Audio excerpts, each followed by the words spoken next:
Come on, make some noise! Wake Ladies up! and gentlemen! All right, this is Dottie, my partner in crime, host in crime. We know each other for many years, seen a lot of deals, seen a lot of startups. She's currently representing SBAN, the Estonian Business Angels Network. I am also an Estonian. My job is, remind me, what is my job? I don't know. I think I saw you doing things with startups, and there were numbers involved. I heard a rumor that you are a data-driven pitch coach. So apparently he's professional at this, and I will hope to keep up with you. She's selling herself short. Our job today, though, will be to host this shindig for half a day. Then we're going to give it over to our partners in crime. But for these 10 minutes, we're going to rant a bit what you can expect throughout the whole day. There's a few things we like, a few things we'll maybe even like a little less. What you need to know is that we're pretty blunt, pretty snarky. We keep it real. It's a little less reading, a little more talking to you guys. Now, I roughly see half the audience. There's people in the back. What I'm going to do is do a little show of hands. How many of you are founders? Right, so Dottie is scouting for founders. How many are founders in the room? All right, let's do this. All right, front row, real close up. Cool, cool, cool. All right, so for the founders here, we're going to have the finals of 50 founders towards the end of this whole thing, as every year since roughly 2016. We're going to have folks basically competing for €1 million for 5-6 different local funds. So that's pretty exciting. I personally got to see all the top 20. Can you let us know who is going to win? You probably have insight. Well, I have a bunch of spreadsheets telling who's who, but I'm not going to tell you. You'll find out on your own. You will have to just show up roughly around 4, listen to people. So Dottie, no sneak peek, I'm sorry. I mean, you've been on some juries. You've seen you know how it works. We have these tall chairs. You sit there and you ask a bunch of questions. But now, listen, what are you looking forward to? Because we're going to have some really good people. I know who I want to listen to, but what about you? What are you? I want to probably hear how Latvian ecosystem, together with Sorainen, is going to fix the parental leave for the founders who want to have a baby in this life. Oh, yeah? Apart from their startups, because those are also babies. Understood. So the parental leave stuff, there's going to be a few subjects on this. I think one of the talks is the parental trap. Yeah. Then we're also going to have the data-driven life. So basically, anybody with a tracker right now, all the Oura rings, how do you take stuff like that and don't just apply this to successful athletes, basically building businesses, but how do you apply this to your personal life? So if you're into biohacking and data-driven decisions, you're going to have that stuff. Now, personally, what I'm looking forward to, I don't know if Matt is in the house, we got an Olympian in this lovely space. Now, Matt and I met back, I think, 7 years ago at TechChill. He's an excellent speaker. He's an author. I have his book, Lunicorn. It's kind of a fun way to talk about all the startup jargon. But more importantly, he's going to share the playbook, how you can take what he learned becoming an Olympian towards the right side of the age bracket and apply this to you as founders. If you want to be a top performing athlete, that kind of stuff, Matt has a lot to tell you. Boy, is he charismatic. Seriously, he put all the points in Riz. He's amazing. Anybody else you want? Because we have a long, really cool list. There's a few I have, but what about you? Actually, I didn't know this, but did you know, I hope a lot of you are Latvians here, that you are leading in audio tech? I think the roots come from the song festivals that we have held in Baltics for such a long time. So I'm excited to know how you're leading in that. I mean, the Baltics are big on the song festivals. We Estonians, so we're both for Estonia. The Song Festival is one of the biggest events of the year. We have 40,000 people attending, so we get where you're coming from. And apparently some of your sound tech is used all around. Big festivals, movies, the whole thing. So that's pretty cool. We're going to have that a little bit. Now, but to begin with, we're going to have something interesting, right?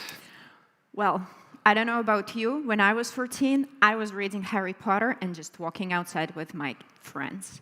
Some people at 14 decided to become founders and actually innovate the thing that I hated the most when I was little, doing homework and going to school, because no one ever could explain math to me in a way that I would understand it. So AI nowadays is helping with that, and we will have a 14-year-old founder doing exactly that, trying to innovate an ed tech. All right, so if you have listen, when I was 14, I was playing Magic the Gathering. Maybe the first business was 21. Huge nerd, but in this case, we're going to listen to somebody who's already building an AI tutor, trying to shake things up. Like I think yesterday he pitched me right in the morning, hey, how can I get into Estonian schools? Like seriously, he has his game on, he's already hustling, he's already moving. Very, very interesting. the fellow who's going to interviewing him, Andrei, originally is a journalist from Kyiv. Now, he's been at this for at least 2 decades. He's been part of venture funds, right, deal room, the whole thing, right? And he also learned how to compete in the European Championships for Ultimate Frisbee. Also played guitar, right, and learned how to fly a plane. So that's pretty cool. So we're going to have a very multifaceted Renaissance man, a journalist, interviewing a 14-year-old entrepreneur. That's going to be pretty fun. Now, we have a few folks towards the end of the whole day, and then both Dari and I kind of talked about this. Is going to be very interesting, is we're going to get a sneak peek, guys, of what investors kind of tell you, right, all the stories you hear, and you get to look behind the curtain a little bit. You know, you said you were pretty excited about that. Yes, I worked with a lot of startups, and I'm always curious when VCs give them answers. It's like, oh, you're too early. Is it actually true? What they have done, were there any strings attached to any term sheets? So today we're going to find out, because they're going to play Never Have I Ever. If you have watched Ellen's show, that can go very fun. I'm not particularly fond of Ellen, to be honest, to keep it super real. You know, she's a little mean, but there's some fun interviews she had, so I'll give you that. You've been on that end. You've been the VC, the scouting manager for a bunch of funds, so you had to break up with people nicely. Yeah. So, you know, we all know the game. How many of you have ever been rejected by a VC? Hands of applause. Come on, show of hands. How many of you have been rejected by a VC? All right, loud and proud, loud and proud, loud and proud, loud and proud, all right? How many of you are considering building a company? Because we have all the founders in the front row, people in the back, I see you a little bit. How many of you are planning to build a business or vibe code something? Show of hands. All right, a lot more. Everybody's concentrated up front. Who is people in the back? All right, Julia, we have a journalist there too. That's good. I think people in the back are those who partied yesterday the most. So they are out there taking a small nap with open eyes. Come on, guys, wake up. I think they're waking up. We'll get there. Personally, anything on my end, anything data-driven, anything that's really real, authentic, shows you under the hood is my game. I love that stuff. An entrepreneur in the beginning of their journey, that's pretty exciting itself. Obviously, if Matt is in the house, I'm a big fan. I follow him on all the socials. I look at his vlogs. I'm very much looking forward to hearing his playbook. And I own a book of his, so that's going to be pretty cool. I think we have to show a video. You think? Do we have to watch a video?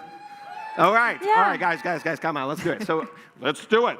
Come on. 1, 2, 3, go. And applause. We have a highlight reel from yesterday, and our basic crew is going to switch it on, show what's happening, and you will check it out. Are we ready, dear crew? Let's move and watch.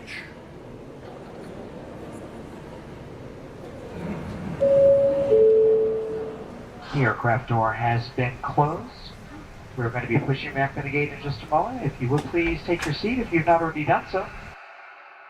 I just wanna have fun, clap my hands, turn around now and dance, dance, dance. I just wanna have fun, clap my hands, turn around now and dance, dance, dance. I just wanna have fun, clap my hands, turn around now and dance, dance, dance. I just wanna have fun, clap my hands, turn around now and dance, dance, dance. I just wanna clap, clap, turn around, dance, dance, dance. I just wanna clap, clap, turn around, dance, dance, dance. I just wanna clap, clap, turn around, dance, dance. I just wanna clap, clap, turn around, dance, dance. I just wanna have fun, turn around now. I just wanna have fun, turn around now. I just wanna turn around, dance, dance. I just wanna turn around. I just wanna have fun, turn around. I just wanna now and turn around now. I just wanna.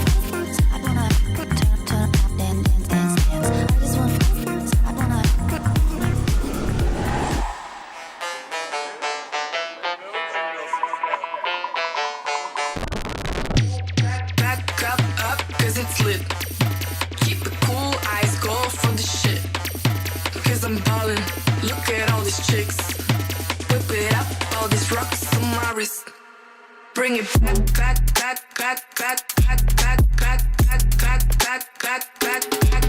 Bring it, keep it back. Look at all this, bring it.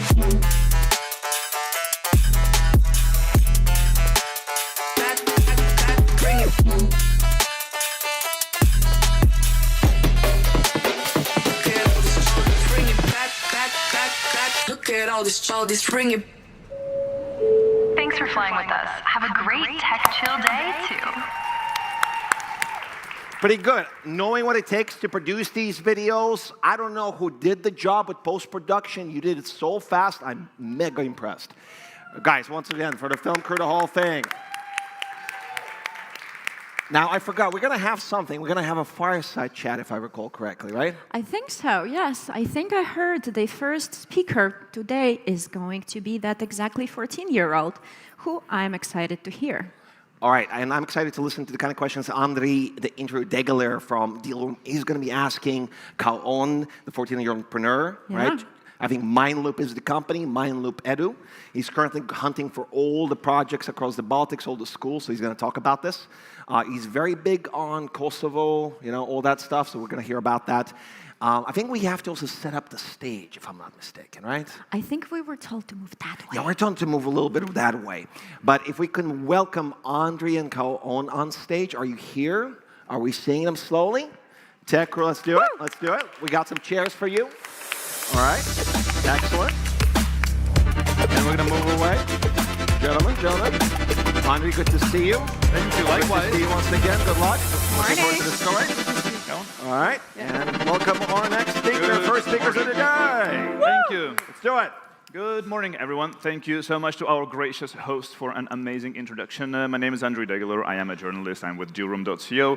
I'm very happy to be interviewing today Kaon Krasniqi, the 14-year-old founder from Kosovo. We have plenty of time. Let's try to take it a little bit slowly and start with sort of the background story. So, who are you, what it is that you're doing, and why you're doing what you're doing? Yes, so my name is Kaon. I'm 14 years old. I come from Kosovo. If you don't know where that is, it's in Balkans. So ever since 8-7, I started learning coding. I participated in different projects. I always was the curious kid who asked the teacher never endless question. And I was always the kid who wanted to solve problems, not just sit in the classroom. So day by day, I thought that by programming from a small bedroom in Kosovo, I would be able to change the world. So I developed different projects. I won several hackathons. I also am really good at math. But then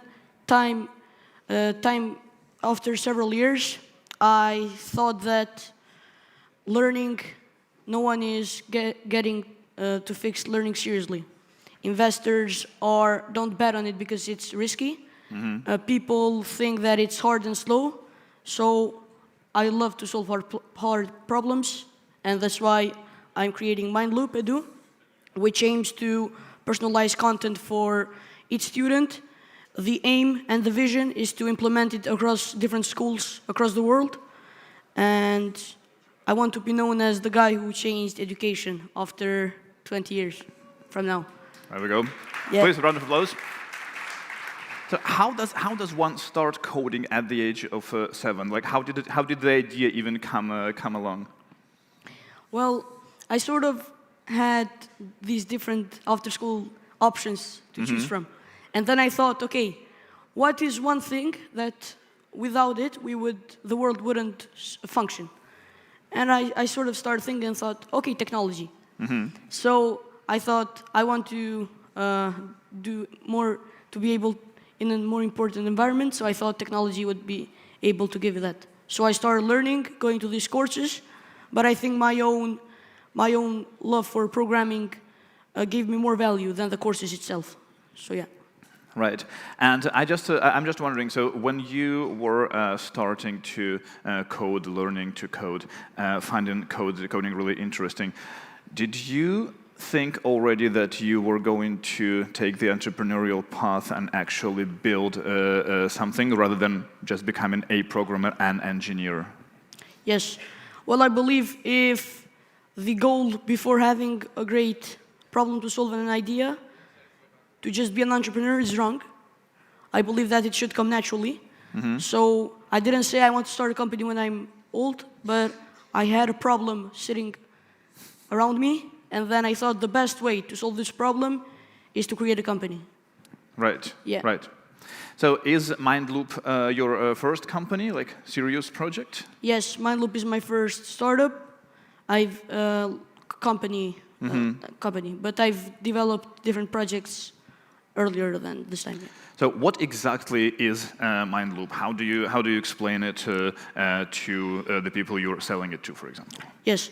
So I want to ask just a question to the audience. How many of you think that schools, LMS, are old? If you can just raise your hand. Okay, the most agree. Yes. So, by the development of LLMs, school LMSs are kind of the same. Only participation, it tells participation, grades, homework, it's unpersonalized, it's one-size-fits content for all. And so the personalization isn't there yet. So by combining sort of the current LMS with AI and create a really great operating system that would benefit both the, first of all, the students, the teachers, and the administration, we would be able to personalize content for each student with permission from the teachers, with the teacher's first principle, with always the teacher being at the center of all. Right, and how do you approach it? I mean, it's like revolutionizing the whole education industry. Yes. It's a very big goal. It's a very ambitious goal. Yes. So how do you approach it? What do you start with? What kind of steps are you taking? Yes, of course. So the first path, after I've developed a really basic demo. The first path is to do a pilot testing with 3 to 5 schools across the world, the continents. For example, Europe is a bit slower to do pilot programs, unfortunately. But for example, other continents are way faster because the regulatories are like that. So the first step to the big vision is doing some pilot testing and then doing real implementations after we get the results. So yeah. And do you have a timeline for that? Yes, I have a timeline.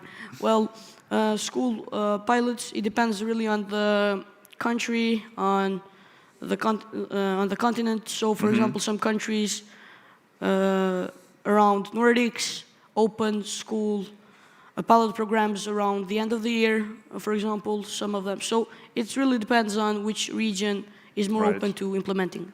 Can you do it in your own school, like the school that you go to? Yes, but as I said, implementing it in a bigger in a better educational system would then put all of these different schools and say, okay, if one country education system is better than us, why shouldn't we implement it? So right, yeah. Right. But are you also sort of solving a problem that you saw firsthand while you were studying? Yes. Before answering question, I forgot to say, 1 year ago, exactly like it was January 12th, I emailed TechChill and I said, will I be able to attend as a 13-year-old at that time? So if we can see... So this is a huge success. Yeah, can we have the slide, please? Because I'm not able to change it. Yeah. So yeah, there's a whole backstory that led to today. Yes, so 1 year ago I was asked to be a participant and now I'm here. So I believe that you starting early gives you so much space to improve over time, space to fail, to come back stronger, so yeah. Absolutely. Yeah. Great. No, this is definitely the entrepreneurial spirit as well that I think you have mastered rather well in these years. So, I mean, but do you think that the challenges that MindLoop is solving are particular for what you have seen in Kosovo educational system, or do you think they're universal for Europe and the world? Well, the vision is around different schools. It's not the curriculum aligned with the system. It's easy to implement for schools, so that's what I'm sort of building, so schools can easily adapt their whole curriculum into the system, and then, the system be based on the curriculum of the country. or district. Right, right.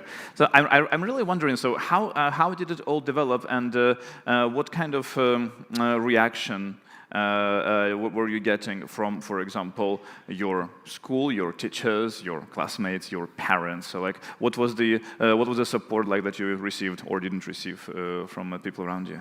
Yeah, well, some of my teachers, because I also, while I'm developing this operative system, I'm also developing free tools for teachers just to engage with them. And some of the teachers are asking me if I've developed any tool for them to generate content. So that's what I've been doing this last week, actually. Yeah. Yeah. No, this is great, and I'm a parent as well. Like my kids are much younger than you are, but so I imagine that I would be rather happy if my son and my daughter started coding at age 7 and being interested in all that. But then, if my son came to me at the age of whatever it is, like 12, 13, 14, and say, okay, I'm going to be an entrepreneur, I'm starting a company, I'm not entirely sure how I would have reacted. How did your parents react? Well, my parents reacted actually a bit surprised, of course, but it was so funny. But they were supportive all the time in all decisions I make in what career I want to pursue. So that really helps me. And in my entrepreneurial case, they were just really supportive, and they didn't really give me any advice directly, but they said, just do what you love, so yeah. No, this is great to hear. This is amazing. Can we have a round of applause also for the family and the community that supports Kaon here? Also. Perfect. And I believe we have another slide that you wanted to show. Yes, so basically, here is what I've developed as a free tool. It was like a lesson generator for mostly teachers, but that can be implemented for corporations too. For example, here I've asked to generate a lesson about TechChill and how to get the most value out of it. So yes, it generated the lessons. It's multi-type format, and it can be easily implemented across companies or just teachers and schools. This is like a free tool I did just to give value to the ecosystem. And what are the challenges that you are facing? So I believe that when you started, you thought that, okay, I'm going to create this, it's going to be great. What were the issues that you did not sort of predict that would arise? One issue that sometimes is a bit hard is, like, for example, finding these programs that don't have age limits, for example. It could be builder programs, it could be startup accelerators. So it's most of the time I get rejected just because of my age, but you know, I don't give up on trying. You know, I can bootstrap the whole thing on my own. You know, a builder program would be great to accelerate my journey, but for example, if there is an age limit, then it's something that I can't change. Right, and I suppose so. You live in Kosovo, which is a developing startup ecosystem. Do you think it would have been easier for you if you were based in another geography with more developed startup ecosystem? Well, so building companies can be built all around the world, but I think access to capital is much easier if you are in a Western country. But I hope that, for example, in 10 or 20 years, it will globalize. The access to capital will globalize, so investors will arrive also in these unseen, underrated ecosystems. Because I believe that just a tiny fraction of the same capital given to a startup in another country would be so much more powerful to them accelerate their journey. So yeah. Absolutely. Are you raising money right now? No, I'm not raising any money right now. But are you looking for funding? So the first step is just to do pilot testing, and then if that goes well, of course, we would need support to create a bigger team that can implement across different schools. Right, right. So you're a founder, you're an entrepreneur, you're building your company, but obviously you're also 14 years old, which means that you cannot make it your day job just yet, because you have the obligation to go to school and receive education. How do you balance these two things? So, for example, in free time, some of my peers play football, play sports, practice sports. Some of them do a different hobby, arts. Some of them, for example, watch movies. They have a hobby in their free time.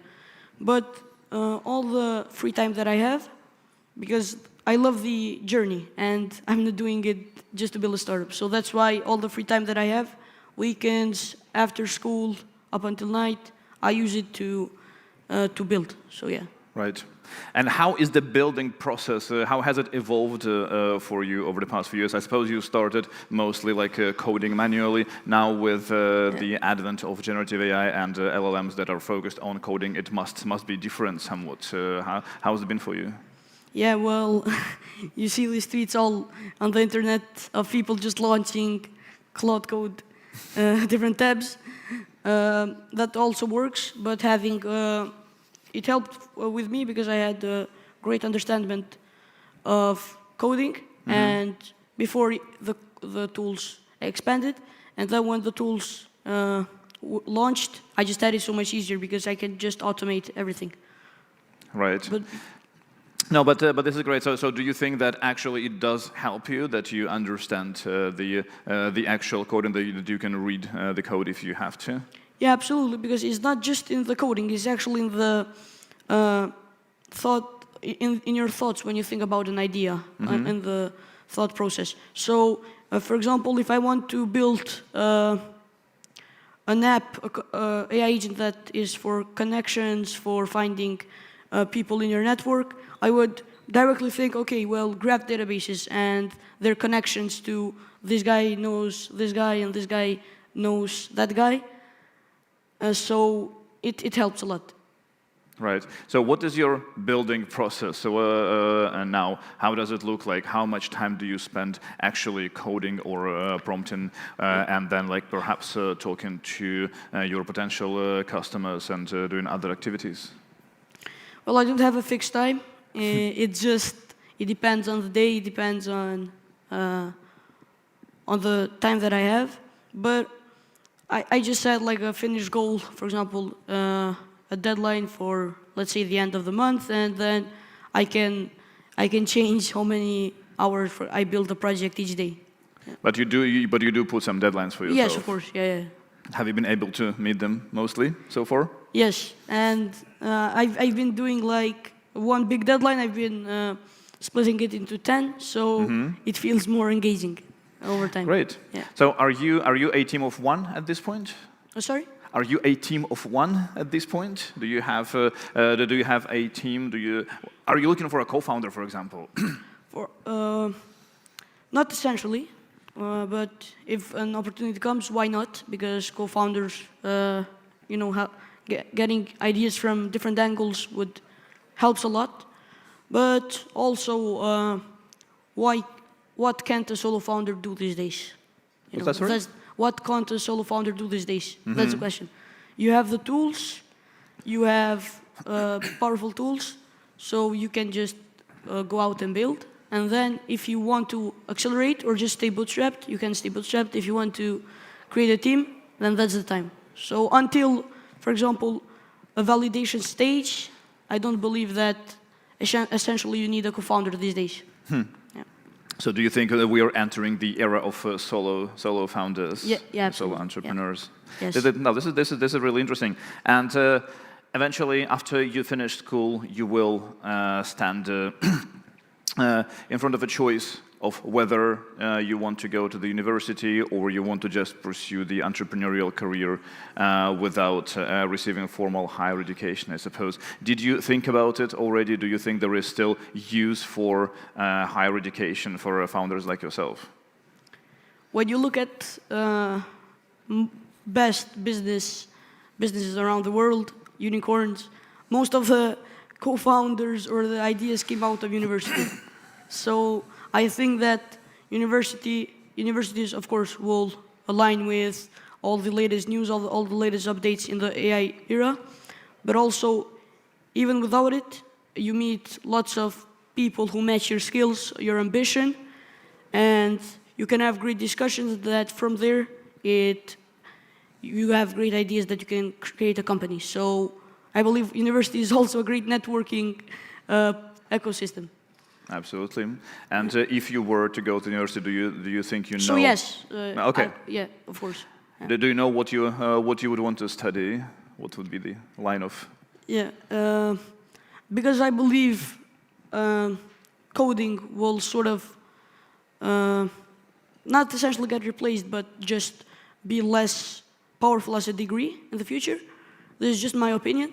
I believe that soft skills degrees would help you in real life way better because it helps you create the kind of great understanding of general topics and the way of thinking about a process, the way of pursuing something. So I would study somewhere a soft skill, for example, even entrepreneurship mixed with AI or something like that. So. Yeah, I know that your father, for example, is also a professor in entrepreneurship. Yeah. Do you think that somehow is your decision to become an entrepreneur a reflection, do you think, of his academic pursuit?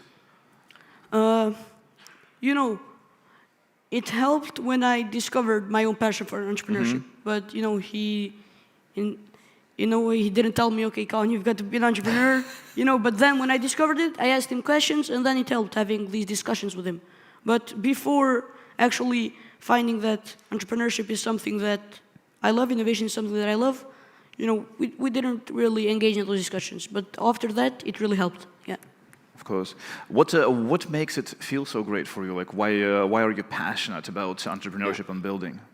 It's just to see like the great impact that you have on people, make their lives better. You know, it's a great feeling to see that your work is valued so much. It puts a smile on people's faces, and yeah, that's like why I believe every entrepreneur keeps going. So yeah. And outside of your family, do you have any entrepreneurs or any other people whom you consider to be your role models, people you look up to? Yeah, well, my primary role models are my mom and dad. So yeah, and outside, of course, lots of family members, my uncles and my aunt, and so yeah, really. Different people I consider a role model. So. And in the wider startup ecosystem? You mean globally? Yeah. For example, Steve Jobs would be a great role model for my scenario. So yes, I've also read his book, so he's a great role model to look up to. Yeah. Right. Do you read a lot? Yes, I read a lot, and especially during trips, when traveling, so yeah. What do you prefer reading? Is it mostly like non-fiction that is related to entrepreneurship, or something totally different? Non-fiction, yeah. From mostly biographies, and so yeah. And what do you see in those biographies? I really wonder, like, do you see any parallels between entrepreneurs whose biographies you're reading and yourself, your own journey? Everyone has their own different special path, unique path. Everyone is different from the other. It doesn't necessarily mean that I have to do even 50% same of what a different successful entrepreneur did, because each one of them had different time of success, a different stage. So not essentially. I just naturally do what I do and don't really exactly look into other people's success. So, yeah. Absolutely. And so you mentioned that it is sometimes hard for you to apply to certain programs because you don't get accepted just because of your age. Yeah. Are there any other ways that you feel sort of disadvantaged because you're younger than an average entrepreneur would normally be? Well, first of all, I feel valued just because I'm speaking in this great event. So about the programs, well, it's not discouraging because I just see it as something that I can't really do anything about it now. So it's something that I can't really do anything about it. So I just have to apply and wait and see. So it's not on me. But things that are on me, of course, I feel a bit disappointed. But these things, not at all. No, I feel you definitely should not, of course, be discouraged. And Yeah, I of do course. think that Yeah. it is an absolute advantage. Like your Yes. age in this case is like total advantage. Like in just a few years, you will have more experience than any of your peers. absolutely. In any of that. And do you did you think about like the end game? Do you think Mindloop is going to be something that you will be busy with for the foreseeable future, or do you want to start new projects at the same time, or maybe afterwards any particular areas that you're interested in? Yeah, so the topics that I want to work all my life and be around are education and healthcare. But of course, different projects may come by. But for now and for the future, I see these two topics where I would have the most motivation to work on. And yeah, so that's why I would choose these two. And in healthcare, would you also focus on AI-related projects? Yes, of course. You know, by the time I may develop Mindloop and everything, lots of startups will be able to fix that. But of course, healthcare and education is something continuous improving. So yes. What kind of which part of health tech are you looking at as a focus?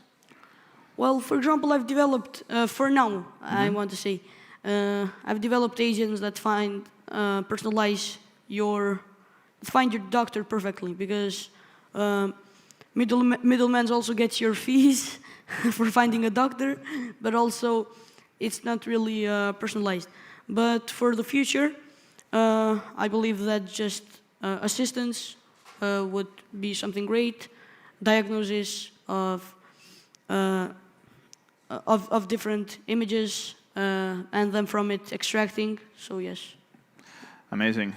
Now, if we can have the last slide shown on the screen, please. I see it in front of me, but I don't see it behind me.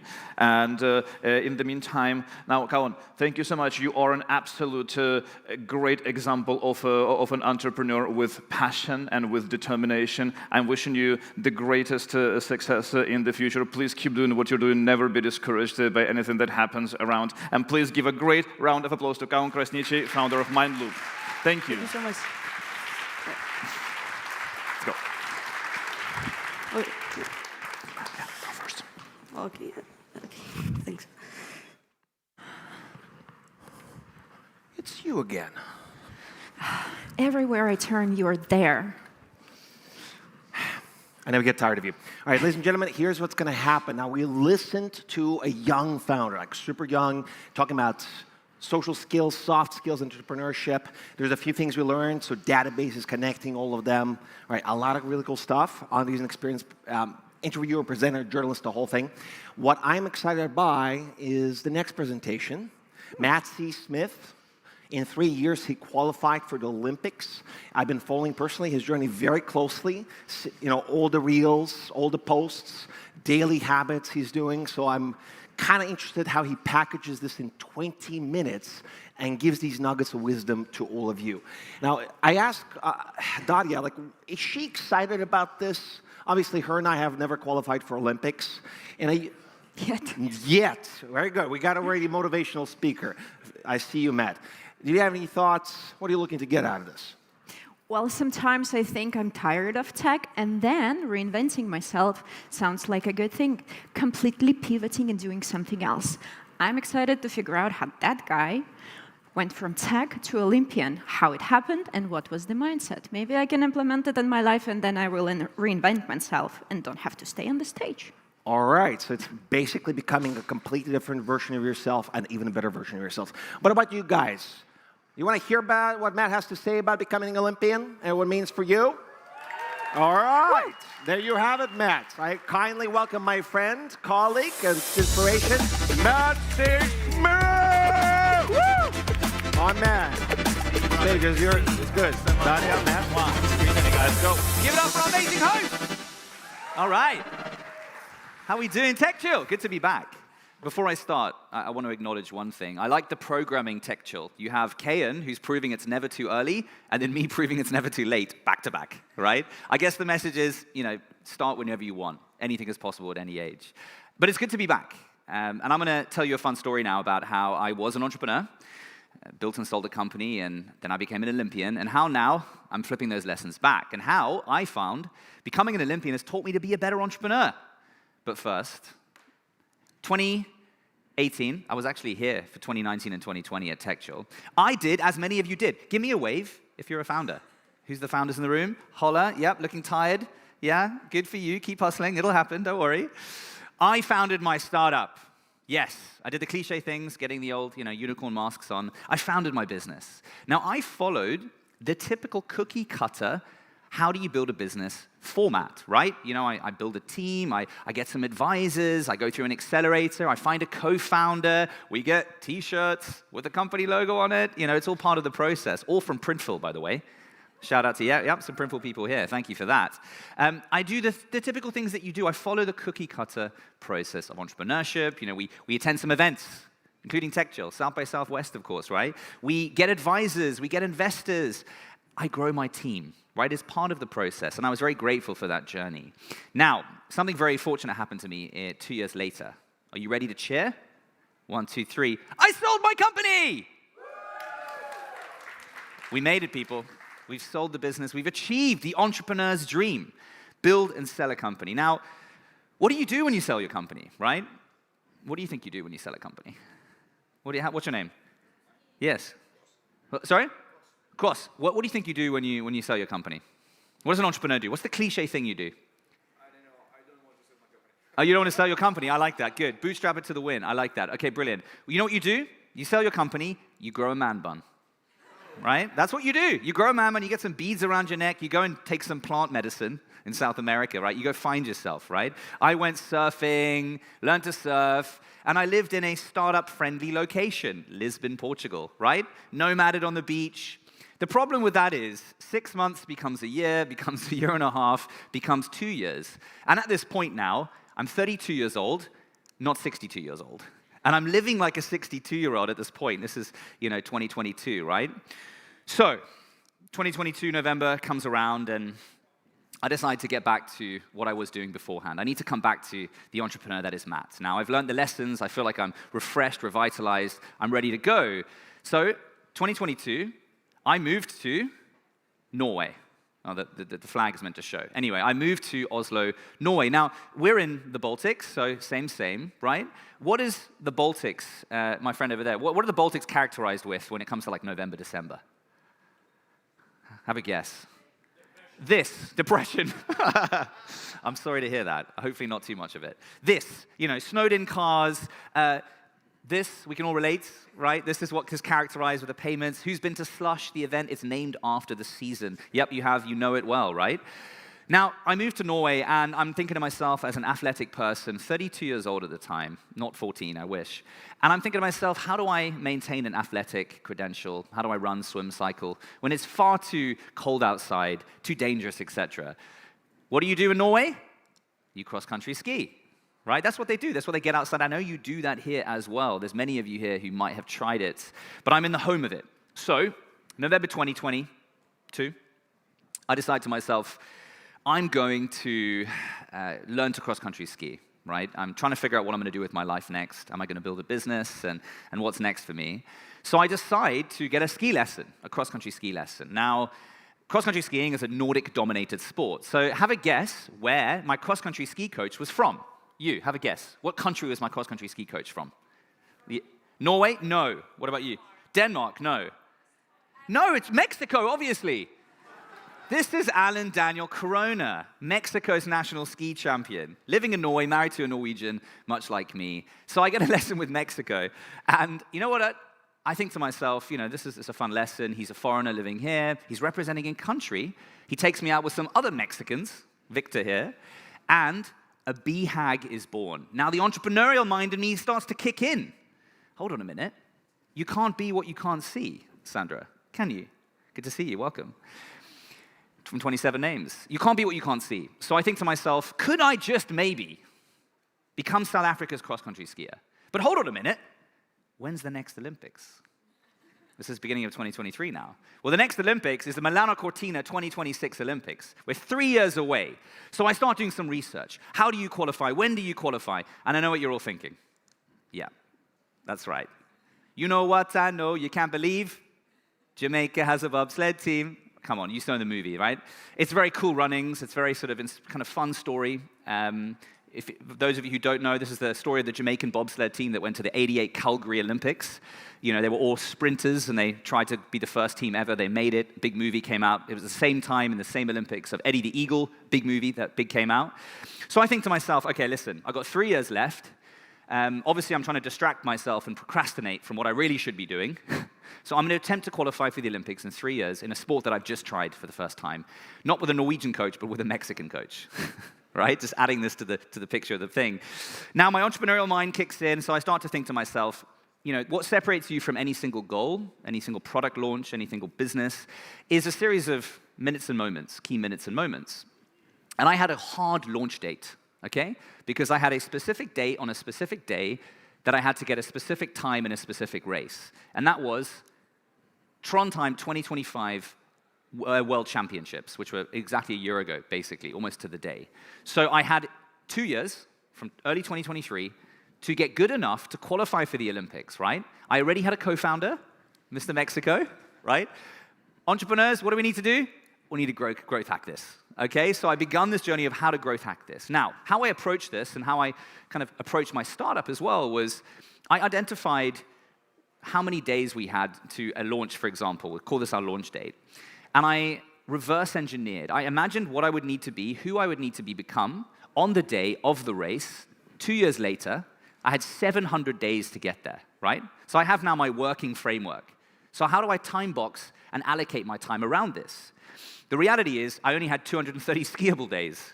So I'm already losing time the more I look into this process. So we need to be really targeted. We need to be very smart about how we use our time, Sandra, how we focus on what we do. So that's where I developed something called the key minutes and the key moments framework. So in any growth journey, you know, growth is not linear. Product development is not linear, right? You have growth phases, and then you plateau for a period, and you make a breakthrough. So I knew, by reverse engineering, the time I needed to get on the day, in the race, at the World Championships, who I needed to become, and then we worked out, well, what are the growth moments in this? What are the leapfrog development things I needed to focus on? Instead of doing a normal step-by-step A to Z development journey, I started on, okay, I need to be fast in downhills. So what do? I walk up a hill, I go down. I walk up a little bit higher, I go down. We just focused on these little breakthrough moments, which leapfrogged my growth, because I didn't have 10,000 hours, that's the minutes, to do this, that it takes to become an expert. We needed to focus on how are we going to engineer and catalyze my growth over this time frame. Right? And what that looked like was identifying the key things I should focus on a weekly and monthly basis, and engineering all the minutes, which is the time spent on skis, to make those things happen in record time, right? We needed to work hard at working smart, not just working hard. And that was the big difference here. So, how did that look? Let's have a look. So, here we are. It's my first ever race, looking fresh-faced and excited. Borrowed skis, borrowed clothes. This is the Holmenkollen Marchen. It's like a 36-kilometer race. So this is how it started. This is how it almost finished, how it's going. I'm running a ski race. Why am I running a ski race? Oh yeah, I broke my ski 2 kilometers from the finish. But we have to finish. So this is me finishing the race. All the fans waiting for me to finish, right? At least I finished. Weirdly, I didn't get disqualified. They let me finish the race. So, but that was it. So that was how we started, right? So clearly we needed to iterate, right? We needed to beta test a little bit more. So we did some more testing. You know, I started to develop a bit further. And this is my next race. So this is a very famous race in Norway. You can see the people who finished first. Okay, where did I finish now? Let's just scroll down a little bit. Just scroll a little bit more. No, come on. Okay, we're still scrolling. Just keep. Okay, no, okay, we're still scrolling. Maybe I should have sped this up a little bit. Wait, no, okay, I think we're almost, and there we go. Yeah, here we go. Second last. Cool. There we go. Thank you so much, everyone. Cheers.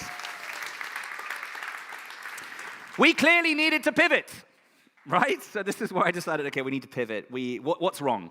We need to form an advisory board.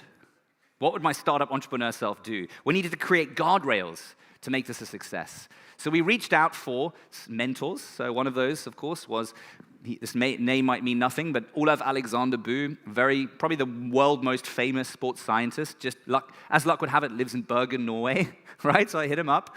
I go there, we do some testing.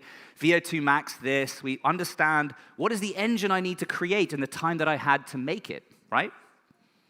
I hire a Norwegian coach. Sorry, Alan. We changed the management. Alan's out, becomes my training partner. I hire this guy, former Norway 20th athlete in the Norway Championships. We developed some more people around us. I actually signed with a professional team, Team Akadali. I start training with people who are better than me. The environment I created around me was going to set me up for success. But still, it looked like this. Oh, just failed standing. Too much power. Boof. You know, everything was telling me to stop, to quit. We were hitting roadblocks. We were hitting bugs in every aspect of things. This is quite a fun bug. Boof. Just learning how to turn fast corners. Every indication was telling me I'm not going to make it, right? Now, the funny thing we like to glorify in the startup world about failure is, you know, fail forward, fail fast, and that is all prevalent and very true. But one thing I will say about failure is, failure isn't about failing and finding ways not to do it. Failure is practicing getting up. That's what it was for me. Failing is practicing getting up, time and time. Forget about the fail. Yeah, we found a way to not do it. Yes, but it's how do you get out of that? How do you get up from that? What's the next step? So the failure, great. Now forget about that. How are we going to rise from this, right? So failure became very important to me in this example because, like I told you, in my storyline, started the beginning of 2023, I had 2 years, 700 days, 230 skiable days to make it in one race, one shot, proper 8 mile, one opportunity, M&M, eat your heart out, right? This is my one race, my one opportunity. This is a screenshot and a screen recording from Eurosports. So at this point, I'm actually leading the race. There's still athletes better than me to start. So I'm leading the race by 26 seconds at this point, right? You can see, my Saudi Arabian friend, Rakan Alireza, is currently, I'm about to take his first place spot on the 2K loop in the race at the World Championships. And this happens. Okay, all in control. Whoop! Ski catches the ground, roll, bang. My pole flies off. Oh, shit! In skiing, you need your poles, right? So I get up, now I look at this, and I realize my pole is completely broken, and I carry on, right? Broken pole, right? Now, the funny thing about that practicing of getting up was when it happened in the time that mattered, that fall, that failure, whatever you want to call it, I remember getting up, rolling, and if the sound played, you actually hear me go, ah! Because I'm like, fuck. And I saw I stand up, and my right pole goes here where it should, at 155 centimeters, and the other one goes here because I've lost about 20 centimeters, right? And I look like this, and what went through my mind at that point was, this was never meant to be hard. Never meant to be easy, was it? That's what went through my mind at that moment, because I'd worked a lot on my mindset, and I'll explain a bit more about that in a minute. But I made it! This is us celebrating when we found we qualified. That's me in the Saudi Arabian. I made it. I qualified for the Olympics, and the race I needed to qualify in, I actually qualified by a 20% margin in time, despite losing 50 seconds in the race. There's me and the Trinidad and Tobago, the Mexicans, the whole team, we qualified together. Fast forward 1 year, I was the flag bearer at the opening ceremony, this Olympics 6 weeks ago. Yeah, you can cheer for that. You can cheer for that. That's me with my wax man, small team. Maybe some of you saw the opening ceremony, incredible experience. And, to sort of close the story there, this is me at the start line of the 2026 Winter Olympics. This was on the 13th of February, the Friday the 13th. This is me finishing the race. I actually finished the race backwards, by the way. I basically went over the line. I thought, okay, I just spun around and went like this over the line, right? Now, the fun thing is, I've gone on this cool journey, 3 years, set a record, fastest time anyone's ever qualified in a sport that they've never tried before. I started at 32 years old. I'm almost 36 now. I have a child. I have a mortgage. I have things that would ultimately make me not do something like this. But the most interesting thing from this journey is what becoming an Olympian taught me about becoming a better entrepreneur. And that's why I wanted to share some lessons with you right now. So, as an entrepreneur, we hustle, there's a lot of hustle culture. Longevity is starting to become part of the conversation, how we rest, recover, reset. But as an Olympian, as an elite athlete, I realized over the last 3 years that environment is everything. You need to engineer your environment to make you success, as opposed to try to succeed. So what that means practically as an entrepreneur, where are you sitting? Who are you spending time with? Who are the people you spend the most time with? Who are you looking up to? Who are you working with on a daily basis? Environment engineers outcome. As an athlete, you control everything. That you can control. Because your job as an athlete is to get to the start line. Your job is to arrive happy, healthy, and in the best shape of your life, ready to race the best race of your life. That's all you can control, right?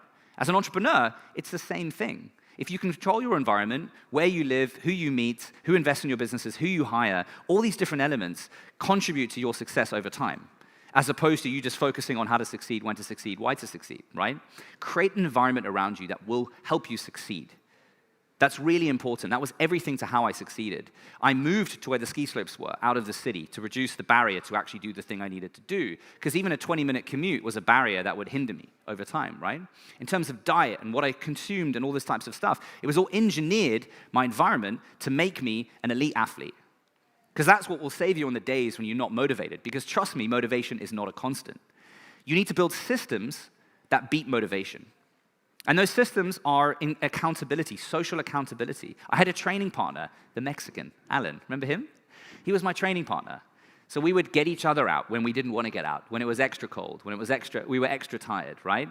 You need to create systems, and those systems are often external. It's when you're meeting people, you don't want to not meet the person because you've agreed to meet the person, for example. You set up races at events which favor you, so you end up getting better points and things like that. Create a system around your motivation, because nothing about motivation is constant. And I'll tell you some stories in a minute about how that really played its role in my journey. One thing I realized is going forward now as an entrepreneur, I'm going to work like I train. Now, we work hard as entrepreneurs 7 days a week if we need to, right? But as an athlete, I would never do 7 days of intense training back to back. That's just counterintuitive, right? That works against you, not works for you. There are times when you need to, of course, work and you're firefighting for days, but going forward now, I never work in more than 2-3 day sprints.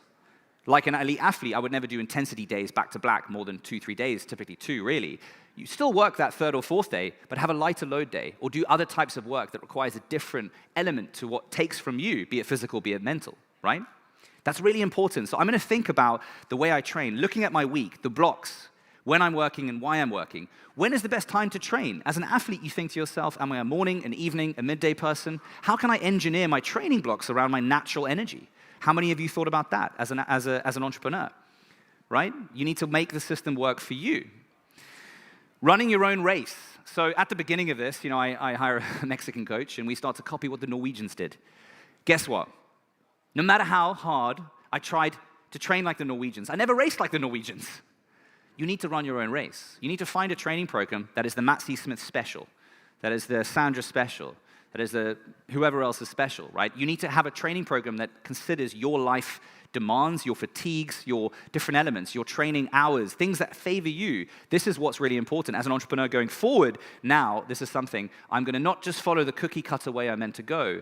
You just mentioned you're going to bootstrap it, right? Or not bootstrap it. You're not going to sell the company. I love that. We're kind of pushed in this industry due to VC funding, which I used to be a VC, to scale, to grow, to raise capital, etc., right?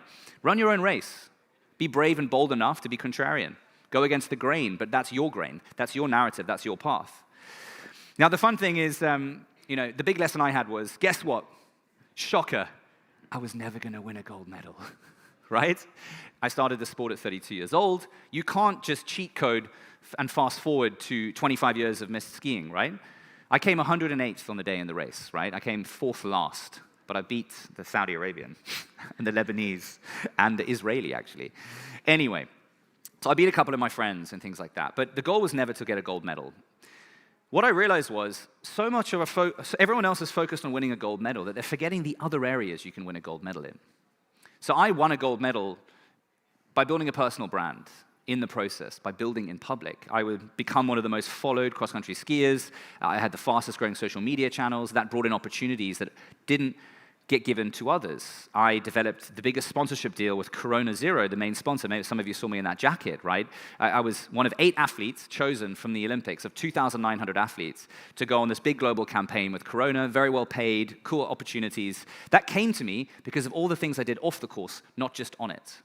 So I identified the areas I could win gold medals as a role model, as an educator, as an entertainer around the sport, right? I went viral during the games as well. I used these things as tools. So whilst I didn't come home with a gold medal, I definitely won a gold medal in other areas, metaphorically speaking, right? I signed with a professional team, the first athlete to do that from my nation at my level. Now, this was the big thing. There's only 3 more lessons after this. If you look at my training program, the first year, I was all in, all on it, and I really was breaking down after a year in this. I had plateaued in my journey. And if you'd looked at my training programs, as athletes and entrepreneurs, we tend to focus on the milestones, the targets, the heart rate zones, all the different things that contribute to us actually succeeding, right? But the reality is, I was not feeling any joy or happiness. And someone very astutely said to me, Matt, where's the joy in your training program? So I started to plan joy into the process, training sessions that I enjoyed. It didn't take away from the hard things I needed to do, but it contributed to an all-round feeling that made me a success in the long term. It was sustainable. And sustainable entrepreneurship is something that needs to become prevalent and needs to become something we speak a bit more openly about as well. Build in public. I built in public from day one. I shared the story. Your instinct when you're trying to do something big and new that you haven't done, that's unproven, is to keep it to yourself. That is a trap. Because the less people you tell, the less people ask you how it's going and maybe help you in moments that you need help in. There was a moment where I wanted to give up a year and a half in. I said to Alan, you go for 2026. I'll go for 2030. Plan B already. He said, Matt, now is the only time to do this. You don't know what your life, your finances, your health will be next year, next week. Now is the only time. You needed social accountability around you to make this a success. The more people I told, even if they didn't want to hear about it, the more people asked me how it was going at times when I needed to have some support. Okay, Matt, it's not going so well. Why don't we go train together? I can help you along that journey, right? And you are more than your results. This is a message that I've shared. I came almost always last in these races, right? But I didn't get deterred from that because I was doing other areas to win gold medals. This is that campaign I was signed in. 8 athletes, all won gold medals, apart from me.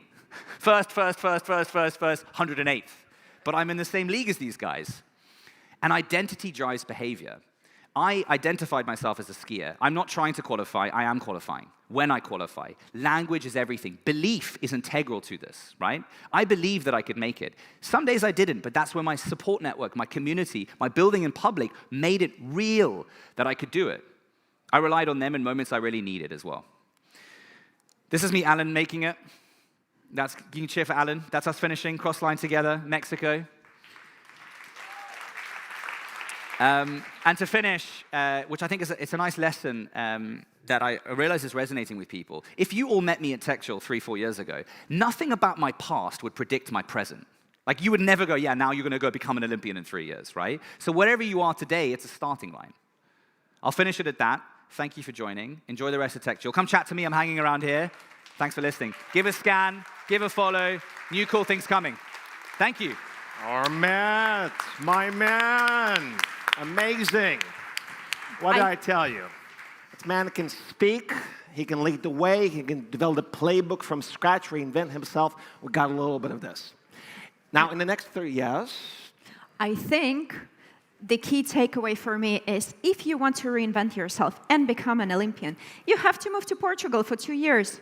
And I think Matt doesn't realize that he started preparations already in there, because climbing up and down those hills will make you into a real Olympian. And get a man bun, obviously. So that's a prerequisite. Now, in the next 30 minutes, guys, you are a lovely audience. You snuck in. I saw all of you after all the after parties. But here's what's going to happen next. Now, what I found out not so long ago, that's roughly 8 years ago, our next speaker, Victor, was dragged into the crypto business and invited to co-found a company by his childhood friend. Now, he resisted initially. Right? He didn't want to do it, but he eventually got into this. Now, fast forward to basically recent events, 2025, 2026.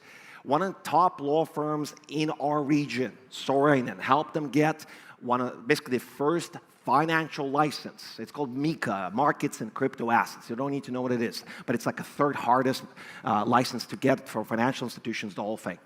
Now, they got that together with Sorainen. They're going to share the story, the whole thing. But if you go back to 2009, 2010, from that point, it was a Wild West. Now, they have to play by the rules that the financial institutions have. right? And that might wipe out basically 96% of the market, roughly speaking, unless people step up their game and actually get licensed. So this is kind of cool. To be honest, I'm a little skeptical of crypto as a whole, and I've been a pitch coach for 15 years, but I'm keeping an open mind. I've seen the boom of it as well, when everyone tried to put everything on a blockchain, including letters to grandmas. That was interesting. That's the thing. Hopefully now it's going to be a little bit more regulated, and we are going to see only the best ones survive. And well, Ramona, who is going to be sharing some experience, who directly was involved in this, she's been part of 4 or 5 law firms over the past 20 years. She climbed to the ranks of the top law firm in our region roughly 2 years ago, became a partner. She's been part of Swedbank. She basically knows a lot about fintech, like really a lot. So like the two combined, so a very experienced crypto executive and one of the most experienced lawyers in our region, really looking forward to it. Yeah, did you mention that they also got the first license? Can you imagine being the first one in Latvia getting the license? How hard it was for Blockban. I'm excited to hear the story, how they achieved that. Yeah, that's nice, but like one of them does Muay Thai, and the other one does a lot of wakeboarding, snowboarding, has a bunch of broken bones. So they're actual people too, so that's pretty exciting for me. I don't know if they're going to talk about it, they're all professional, but... Yeah. Let's hope and see. I hope it doesn't connect the amount of broken bones and the chances of succeeding in getting a MiCA license. Listen, you never know. But a hand of applause and a warm welcome from Amanda and Victor. Please join us on stage. Let's give them some chairs to sit on. See you soon.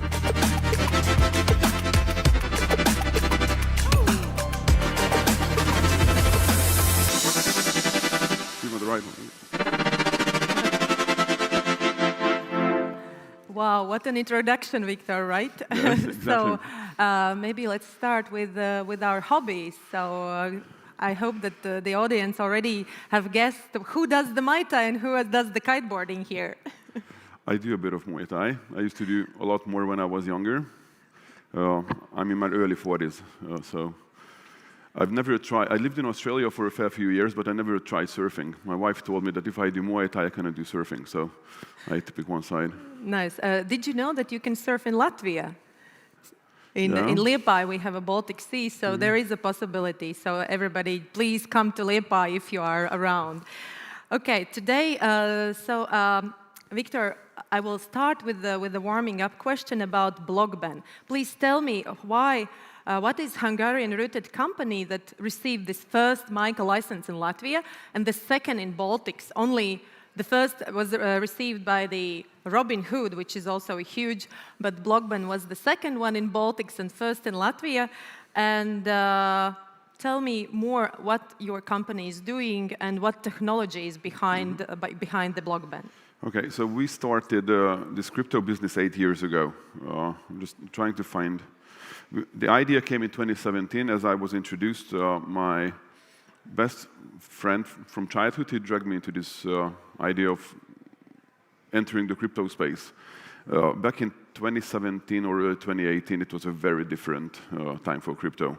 Our idea was to start an institution, start a business which is very pro-regulation, and we want to get under some type of regulation.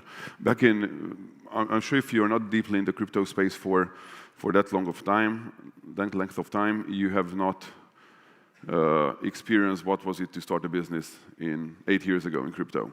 So there was no regulation Europe-wide. There were a couple member states, like Estonia, that had some type of legislation through a registration mechanism to start collecting some of the crypto companies. And initially, everyone around us said, we are stupid. Like, why you guys want to do regulated and why you want to do crypto by the book? And I said, I mean, one way or the other, I think that's going to be the way. And that's how we got into it 8 years ago. And our core business, we do some minor things, but our core business is issuing. So we create cryptocurrencies for companies.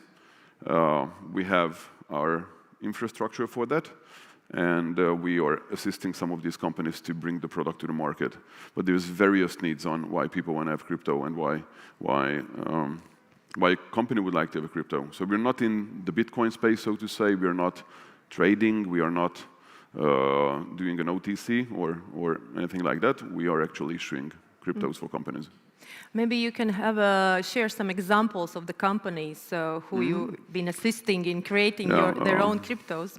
Today, yes, we have a lot more companies that want to crypto issue than we can service, so that's a good position to be in.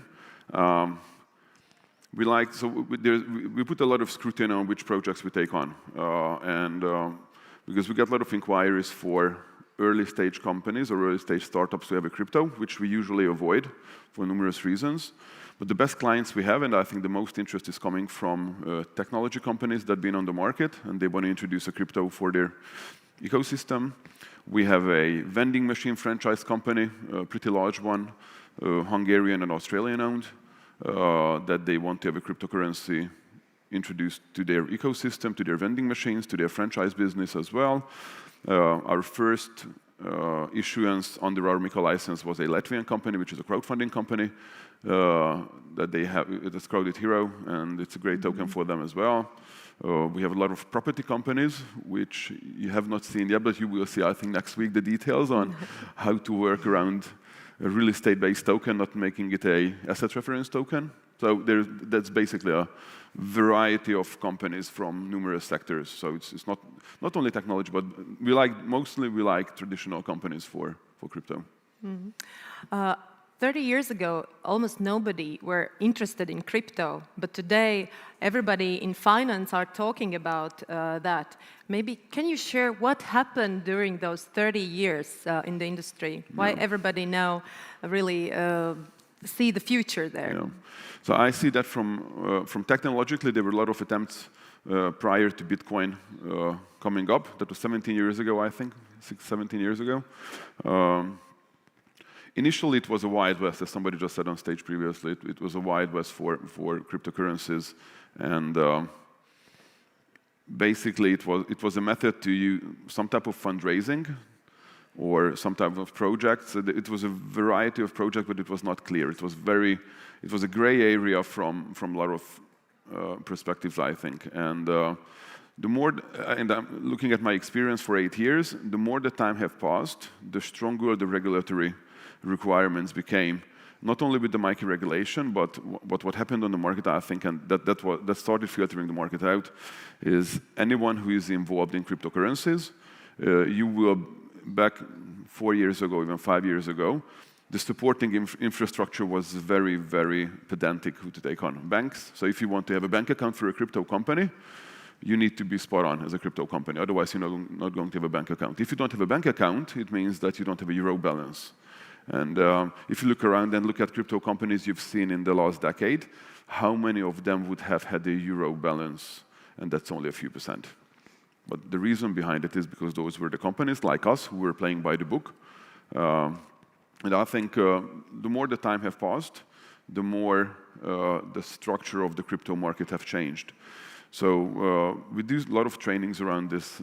And basically what happened, say in 2015, 2016, and 2017, you had a variety of services with crypto, which were shifting towards regulated services. So a lot of the companies today who are dealing with crypto most of the cases would have some type of another financial license. You're a fund, you're a bank, you are an investment firm, whatever, and crypto is shifting towards there. And I think the more the regulation came in, the more of the institutional money actually started floating into the crypto ecosystem and make it more white and make it more mainstream. And we find it is mainstream now. So there are numerous estimates, but approximately 11-12% of the European Union population would have something to do with crypto already, whereas it was around 1% 8 years ago. Yeah. I noticed also JP Morgan, which is one of the largest US banks, have launched already their own tokens that are backed by deposits. So I think this shows the traditional bank is also going in this direction. And yesterday I listened to the podcast with European Central Bank head Christine Lagarde, and she said that she's not convinced of the business case of stablecoins. And stablecoins are the crypto assets that are referenced to the national currencies, for example, USDC, USDT, we know. What do you think about that?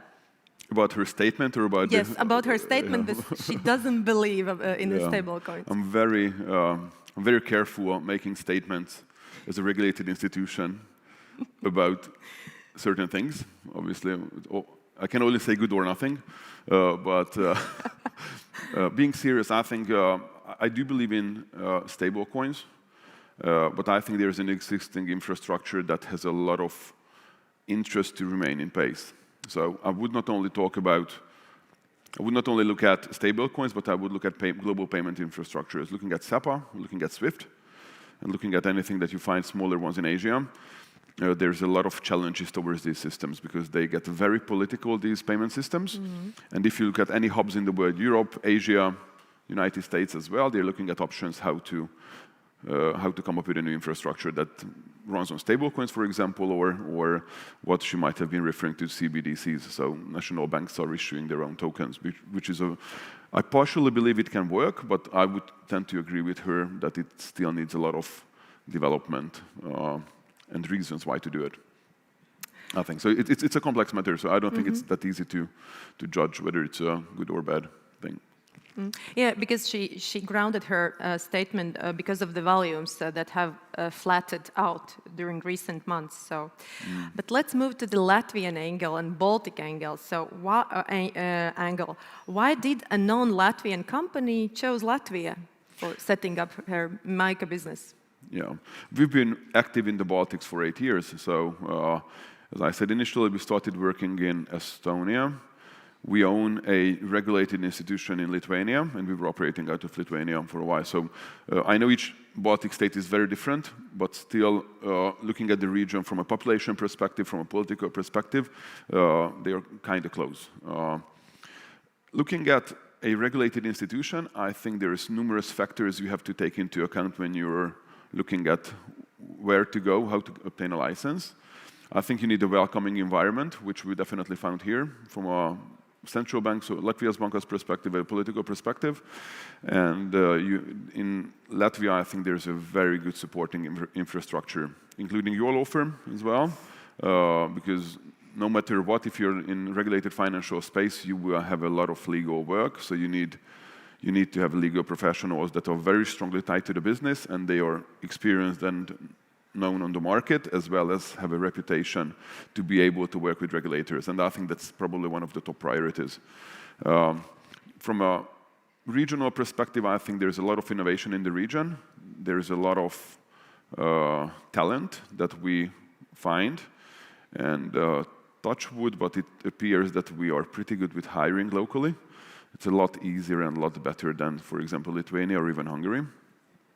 So there's a very good talent pool, I think. And the supporting infrastructure, including banks, including, as I said, law firms like yours, that creates an environment that can make, I think, a whole sector flourish and grow. Thanks. It's amazing to hear. But maybe you can share, how do you think, what should Latvia and Baltics should do more if we want to attract more founders and investors in fintech field? What should we do more here to attract more talent, more fintechs, more investors? I think keep doing what you guys have been doing in the last 6 months. I think just keep doing it because it appears it works well, I think, and don't stop it. I think the major stakeholders for fintech and for regulation,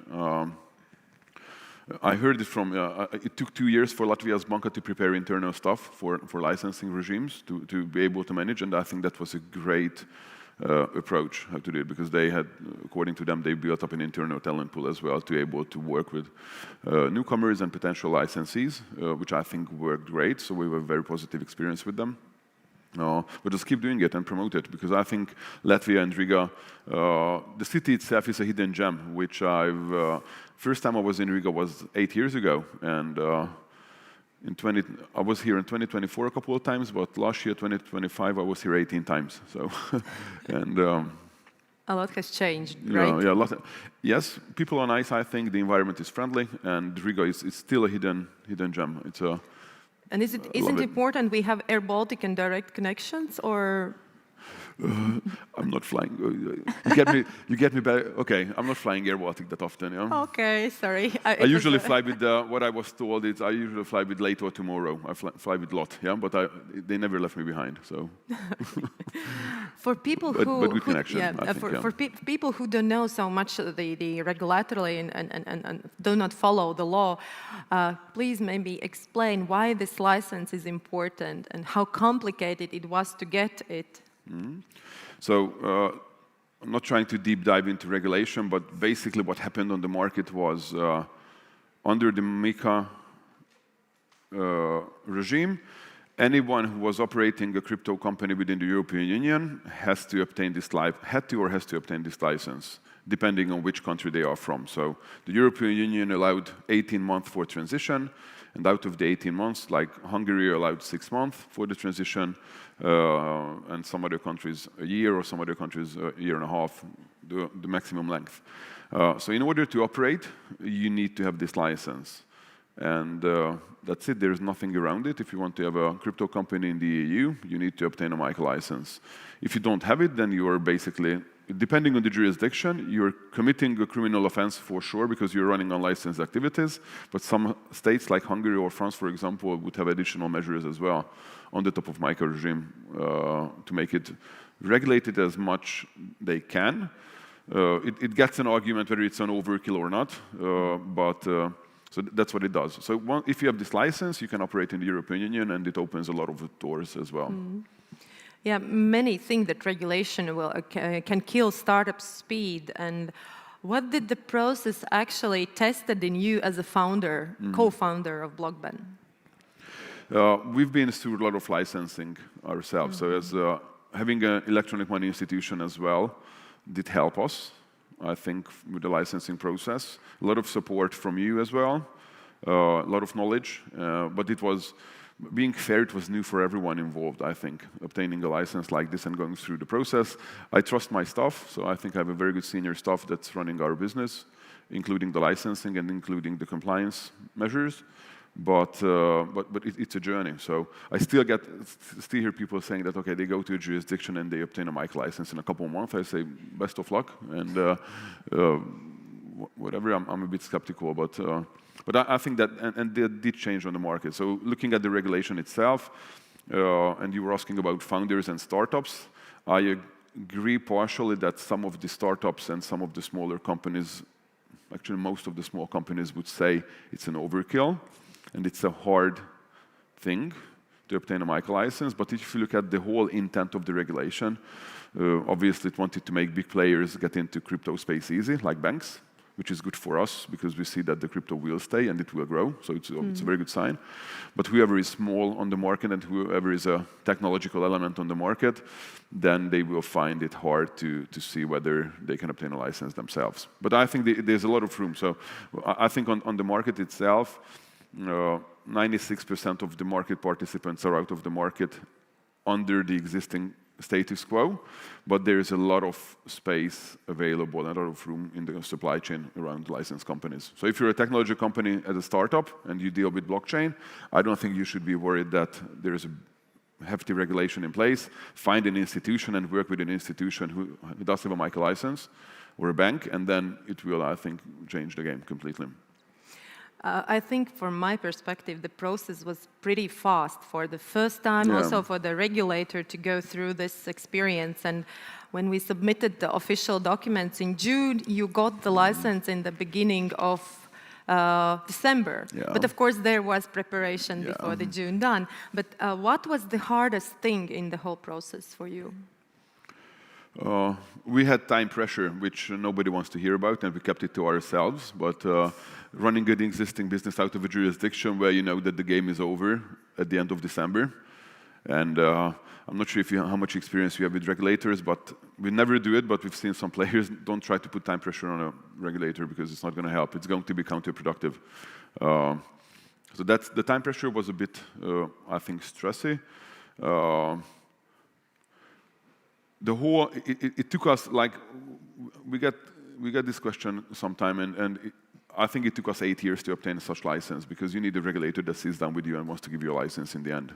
So looking at the whole process itself, how to go through it, with the whole, it was like a couple of weeks shy of a year, but the technical process might have been only like 5-6 months, whatever. But overall, I would say it's a year because with all the pre-lodgement meetings and all the preliminary meetings, everything, it will take up to a year or even more. Provided you have a business model. Yeah. But looking at financial licensing, it's a fast thing, yeah. Yeah, for the first license, Yeah, exactly. I think it's amazing. It's very fast because usually it's more than 1 year for any other company. Yeah, whatever you do, yeah, exactly. It can be years, yeah, in the end. Yeah. So did becoming deregulated by block ban slowed you down somehow? Or actually made you stronger? I think we were fortunate enough that we were pro-regulation right from the beginning, having an electronic money institution as well in the operation. I'm not saying there was nothing new to us, because there's a lot of new elements, but from the logic, it's very close to a MiFID. I don't want to get into the... Yeah, so the second most complicated license out there after the bank is MiFID. Yeah, so MiFID. So doing investments and stuff. So there's a lot of things that you find in this regulation, which you have to look at it. So from a complexity perspective, I just looked at the documentation. You have to provide around, like with our business model, we were looking at 140 different documents, and it's over 6,000 pages.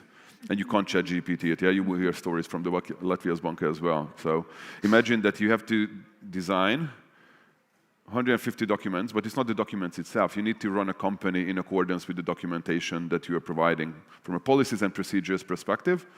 And you need to design these policies and procedures and make sure that you're running in accordance with it. Or if you want to change it, that's fine, but you need to make sure that you coordinate it with the regulator. And that's... But it wasn't that bad that we initially thought would be. I'm not saying it was easy, but yeah. And finally obtaining a license on 3rd of December, obviously put us on a map, it put us on a different map, put it this way. Where? But how do you think Europe is over-regulating compared to Asia, US? No. Some people will say yes, but I don't think it is. Compared to GDPR regulation 8 years ago, when GDPR came out, everybody said that you cannot run a business in the European Union anymore because GDPR is so strict with data protection measures that you cannot operate a business. And just wait a couple of years, and it's basically the gold standard on data protection and your data. Like, it's very different what you experience in the United States. Initially, it said it's an overkill, but I think it's a great standards with GDPR, and I think the same thing will happen with MiCA. Yeah, that was one topic discussed when Epstein files were released, because some GDPR clauses would protect maybe from public disclosure of some sensitive information. I could jump to a conclusion, but I will keep it to myself on stage. Okay. This is not the topic we're discussing. And how do you think does the regulation helps to separate builders from opportunists? And I think you mentioned about that implementing MiCA killed around 90%. 96%. Who counts? Crazy, yeah. So how do you think whether it helps to distinguish between the I think, so crypto, looking at the regulation is straightforward. Crypto services are financial services. It's not technology game. It has a very strong technological base. It runs on technology. It runs on blockchains. We have our own blockchain as well. We have a blockchain system that's designed for the financial industry. We had to do it. That's for the most money we've ever spent on anything. It's ridiculous, but it's running at version 3, and you are able to run a regulated financial institution on our blockchain-based core banking engine, which is we're pretty proud of it. It's a very expensive pride, but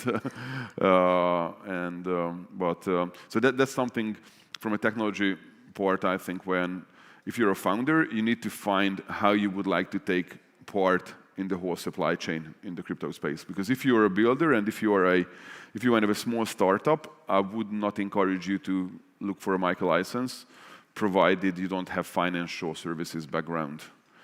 From a reputation perspective, from a knowledge perspective, you need deep pockets, unfortunately, and from these aspects. And the regulators are very, very picky who they let on. So, but I think there's a lot of room around the licensed companies, and if you look at all the large ones, there's a lot of development in place, and you can work with them, I think, greatly. Would you say that fintech regulated business is the same capital-intense business as running a bank? I'm trying to avoid running a bank because but on a scale, we had this a couple of months ago. No, it was like a month ago. There was an event with Latvia's Banka, and somebody was arguing that somebody was saying that they had to do like an additional legal opinion or something, and it was like an 8,000 euro, and they were complaining about it. And I said, listen, I mean, if you cannot afford 8,000 additional euros in a micro licensing and a crypto operation, then don't get into it. And I'm not trying to sound cocky with it, but you need deep pockets with it, and it's a financial institution. There's no nice way to put it. So we have multiple entities. We have obviously the regulated entity, but we have an entity in Lithuania. We have an entity in Hungary as well. And you need a lot of people to run a business like this. And somebody needs to pay for it. Yeah. So how you fund the company? Are you considering attracting VC, private equity? I think we are past that point, yes. So when we started the business in 2018, we started out of our own capital. We had other business ventures. We still have, and we had other businesses as well, which are, at that time, we were more profitable than Blockban. And then we looked at raising funds. We looked at raising funds twice. So if anybody's, we could not do it because it was bad timing. One is this damn war, and that obviously shut down everything in the region for finance and for these things. And then we looked at some external funding. I think it was like 2019-ish, but it did not work. And we were pushed into a position where we had to make the company work of our own funds, which I think turns out, and thank God for this, it was great because we have 100% ownership over the company, and we were pushed in to make the whole business smarter and leaner financially as well, because I've never had the opportunity or the liberty to have heaps of investor money, and obviously everybody is saying that's not how they approach it, but we never had any investment in, and I'm glad.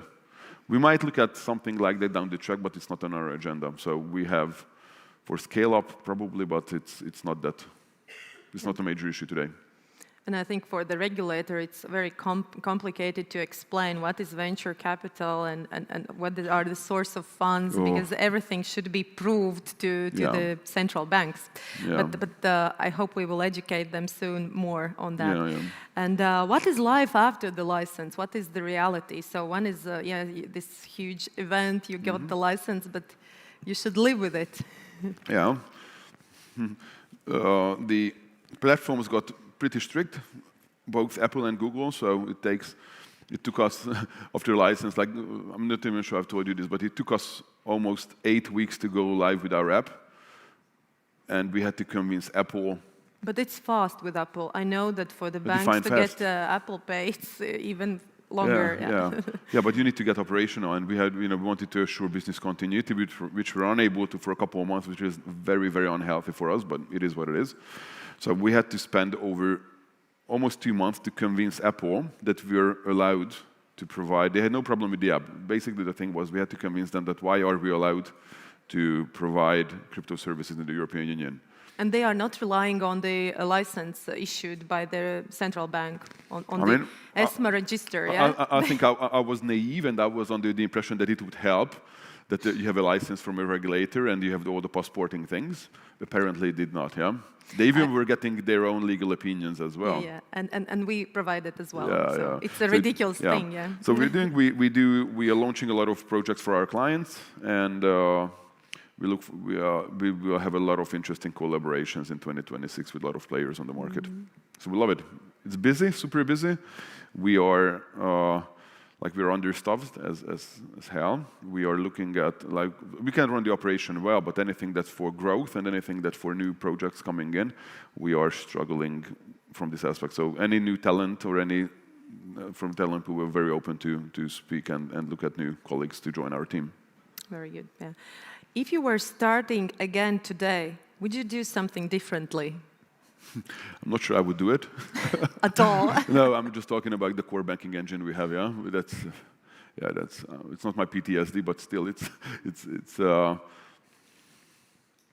I would, so my background, I'm a project and program manager by trade. And I think I have a pretty good understanding of complexity. And we put a lot of emphasis into talent management right from day one. And I think that was probably our top priority apart from compliance. And I would put a lot more emphasis in talent management, even though it was a strategic element, like finding good talents and locking them in. We don't have any senior colleague of ours in 8 years who's not with us. So people don't leave us. Mm-hmm. So I will end our amazing discussion with one of my favorite questions asked by Nikolai in Good Company podcast. And what's your advice to young people?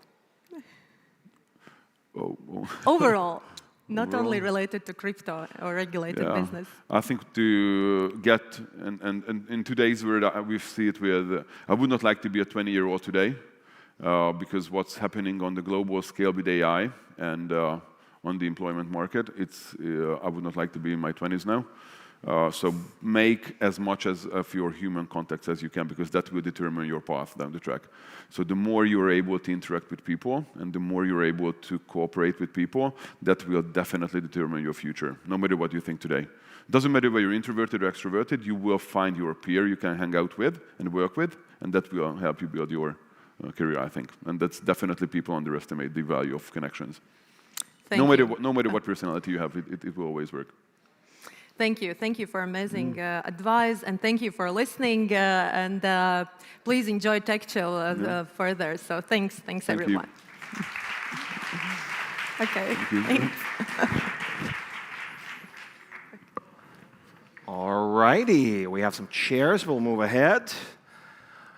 All right, here's Daria again. I think we've had a wonderful insight in how it's like to be an entrepreneur that has, 140, 150 documents, 6,000 pages. He has to comply, but then he still says GDPR is the gold standard. So I respect that. I didn't know that I didn't expect to have this, but I did. And the fact that they were able to get it leading the way, and you can do the stuff in Europe and beyond, that's pretty promising. But now we have something a little different besides going through 150 documents on regulation. The next 3 talks have one clear through line, and I think you did a deep dive on several of these folks. So I'm really looking forward to this. I think the next keynote is one of the most important topics that we are tackling now, at least for me personally, because ladies are still being discriminated against when they want to have it all, not only have a business, but also have a baby. For instance, I have a friend who recently successfully exited her startup, and when she was raising her previous round, she dared to be pregnant, and she had to negotiate with all of her investors how she's going to handle it, who is going to run the business, and how it's going to turn out. I don't think this is supposed to be this way, because after all, we're all humans. None of us would be here if ladies wouldn't be having babies. And I think we need to have some systematic approach how founders, not even ladies, because sometimes fathers are also involved in this process, we need to have a systematic approach how we are approaching this issue. So I think Agnese will share her personal experience, what happened to her, what kind of hoops she had to jump through, and maybe what helped her is being competitive trampolinist when she was 17. Hopefully we don't have to have that background to have babies, but maybe we should. Let's see. All right, jumping for hoops, making it happen, raising around is hard enough. Now, what I will give you is that the next fireside after that touches upon the similar subjects and also gives systems on how to manage both of these challenges, right? So data-driven life, parental leave, the whole thing, and Agnes, who I met, I think, more than 6 years ago as part of a duo. I'm looking forward to seeing a little catching up, basically, for this keynote. Mini keynote, 10 minutes, right? Yeah. So looking forward to this, and Absolutely. really warm hand of applause for Agnes. Let's see what you got. All right, let's do it. Woo.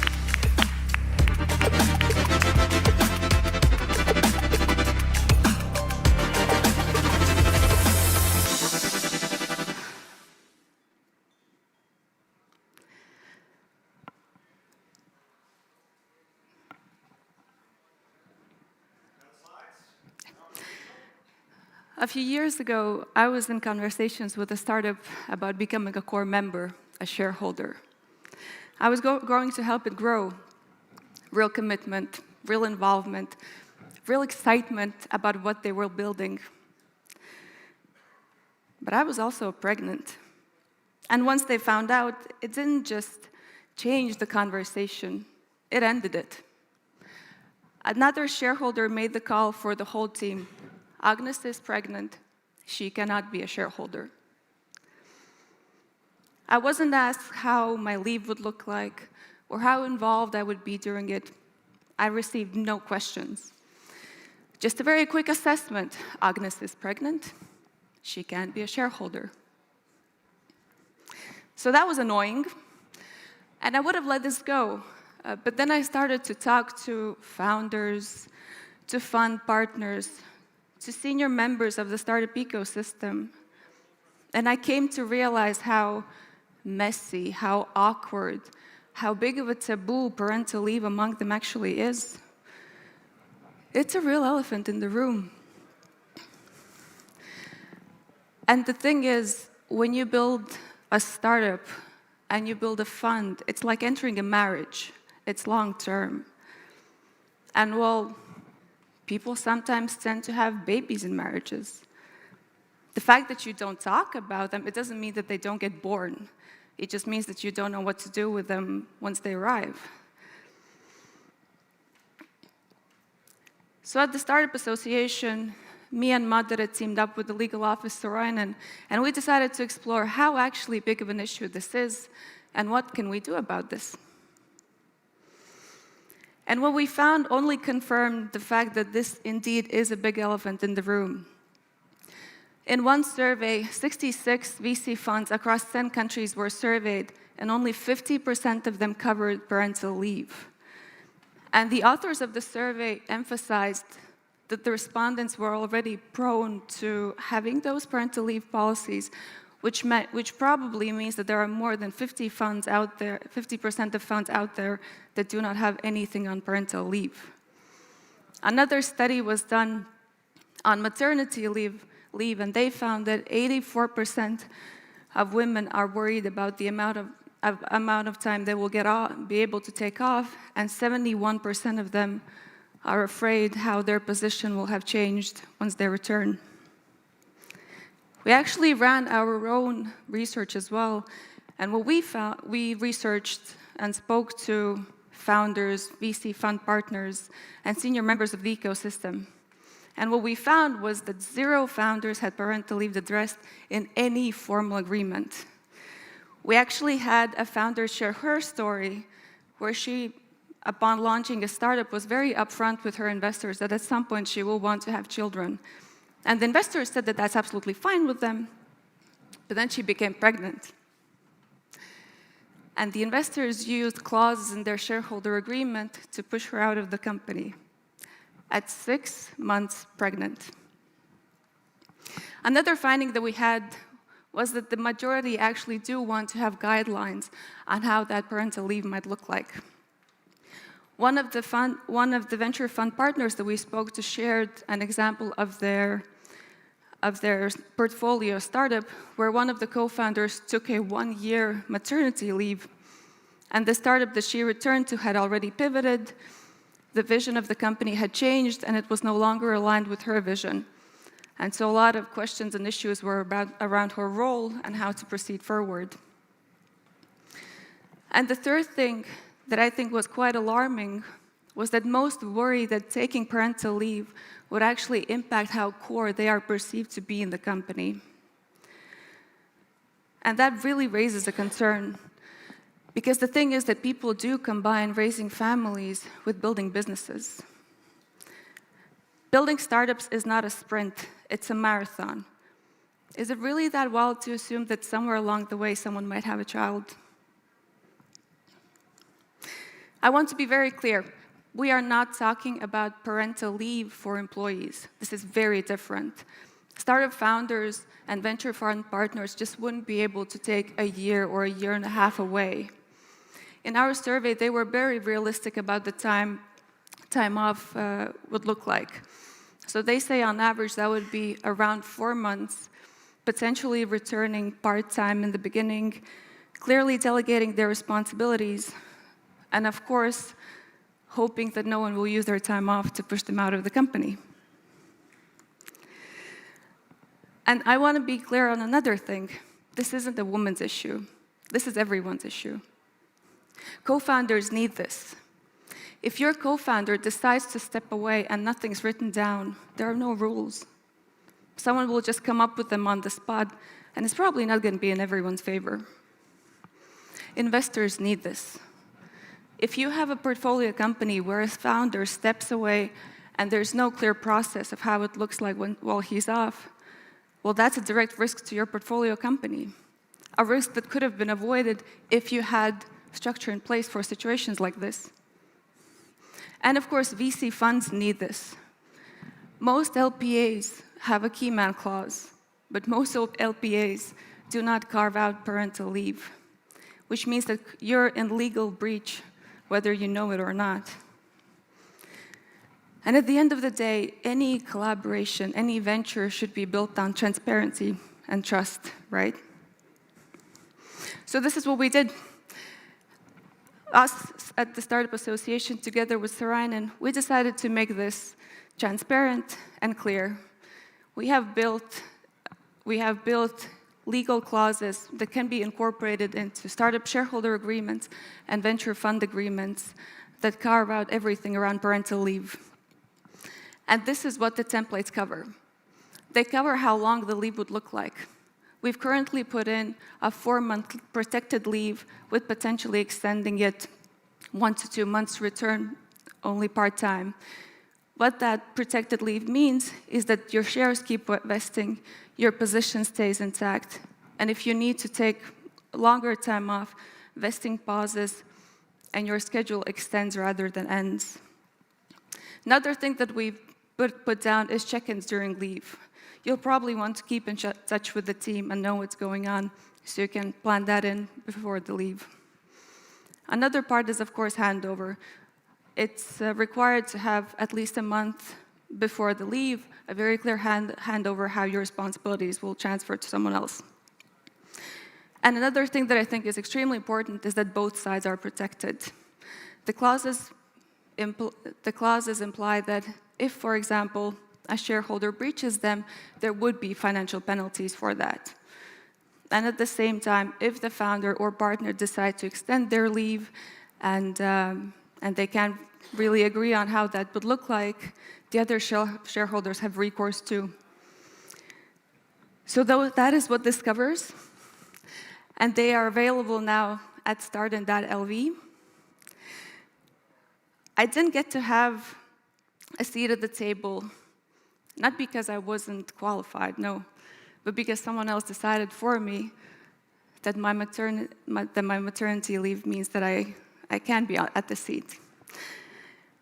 If you're a shareholder, do incorporate these in your next shareholder agreement. Have that discussion about parental leave upfront and not in a crisis mode when someone's pregnant.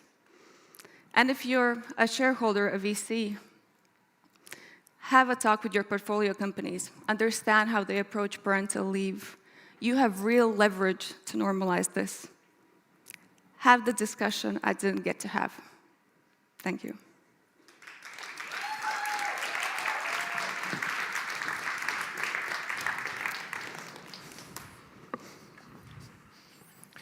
All right, one of those subjects that can change the game because we respond to systems, frameworks. If we have best practices, like in Estonia, we, for example, have startup model documents that have guided many shareholder agreements, many, not just shareholder agreements, but term sheets. So if this becomes the norm, best practices, I think we're going to have better quality ecosystem, better quality founders. There are going to be less surprises, and everyone will be on the same page. But now we're going to move on to probably what Gleb is a little bit excited in the whole topic here. Doing data-driven decisions in your business, but also in your personal life, and even when you're pregnant as well. Well, I'll consider that latter option for myself later, but for now, I'm all about the trackers. In my particular work, 5, 6 years ago, I transitioned to a lot of tools that collect a lot of data. Many of you might even know this when I train you guys. I realized that a lot of subjectivity can be useful, but eventually, if you want to make good decisions long term, when you're starting companies, when you're raising money, when you're selling, you got to write things down. You got to keep track of them, and you have to, most importantly, develop systems. And our next two speakers, all right, so Madara and Anastasia, they're both operators. One is a hard-hitting executive, the other one is a COO that knows how to set up, automate systems, flows, the whole thing. And they both happen to be parents. One has an 8-month-year-old, and the other one has 2 1-year-old and a 4-year-old, if I recall correctly. And so juggling the two, creating the systems, being both the COO and CEO of not just the companies they're in, but also in their families, that's a whole different game. And I probably will never have that experience, but I want to learn from the two of you. So that's for sure. Now, I know this is a subject you've been really digging into. Was I? I think so. A little bit of dirt, all that stuff. Anyway, but having said this, is there a few things you potentially want to learn for yourself? Well, maybe in the future I will have a baby and I will want to also track this whole process. So figuring out the framework for tracking the personal data, well, maybe not only babies, but overall what you can do with data, is curious for me. I don't do it at the moment, but it's getting coming up more and more in my life. So I'm excited to know what Anastasia is going to say about that. Understood. So I would like to kindly welcome Anastasia and Madara on stage. They're going to have a fireside chat, 30 minutes. Looking forward to this. Hand of applause, warm welcome. Let's do it. All right, let's do it.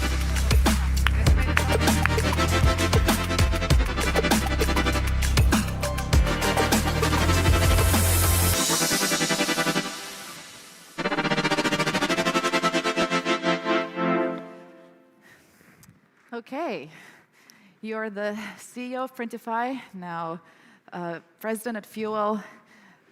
Everybody knows how impressive of an operator you are. You're also a mother. So which Anastasia do we have here today, the exec or the mother? Good question. What time is it? Around 1 p.m., right? Which means that my kid just had his lunch. He is out on a walk with his nanny. Will fall asleep in approximately 15 minutes. And now I'm in the executive mode, absolutely. Awesome. So what do you track right now? You know, Gleb is interested in tracking things. Everybody probably has their trackers right now. Be it yourself, your son. What does that tracking workspace look like these days? Yeah, excellent question. So for myself, I continue tracking all of the things that I was excited to track historically, which is basically my well-being indicators, right? I have an Oura Ring, Whoop. I'm tracking my sleep. I'm tracking my activity levels, my stress levels. My sleep depth, to be honest, was awful this week, and the reason for that is that my team at Fuel, the leadership team, is on a leadership offsite in the US, and I made a decision not to travel with them. I stayed home, but that means that I'm operating in the US time zone and staying up until 3 a.m. sometimes to be able to participate in the meetings. As for my kid, I'm kind of tracking most of the things around his schedule, and well, for me, it's important to know what he's doing and when, how he's feeling, like when did he woke up from a nap. And we have this app that we all are using, whoever is looking after the kid, is it his grandma, a nanny, myself, or my husband, and we are entering all of the events that are actually happening. And what I'm doing is I'm analyzing it, honestly, and then I'm creating a brief for the next day. I'm setting his schedule in order to kind of have some predictability in my life. I need to know when he goes to sleep, especially in the evening, so that I can take that work meeting late in the evening.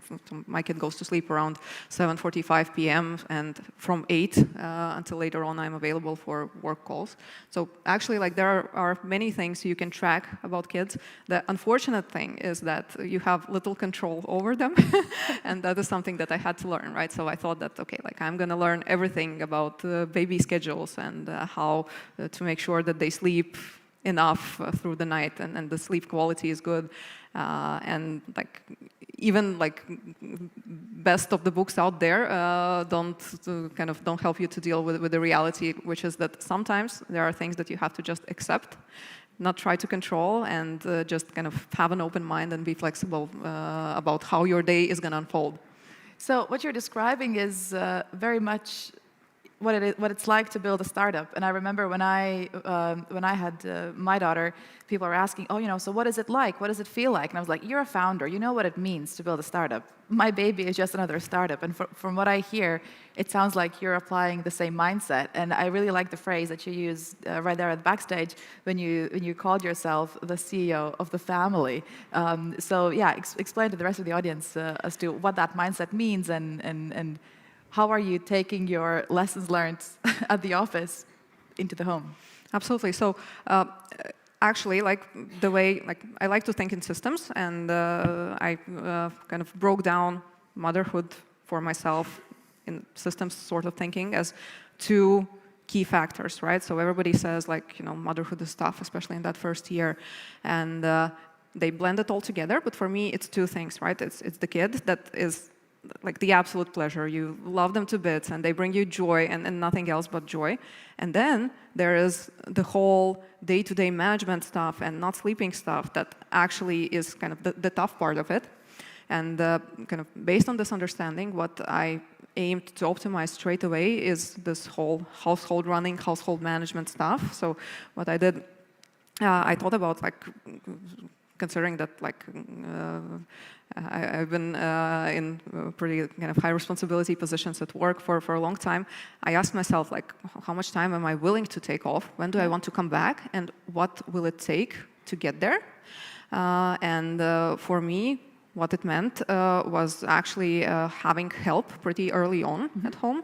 So it was also thinking about, okay, like what do I want to have as part of my day-to-day? Like honestly, like it's like 3-tier prioritization. Like, so what are the must-haves? What are nice-to-haves? And what things I can, maybe deprioritize? And kind of building the whole system around it, including hiring the people who can support me, stopping doing some things, and yeah, delegating as much as I can. And I understand you actually hired nannies and other people to help you at home before you even gave birth. That is, usually moms do the opposite, and I guess I'm in that situation. I was at home with my daughter, and I'm like, okay, now now I'm going back to work. I have an amazing village at home that supports me, but I was like, oh, okay, so nannies, that's a fairly new topic in my life, but I understand you were really proactive about this even before you gave birth. What were the decisions you made, what you now understand much earlier than others to be as proactive about the process? Yeah, so I thought backwards. I thought, what would be kind of, what are my goals? What I want my day-to-day to look like a year from now, let's say. And like, do I see myself back at work? How do I see my day-to-day generally? Like, what has to be part of my day-to-day? And based on that, I understood that, for example, things that I can outsource is cleaning, right? It's also cooking food, because if you have a nanny, you usually kind of offer food for them. And like, I didn't want to spend my time cooking for the nanny while she's spending time with my kid. Like, that's nonsense, right? Sense, yeah. I also thought about the timeline of when I would want to start thinking about returning back to work. And for me, it was like around 6 to 9 months when my kid was around that age. So I made a decision, okay, like breastfeeding, for how long? Let's look at the studies and what they say, right? Okay, the minimum is 6 months. Is that comfortable for me? Yes, right? Nanny, I will need her probably even earlier than those 6 months, because to return, I have to feel comfortable leaving the kid with the nanny earlier, and they have to know her and feel good so that everybody has a peace of mind. What else? Like, sleep is super important for me, right? So like, I've never slept as many hours as I did over the past year, I think. So as a result, I made a decision that I will need nanny straight away, and I started recruiting her, I think when I was like around 4 or 5 months pregnant. Okay. And like, it's tough, right? So you need to find a person that you can absolutely trust. And it's like, different roles require different skill sets, right? And like, when you're looking for the nanny, it's similar as to looking for an assistant or an executive assistant. So it has to be a person like super organized, super good at following directions, and willing to take care of your kid, of you, because in those early days, you know, right? Like you are the one who needs to be taken care of, and of the environment at home, right? So based on those criteria, I was like really recruiting heavily. I had a process, like I had a call with them, asked the standard questions. Then we met one-on-one. Then we met together with my husband. Then I had a follow-up meeting clarifying the details. I checked the references, so all of that. Yeah. Right? So you very much do run your family as a company. You do recruiting, you do alignment, you use this, you introduce tools and systems to keep everybody on track, and then you track KPIs. Absolutely. That's awesome.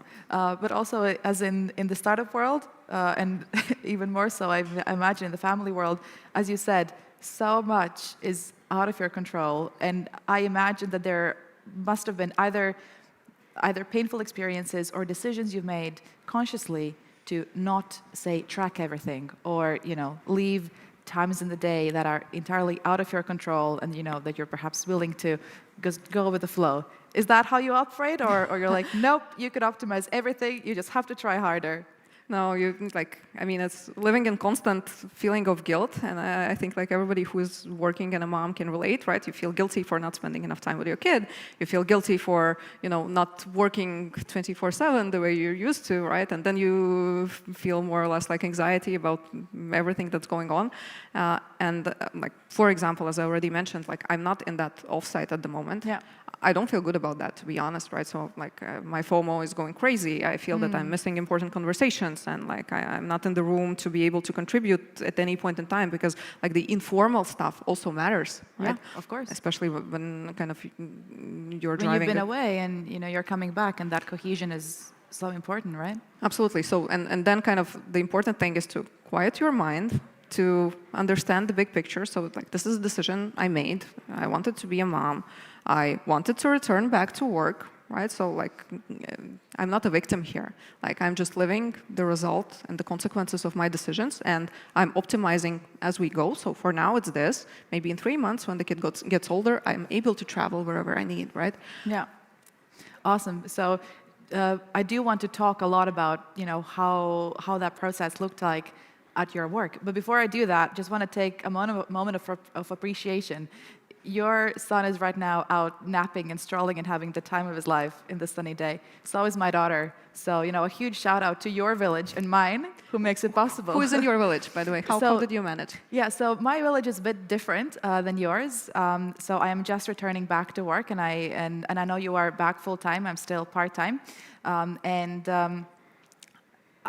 I have organized my life around my village, but like you said earlier, at the backstage, you look at your life and these 4 sets of priorities, and then how do you arrange them accordingly? So there's work, there's your son's well-being, your own well-being, and your relationships. And I was reflecting on that and thought, well, actually, my village is kind of arranged in those 4 buckets. So it's my mother-in-law who gets the biggest credit. She takes care of my daughter during work time, and you know that better than anybody. That when you have that time, you're like, the clock is off, and I'm like, okay, I have 8 hours for work. The time starts now. No WhatsApp, no social media. I have to execute, and I've been very clear from the start that when it's my mother-in-law with my daughter, that is my work time. Then it's my own mother who comes in once a week and in evenings, and that is my quality time with my husband. Sometimes it feels like that's the only time a week I see him, because it's such a juggle. And then everything else, so friends, gym, my own well-being, I negotiate directly with my husband, and in a way that works out as a very natural, almost. It almost feels like a trading opportunity, because those are things that matter to him as well, and we make it very explicit and visible on how we trade our individual time with our friends, how we manage our own gym experiences, and my mental well-being, because that is exactly what matters in his life, and the time I take for me, and that is how we keep check on each other, that both of us get enough time outside home, but also are present with our family. So my schedule looks very much it changes depending on who I have available. But that also, that simply works as a very good signal for myself, and that's how I try to minimize my blame. If I have my work time, that is my work time. I know that I will have my gym time later in the evening, and I think that is the only way how you can negotiate that. Okay, so you're executing at home. It's it's obviously mostly joy, sometimes frustrations. You're also now full-time, back full-time. So how was that process like? Before you became pregnant, how did you set the scene for your shareholders, for your team? Tell me about, and for the other would-be moms and dads in the audience, take out your notes. Please do share. How did you prep the team for this? Well, probably we're starting with the fact that I always knew that I want to be a mom someday, but it was never the right time, just because my career progression was pretty steep, and there were always many more exciting projects to take care of. And when reflecting at that, actually, the first I started being transparent and negotiating my leave was many years before I went on one. Mm-hmm. So when I was accepting a job offer from Printify, it was 4 years ago already, I was upfront with the shareholder and CEO at the time, James, that I'm 30 years old, so soon I'm gonna plan to take some time off and go on maternity. I'm absolutely planning to have the right succession plan and to make sure that the company is well during that time, and I plan to come back as soon as I can, but just so you know, and that was the first time we spoke about this. Then in around 2 years, when I was offered the CEO position at Printify, we had that conversation again. I said nothing's changed, I'm pushing it forward a bit because of this, right? But you should know. And then we had a conversation with the board as well, right? So, so we have actually very cool set of board members. And all of them said, okay, we understand, let's kind of think for now, and then kind of let's have the succession plan. So I kind of delayed the decision again, and then there was a merger between the Printify and Printful, right? And again, I delayed my plans. And then when we were structuring the new joint company, Fuel, that conversation came up again. And actually, I had to level my ambitions a bit and my ego a bit, understanding that, okay, whatever I take on my plate now, I have to consider the fact that now my clock is ticking. I was almost 35 at that time, right? So again, I was upfront with everybody. I was upfront with my new boss now, Alex. And actually what I was happy to see was that everybody understands, right? So kids are part of life, and it's okay. I wouldn't be afraid to speak about that.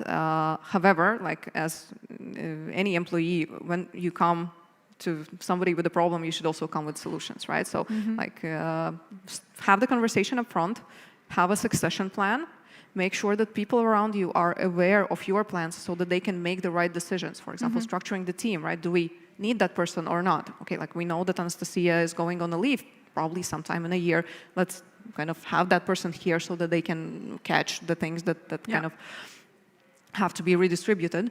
So that was generally kind of preparing for the whole thing. And then again, kind of when I was already pregnant, I didn't wait until the third trimester to speak about it, which is what people often do. And nowadays it's even easier, right? Because you work remotely most of the days. Then on the days that you come to the office, you can wear something oversized.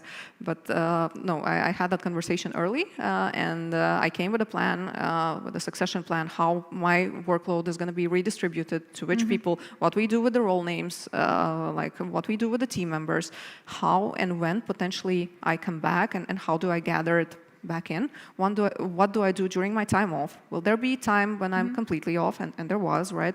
So it was around 2 or 3 months where I joined only the board meetings and nothing else. And kind of what access do I need in order to be able to maintain kind of being current with the things that are happening in the company? And when I start ramping back on, like, what are the things with which I can drive the most value? Yeah. One commitment that I didn't give is, okay, 6 months and I'm going to be back. I wanted to, honestly. Like, this is how my mind works. Like, set yourself a goal and a timeline, right? But like, I was fortunate, or like my husband said, like, don't commit. You don't know, right? It's your first experience being a mom. Don't commit to anything like that. And actually, like Alex, the CEO, he also has several kids, and he said, like, we will be happy to have you back anytime, right? But don't promise anything, and then don't push yourself too hard. And that was very helpful. That let me feel okay to leave and to take the time off, to really be ready to come back when I was. So what I'm hearing there is an insane level of agency from your side. So also, like Agnes just shared earlier, silence breeds miscommunication. So you literally flip the script upside down. You're like, nope, you know, I will still have a child one way or another, so might as well deal with it and, you know, be prepared as much as we can for it. So that's awesome. Yeah, but it was very important for me not to let people down, right? So if I'm entrusted with responsibility, like I have to be transparent and honest, kind of how it can go from my side. So that was critical. And I think that made all of the parties involved much more comfortable with the situation. So you're back full-time now. What is the reality like? Is it as easy or as hard as you'd expected it to be? Because from what I hear, you did take some time out, which is awesome, but you did everything you could to stay present in the loop through the board, through access to, you know, whatever you needed to stay in touch. How does it feel being on the other side? Well, it feels different for sure, meaning that my life, honestly, at the moment, is reduced to 3 things. My well-being, which is sleep and a bit of exercise. It's my family and my work. Like, almost nothing else exists. Yeah, so I have no time to watch TV series, to do some educational stuff, which I love to do. I love to learn new things. My hobbies are in the background. My friends, unfortunately, are in the background. Yeah, so I'm like not meeting them. I more often call them than have a chance to meet them, and that's okay for now, right? And I know that this too shall pass, right? However, like in terms of work, I've found that having less time and being more critical about my resources has actually been very helpful for me, both as an employee and also as a leader, right? So now when I go to work, like I start each day with a question to myself, like how can I drive the most value? Because I don't have time for hundreds of projects, right? I cannot work, I don't know, 14 hours a day. It's no longer a reality for me at the moment. So I need to do things that matter. So it's like ruthless prioritization. And kind of the second part of that, like as a manager, I'm also very aware that each decision that we don't make today is just adding to my like virtual to-do list, right? I'm going to have to the solve mental it load someday. is insane. Yeah, absolutely. So I'm trying to make decisions as quickly as possible. I'm trying to give directions to the people as clear as possible and absolutely make sure that they understand, because I don't have time for many iterations, right? And also I'm giving very candid feedback when I can, because I'm relying on my team so much at the moment to still have that pipeline going, to be able to do many things. I cannot pick up the slack for anybody anymore, right? So it is different, but I wouldn't say that it's worse. It's like efficiency 101, I think. So obviously, again, we just heard about, you know, the fear of, you know, of having that pregnancy and the topic of babies in the room, be it, you know, the founder, the shareholder, a fund partner. I'm sure there are, you know, lots of amazing founders here in the audience or you know, there in the hallways who are single-mindedly focused on executing their startup's vision. And obviously, you can empathize with them when they think of, well, how can I even think about, you know, having somebody, you know, in the C-suite who's not here? You know, 2 months may not seem like a lot for most people, but you know, 2 months in my startup is like years. You know, we all know the cliche. You can empathize with that fear, and obviously, you know, sometimes, you know, we've all heard, you know, an ugly story or two when there are fewer opportunities available for usually women, but not always, because they are brave enough to bring up the fact that they also do want to have families. So what do you think of that fear, and what's your perspective on that now that you've actually experienced being an executive and being a mother?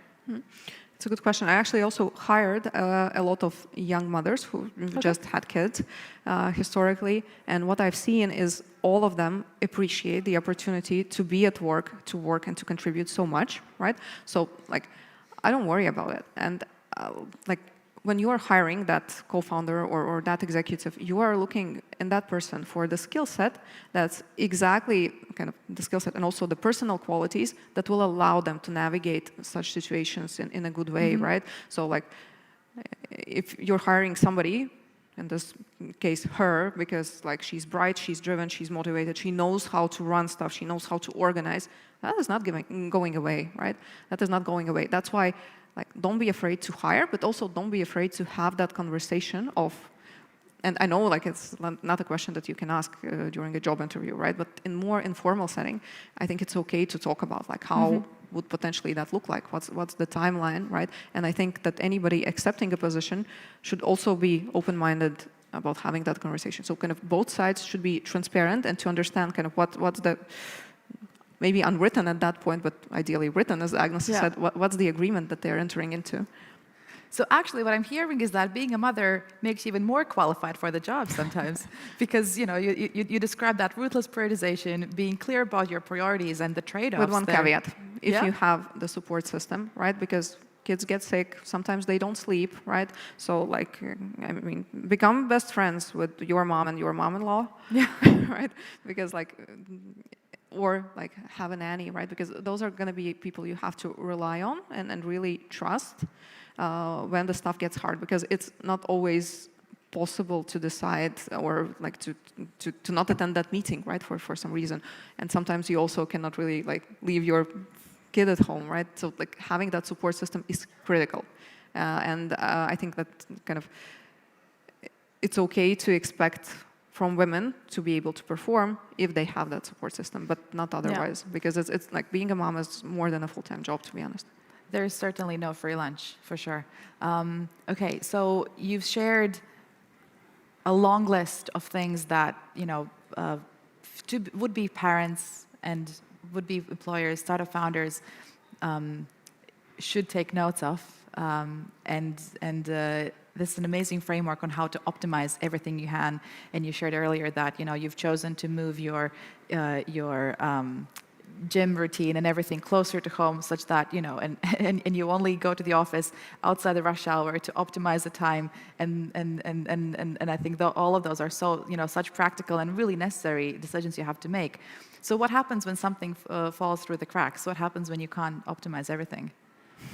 Or are there perhaps, again, decisions or situations when you've felt like, okay, I really have to do this. My plan requires X, Y, Z of me. But hey, this is life, and I have to pivot. How does that ever happen to you?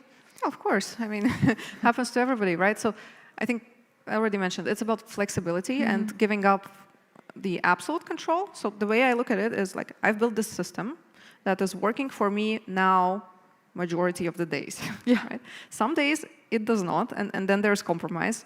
When many days like that occur, I have to rebalance the system. So again, sit down, consider what my priorities are. Like exactly like as I mentioned, like I had this workout group in Riga earlier, and I live in Jurmala, which is like 30 kilometers away. I just cannot go there anymore. I loved going painting with my friends on Wednesday evenings, but then it's the rush hour when I need to commute and I'm away from my kid for a long time. I remove that if I cannot do it for now. And like kind of have the priorities at the top, right? The system supporting those priorities, feeding into what you do day to day, and then take time to rebalance when you feel that something is not working anymore. Yeah. So what I'm taking from this is, and the lessons I'm taking from you are, be clear on your priorities and the trade-offs up front. Be clear with your team and what your priorities are. Double down on systems that you already have in your life in the past, and just see what works and apply that mindset. to the family life as well.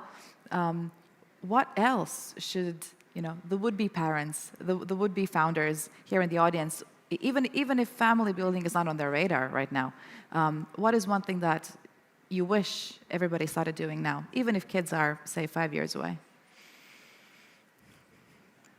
Being mindful about what you're doing and why, right? So that's the key, right? A lot of us are just going down the stream and just reacting to the situations occurring in their life, but like design your life, understand where you want to be, and structure the things that you're doing and that you're committing to in order to get to that desired outcome. And for that, like mindfulness is required, and it's different for everybody, right? For some, it's therapy, journaling, meditation, or just having honest conversations with yourself while you drive to work. Awesome. I think that's everything we have time for today, even though I could talk to you for hours. Thank you. Thank you. Nu forši.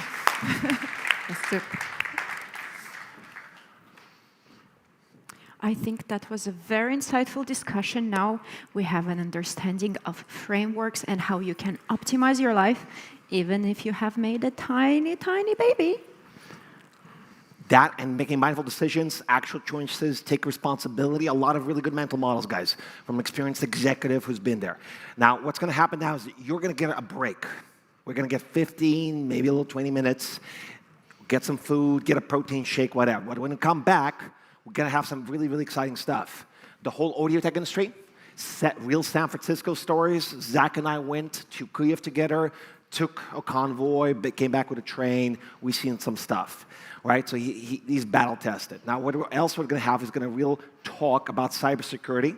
I think you are mega experienced managing cyber batches a while back. You and I worked on that stuff, so that's one of your kind of key things you want to check out, if I recall correctly. Absolutely, I'm coming back because we're going to have an important discussion. If something happens to your company, the silence is not the strategy, because this is exactly what ruins your reputation and trust.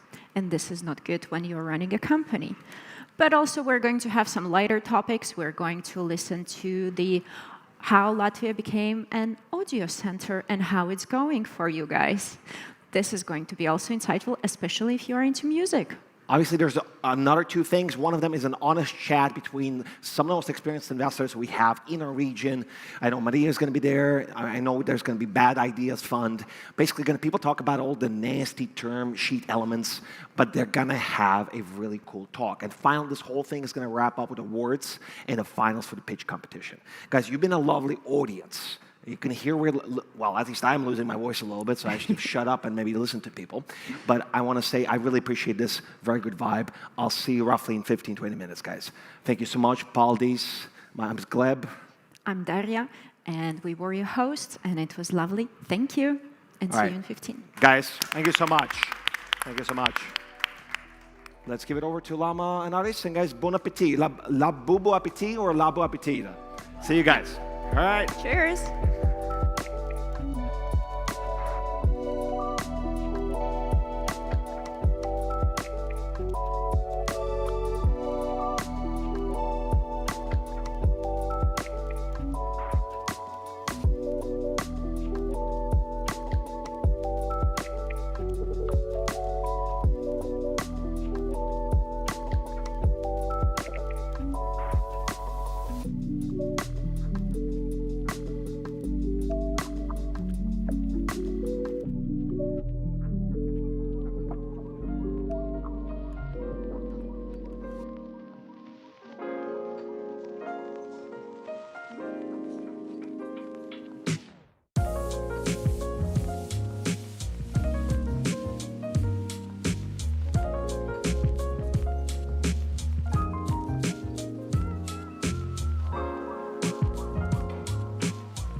Hey people, welcome back, I hope. Yes, yes, a round of applause. A lot of energy. Welcome back to the second half of today on the founder stage. A lot of great things will be happening. I am Aris, and this is... I'm Lauma, as our cheerleaders already say. So we will be here from now until the very end, until the awards, until the big prizes of the TechChill Founders Battle. We got some big bucks to spread around. Well, not we, bucks. but other people. Well, if we pitch, then maybe they're going to give us some big bucks. Some small bucks works too. But yeah, so Aris, who are you? Why are you on stage?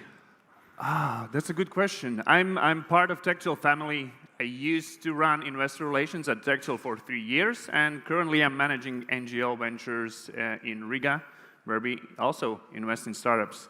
But we're not spreading the cash today, so they don't have the bucks today. We're leaving it for others. But you forgot your most important title. Yes. I'm also Chief Kebab Officer. So if anyone is interested in a best kebab in Riga, I'm the guy to talk to. Yeah, Aris also has a LinkedIn post about the best kebabs in Tallinn. So Riga, Tallinn, that was years ago. Yes, it probably so needs to be updated. So it's very outdated. We're not going to give him bucks. But anyways, I'm a part of TechChill family. We joined around the same time. I'm the board member currently of TechChill. And yeah, so we're going to have some content for the first part, and then we're going to move to pitches after some time, and then we're going to get to prizes and thank yous and awards and partners and so on. So everyone who is listening to this by the doors, please come in.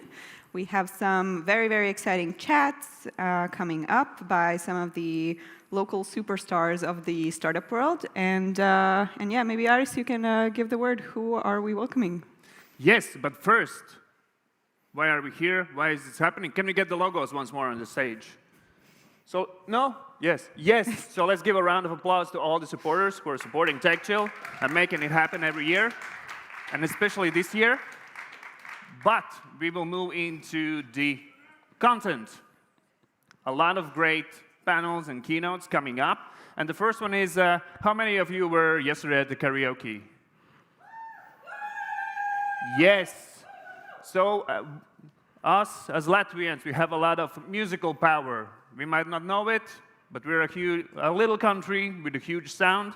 A lot of artists are using equipment and tools created here. And this is what we're going to be talking about now. So I would like to invite to the stage the moderator of this next fireside chat. He used to be a director of strategy in the music industry, so let's warmly welcome Daniel Ray.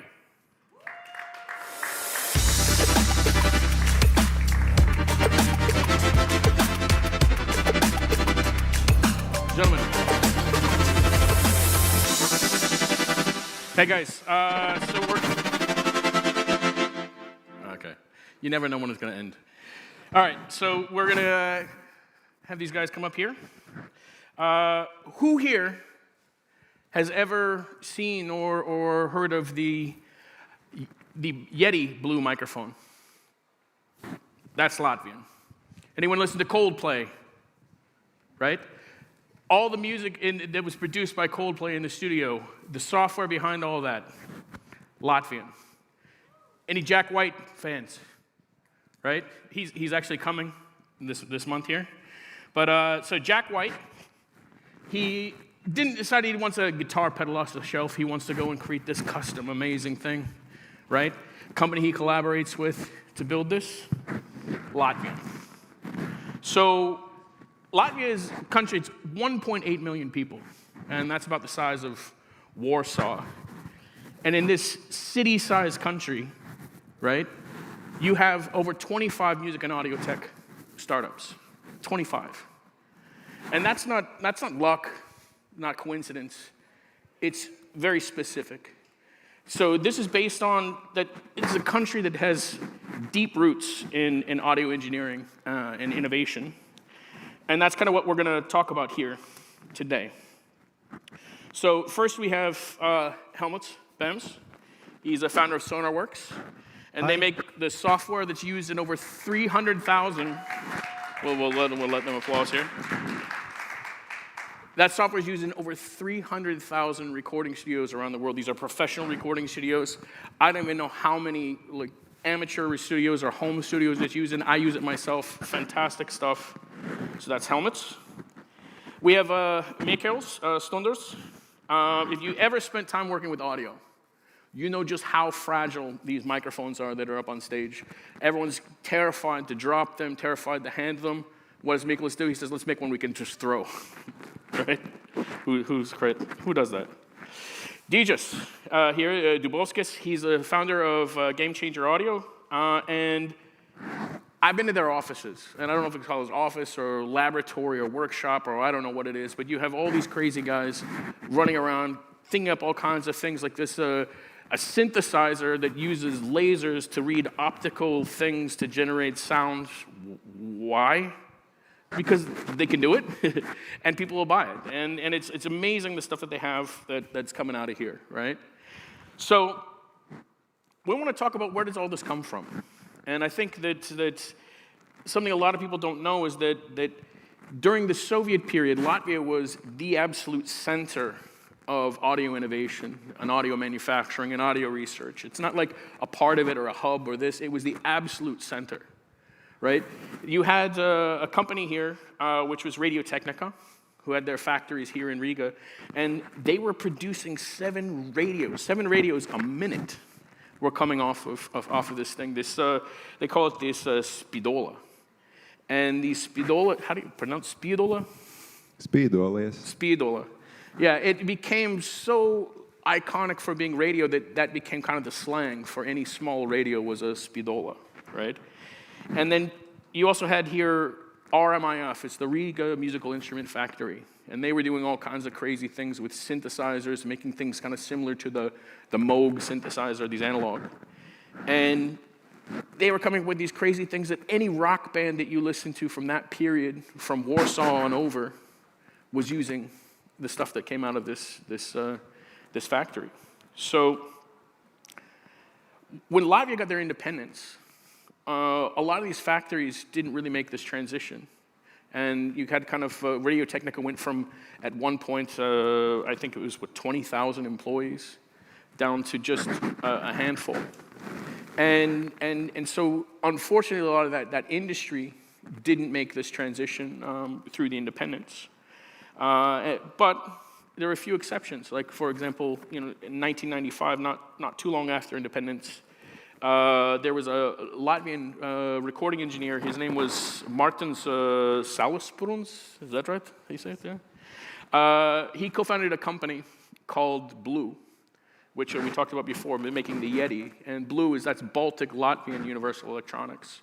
Not a lot of people know that's a Latvian company, right? Kind of came out of Latvia. The roots are here. They created the Yeti, the Snowball bottle, the baby bottles, all these great microphones, and ended up selling to Logitech for about 120 million in cash. It's a really fantastic success story, but a lot of people don't know that the roots here are Latvian.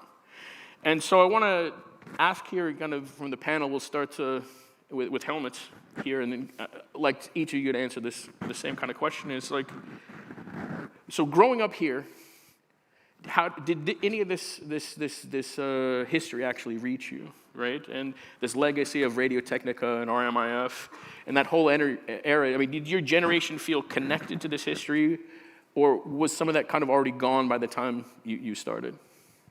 Well, it certainly did for me. So I was born in the 80s. So I was a kid in the 90s, but I definitely remember Radio Technica.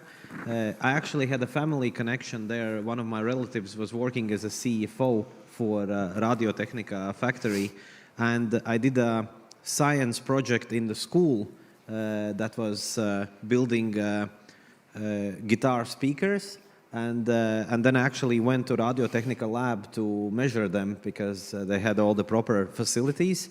So I actually had the exposure, and I really liked the stuff.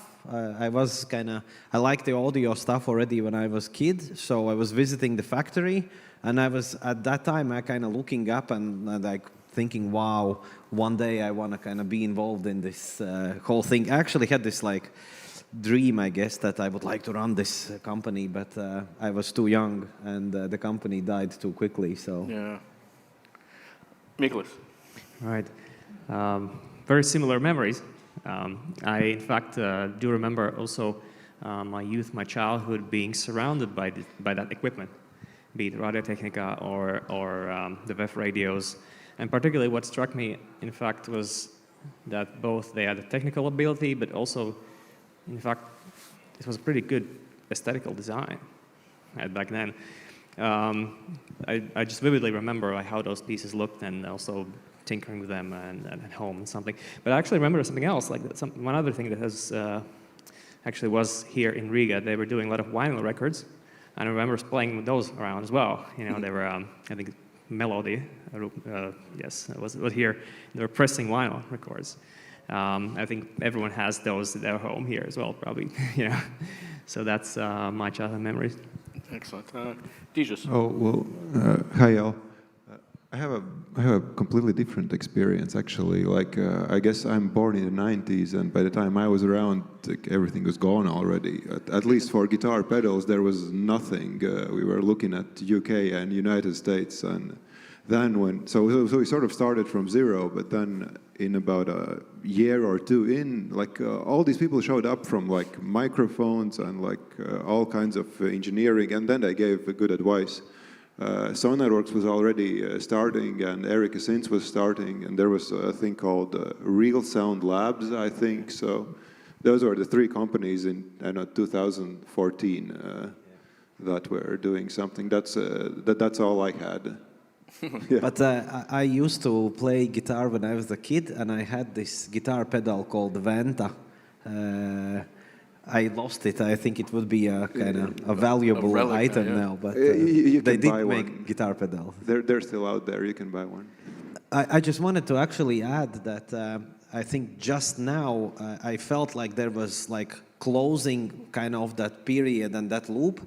Literally last week, one other kind of audio-related company founder called me and asked if we can cooperate because they have a client that requires some technical measurements that require anechoic chamber. I don't know if you are familiar with it. It's like a special room where you can make these very specific acoustic measurements. And Radio Technica used to have like one of the best facilities actually in Europe, I think, maybe even in the world, because in the Soviet time they didn't really calculate costs, so they just built this room like a basketball stadium size. Which was like nobody does it now because it would be just too costly. Anyways, and a few years ago, they actually teared that building down.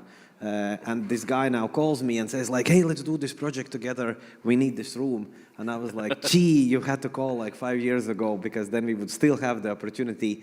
And I felt like that was closing of that period as kind of the new needs arise. We again need that room, but the kind of old period is gone, and then we kind of thought that like, okay, we probably will have to build a new one at some point.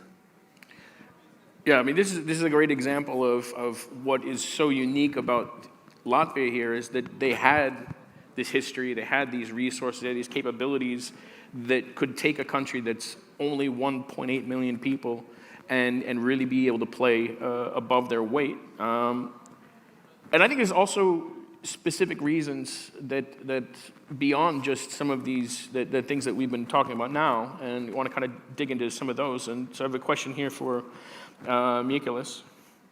So one of Latvia's best kept secrets here is that there are world-class small batch electronic manufacturing factories here, and these factories can build premium hardware without the minimum orders that would kind of kill a lot of other startups at very early stages. And so how much of this did actually matter to you? And why does no one really talk about this when they talk about the opportunity here?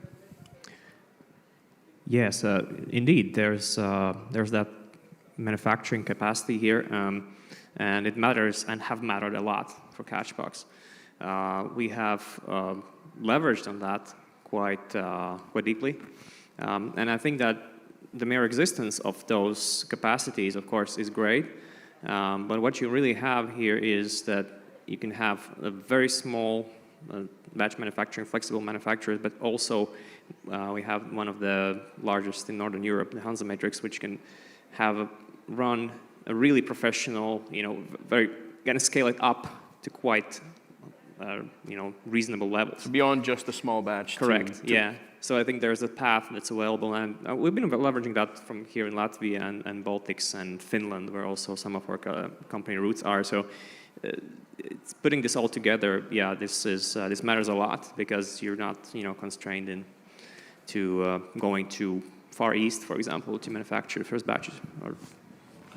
So when we talk about, that's a unique capability with that you can do the small batches and also scale to a reasonable level before having to go to the Far East. So you can have the manufacturing and the innovation literally, down the street from you. Right there, and I think that even sometimes, the amounts might never be. You might be a large company, but the unit amounts that you're producing might never be that big that it makes sense to go that far. And yeah, that's a very unique combination of being able to have two things together, the innovation plus the manufacturing. And I think there are these other unique combinations that also contribute. And one is not only the engineering talent, but engineers that are also musicians. And so to Jesus here, I want to talk Game Changer is founded by these crazy engineers who happen to be also really great musicians. And I think that this type of combination of bringing these two things together matters a lot more than what people realize.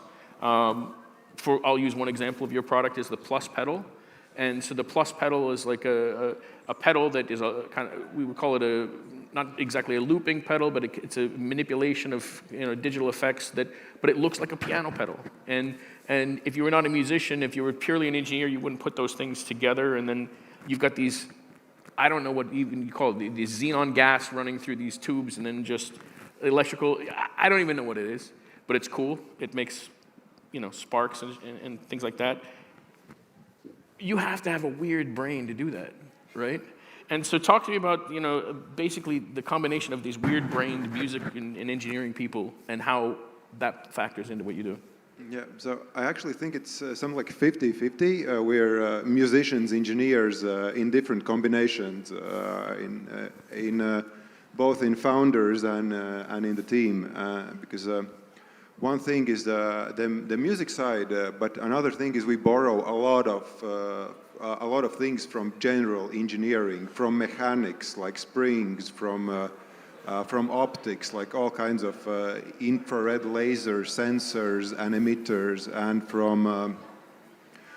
from drone motors, from stepper motors. Like this general engineering is like half of the thing, and then you put it together with the music side and think of what interesting thing you could do, like take a flashlight from a photo camera and send like a music signal through that one, for example.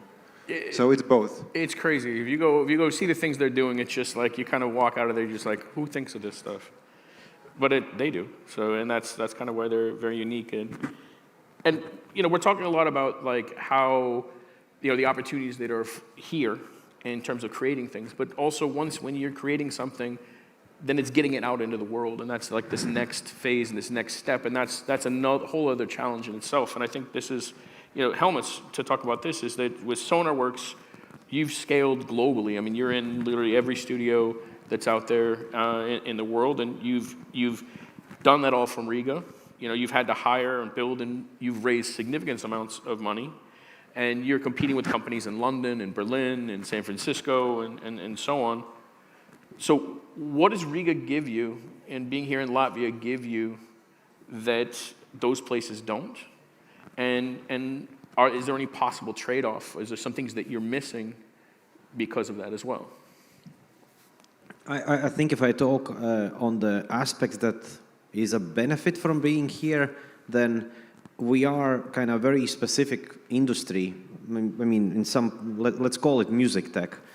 So if you look globally, the music tech industry will not attract like top level talent, you know, because if you are a company in San Francisco, then all the top talent is taken by, you know, Googles and Facebooks and Apples and whatnot.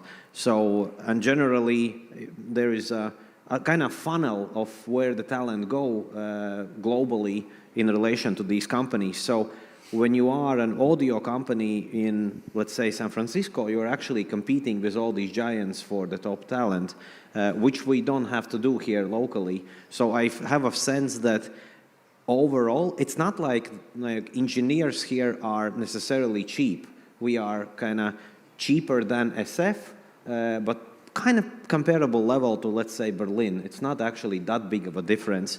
But the biggest advantage is that we don't have to compete with those super giants in those markets. So it gives us, I think, a better availability. It gives better availability of actually better level talent relative terms. So in that sense, I think it's actually a good place to build some sort of development center. In terms of what we lose, overall, of course, the epicenter of the industry is generally US. I mean, it used to be LA. I believe now it's Nashville probably is the #1 city. It's still US dominating globally, and then you have like UK, Japan, probably the follow-up markets. So you are like the biggest disadvantage that you are not there. So you don't go out in the morning and you can't drink coffee with the kind of people from these other companies. So how we deal with that? We ultimately end up traveling a lot. There was a period when we had a lot of these ongoing kind of partnership discussions with these companies, and we just had this, like we agreed internally that we talked with them as if we lived there. And if somebody says like, hey, can we meet up in a coffee shop like next Monday? You just say, yeah, sure, no problem. And you just fly off to US to do that kind of coffee shop meetup. And we've done crazy amounts of travel. I think it was 3 years back, my co-founder was one fly away from this platinum or whatever category for like Lufthansa or whatever was it, because of the amounts we were actually flying there. Right. So that's the disadvantage. And you pay with your health, I guess, like flying these crazy kind of over these time zones and spend a lot of time in travel. So Sure. So I want to talk kind of here, about these companies in depth a little bit about the history and kind of where they've come from. And with Game Changer, what we want to talk about is you guys, you're working with musicians like Jack White, large companies, Guitar Center, sells your stuff. You're in all these retailers all around the world, multi-billion-dollar companies selling your products. But you guys started in kind of just like a kitchen, in the evenings, and your first crowdfunding campaign was so successful that PayPal thought you were a fraud and froze your accounts. And kind of walk me through kind of what the process was for you guys starting out, how you started, and to where you are today, and some of the things you kind of learned along that path. Well, yeah, we didn't know anything what we're doing. We were like improvising in the beginning, but the things that were there was the product quality was there. We had this like weird, humble and feeling of responsibility towards our first backers and users. Like I started Googling those names. Those are like some sort of like Beatles, Pink Floyd producing musicians somewhere there, and you just don't want to let them down. So we had like we were pretty stressed out not to make mistakes with the first thing that we did with the plus pedal. And but yeah, it wasn't that easy. I mean, I think I aged I felt like aging for 5 years during the first year, just like putting everything together so that it works. Yeah, there was actually one pretty scary moment was when we released this distortion unit, which has like 5,500 volts in it, like 6,000 volts. And you have like 220 in the wall, and the unit actually plugs into the wall. So, and we make the first batch, and there's like the shipping list, who you send a VIP, who you send the first prototypes to. And there's this Pierre de Beauport, who's a guitar tech for Rolling Stones. There's Richard Kruspe from Rammstein, and there's Jack White. And I'm like thinking, like, have you really tested this? We're gonna send this thing. You plug it into a wall. We're the guy that you killed Jack White. We you actually killed the Rolling built Stones. a thing which you couldn't has, kill Keith Richards. That's impossible. It's like it's like 6,000 volts. Is it like that was when I was scared. But like we tested it and talked with people. Yeah, it's fine. We shipped it. And it ended up fine. But like after that, we weren't sort of scared of anything. Of anything, yeah. For better or worse, but yeah. So. That's fantastic. That's fantastic. So helmets.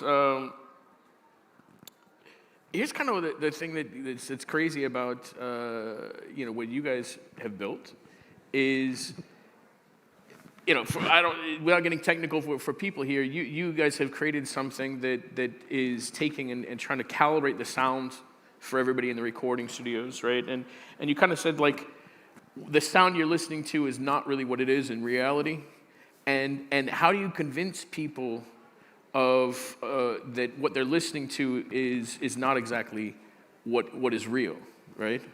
And how do you convince them that this product is going to solve it when you have to sell the problem first? So in this regards, I think one of the biggest helps we had was that we very early went to US. I generally find that US, like people in US have a slightly different mindset, where in most parts of Europe, especially Eastern Europe, if you show somebody a new product, they always think in terms of, is there a way how I can not buy this product? Like, is there a way I can maybe do it myself and kind of not pay anybody any money? So that's ultimately the kind of majority mindset in Eastern Europe, definitely, and in Europe as well. Whereas in US, it's completely opposite. They totally appreciate anything new. There is this vibe around anything new, and they kind of really like it, and they are very open-minded about it. I think that was really the main factor that kind of enabled us go forward, was that we literally started with US.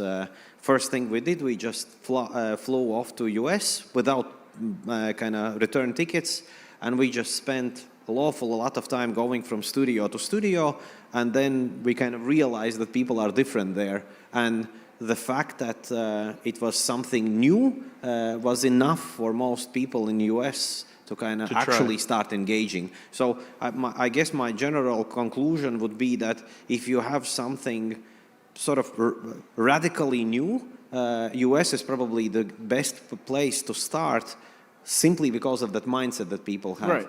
And also, when I went there, I didn't have any contacts. The only thing I had was literally like a phone number written on a piece of paper, given by a friend of mine who used to record. She was a violin player, and she recorded in one studio, so she just gave me this phone number. So I went to US, and then from US I called this guy up and said, here we are, there's people from Eastern Europe, like we brought a new product, do you want to check it out? And he was like, yeah, absolutely, come over to my place. And he happened to be, my luck, he happened to be a guy who worked for Eric Clapton, so he was kind of very high regarded engineer. And that's how it all literally started. I mean, generally in Europe, people are not in a mindset where like somebody calls them up and says, hey, I'm this guy from Romania, can I come to your place and show you a new product? Most people will kind of not accept that. Yeah. And these studios that we were targeting are mostly home studios. So you're literally visiting somebody's home most of the time. And that was a big surprise for me, that people in US are actually open up to some person they don't know. Well, there's also a high murder rate in the US as well. So, I mean, I don't know if those are correlated. That might be the reason, yeah. But yeah, I mean, it's crazy. But the thing you're kind of tapping into is really understanding, like, when you're going to get into a new market, where do you start? And you start where you prove it, where the purchase habits align with risk, right? In Europe, people think about something, and then buy it. And in the US, people buy it and then think about like, what did I buy? You know? I think I've seen it a lot of times where you go into these, you meet these people and you show them something new and cool, and they would end up just buying it simply because it's new and cool. They might not even have an immediate use case for it, but they will end up buying. Right, but they have an immediate credit card debt. Yeah. Because everything is put on credit card, so that's it's a different purchasing habit, which is it works in your favor. And so with Miklas, I want to talk about this idea. Is like, where does it come from? Where you're like, hey, what if we threw a microphone?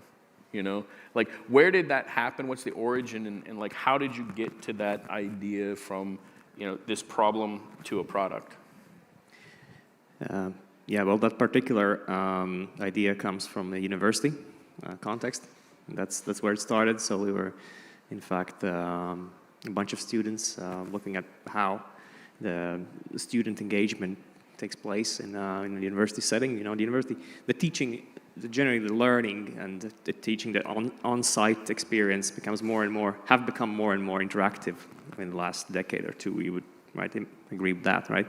So this is where it kind of started, and I think we have taken quite a lot of these of that idea.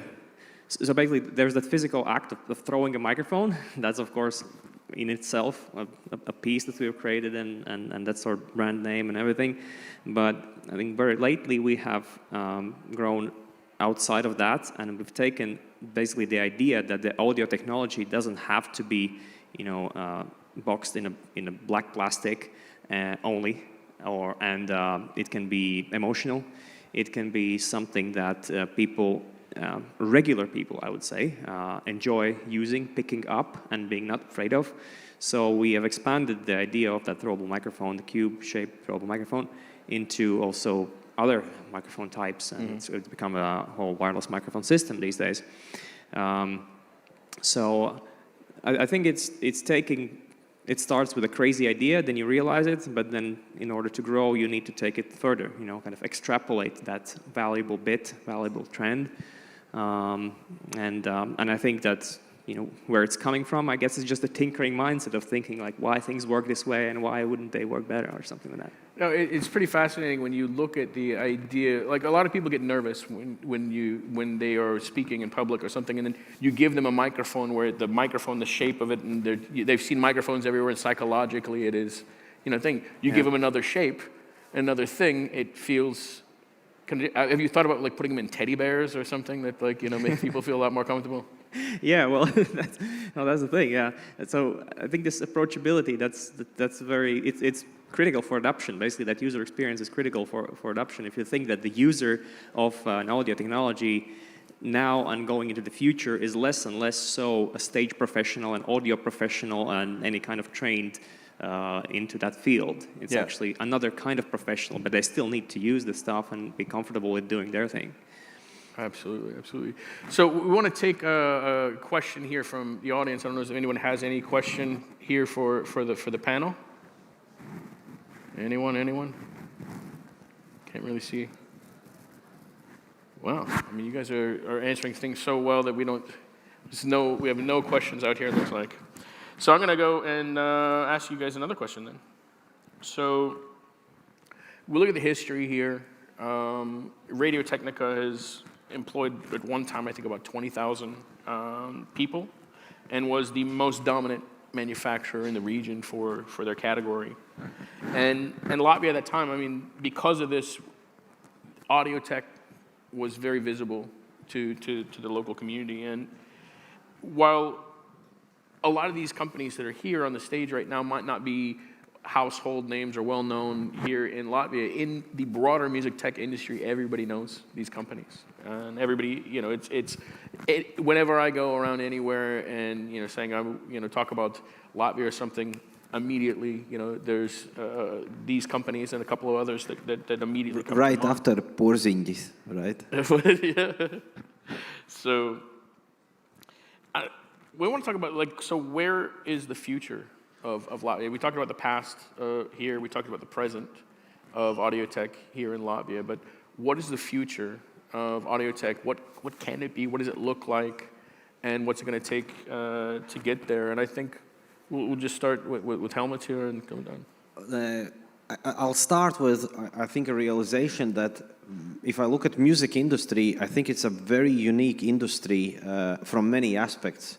For one, it's an extremely complicated industry because you have such a wide variety of players inside the industry. If you take any other industry, like whatever, electronics, there's basically like manufacturers of devices and then consumers of devices. If you look at the music industry, there are all these various players in it. There are like artists, producers, engineers, manufacturers of devices, marketers, software, music as content, the art part of it, like it has all the other industries encompassed in one. And in many aspects, it has been an industry that has been foretelling what's going to happen elsewhere. For instance, so it happened with the streaming wars. So ultimately, with this onset of like downloads, if you remember the end of CD era and the start of the download era, the big battle between the Pirate Bay and what was it, Spotify. So that was actually foretelling what will gonna happen later down the line in other industries. So music industry is this kind of forefront industry in many ways. At the moment, it's in there is an enormous disruption happening. I think it's again at the forefront of kind of the AI disruption. It's happening so in a music industry in a much deeper level that it's happening in other industries. Because in, let's say, if you look at other, maybe the only other one would be like if you are in the stock photography business, you know, like you have the databases of these photographies that others use to create like presentations, you're probably like seriously disrupted by AI, and that was one of the first ones.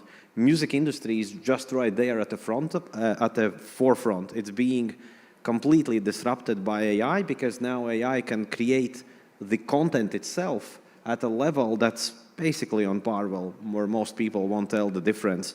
And that kind of changes everything in this particular industry. So first, there is a massive change. And yeah, and historically, this kind of the music industry is fine with these.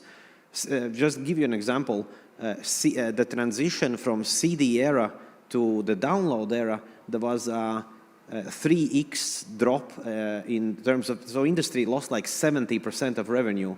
Show me another industry where on an industry level, you would lose 70% of the industry revenue within like 3 to 5 years. So it's extreme. And it has always been like that. It's just this, like, it has ups and downs, but these ups and downs are very extreme. So we are, I think, just at the beginning of another such disruption. Super difficult to tell what's going to emerge out of it because it boils down to a lot of things. And I think that, again, it's an interesting industry to watch as it goes through this AI transition because it's going to affect, you know, our understanding of who we are as humans. You know, because we have to answer now the question, what is the role the music plays in a human life? What is it really in a really deeper sense? Because once the robots start creating the music, you have to answer like, what is music for a human being? But nobody wants to go to a concert of an algorithm, right? Yeah. So, and you have all these debates. So, and these debates have much further reaching consequences because it's not just, are you ready to go to a concert where there is a robot in front of you? The question is also, how does it affect other, like, are you ready to accept a robot in your household? Are you ready to communicate? Are you ready to swap a psychologist to be an AI agent? So all these questions are actually kind of like they tie into the same kind of deeper meaning of who we are as humans. So music industry is at the forefront of that transition. I don't think that there's anybody now who can actually foretell what it's going to be. What we can, I think, from this industry clearly see is how this disruption is happening like real time. Yeah, and it's happening extremely fast at the moment. It is a crazy time. And Miklos, what do you think here? Yeah, so looking at how the audio, how it would look like in the future for Latvia, I think there are a few things. The audio is so diverse. You know, so there's from studio to stage to music to audio to artists to film music. So, you know, first and foremost, that means there's space for everyone, right? So there's really no competition. Like that's really true. So you can have a lot of companies, a lot of businesses coexisting in the same space, same area. And the other thing that I think what needs to happen for us to flourish really is, you know, we have this engineering, we have these ideas, we have the legacy and all that. So I think that the layer where we need to add is the commercialization. And that is how do you really take the idea to the market globally, for example, as game changer, right? Like the guitar effects exist and have existed for a long time, but what you did is make it somehow tell the story so interestingly that people are like, wow, and the big names follow and all that thing happens. And so I think that this is where we would need to grow and learn and adapt from and mark our place in the world. And so I'll use the opportunity to say that this is why we're hiring, actually, Chief Commercial Officer and Head of Marketing and Brand. So these are the roles that we're looking at exactly to do that. Exactly. Right? So go and check out our to create LinkedIn this page. next future. And yes, to make it more interesting, we're also hiring. We have a really big new project going on with a well-known company called Dolby. You probably all know it. So there are some really cool, exciting products that we are developing in partnership with Dolby. We're looking for a product manager for this super exciting thing. So send us, if you have somebody or you know somebody, send them our way. Excellent. So the last little Helmut gave so much philosophy. I was like thinking, and I'm thinking about my customer, the guitarist, who's like, "Is this cool?" Or and those are both valid, like market choices, you know. Philosophy about why I want to make music. I like, play clubs and. That sounds like a very guitarist answer, though. Beers and chickens. And, But yeah, so for Latvia, I actually hope that we should catch Sweden. Like Sweden has a couple of musical instrument companies, couple of music technology companies. So I hope Riga beats them. That's the target. Denmark has a lot of loudspeaker stuff. Yeah, that's the target. So I hope we beat them in like, I don't know, 5-10 years. But the way we actually think, like we have this cocky name in our company name also. The way we actually think about the industry is like much more simple than Helmut's. Like sort of Leo Fender invents the electric guitar. What happens afterwards? You get rock music. Yeah. So it's the cause and effect. Like the Bob Moog invents the synthesizer. What happens afterward? It's like Depeche Mode and weird disco. Absolutely. Then, like, end of 90s in Japan, Roland invents the drum machine. What happens, like, you get rap and hip-hop. And this is a really, really, really key point. It says we're kind of running out of time to kind of end with this point is that you're not inventing things to have the end of it, right? You're inventing things to see where musicians and the creators can take it themselves. Yeah, exactly. And that's really kind of what this is about, is whether you're on the side of creating this on the technology side of music or whether you're on the musician side of it here, the only way to predict the future is to actually invent it. And I think that's what these guys are all about here. And want to thank you guys here for coming. Thank you.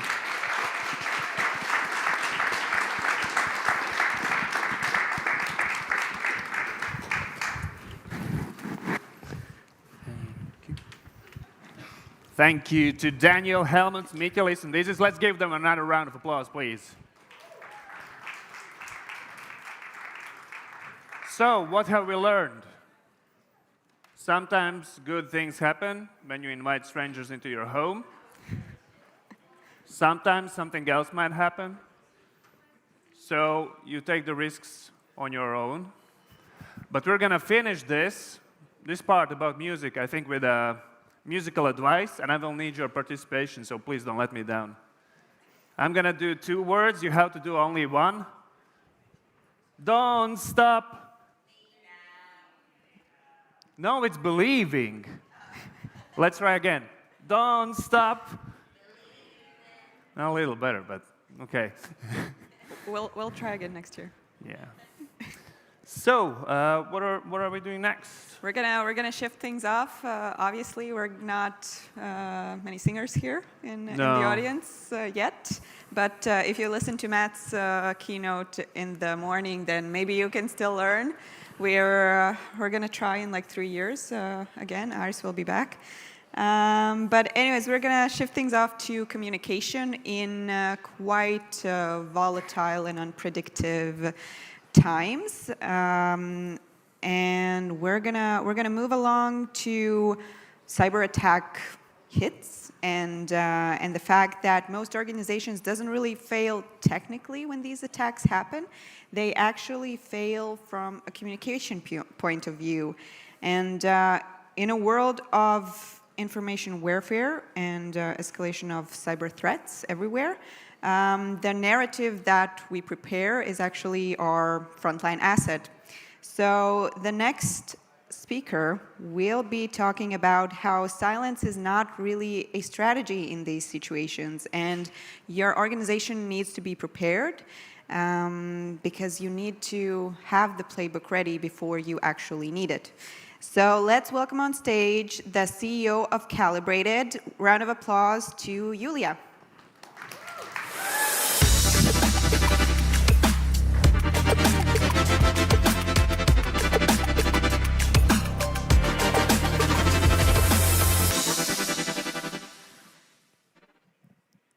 So, what comes to your mind when you hear the word, I forgot the clicker.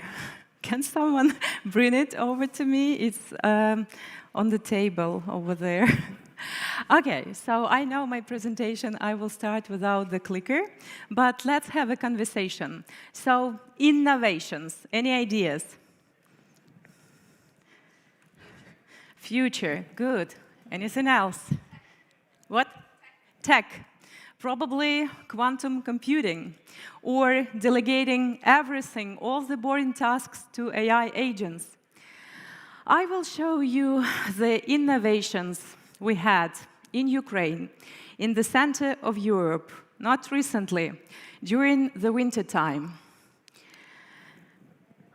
This is a brick on a gas stove, which can be heated and can be used as a heater during the times when your crazy neighbor hits the power stations, heating plants, and in the middle of harsh winter, you don't just have electricity and heating.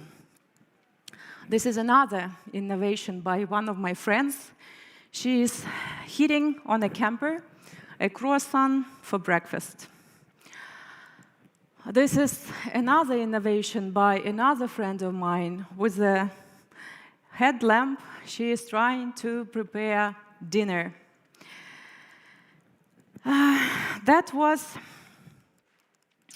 It doesn't work. So we still need innovations. It doesn't work.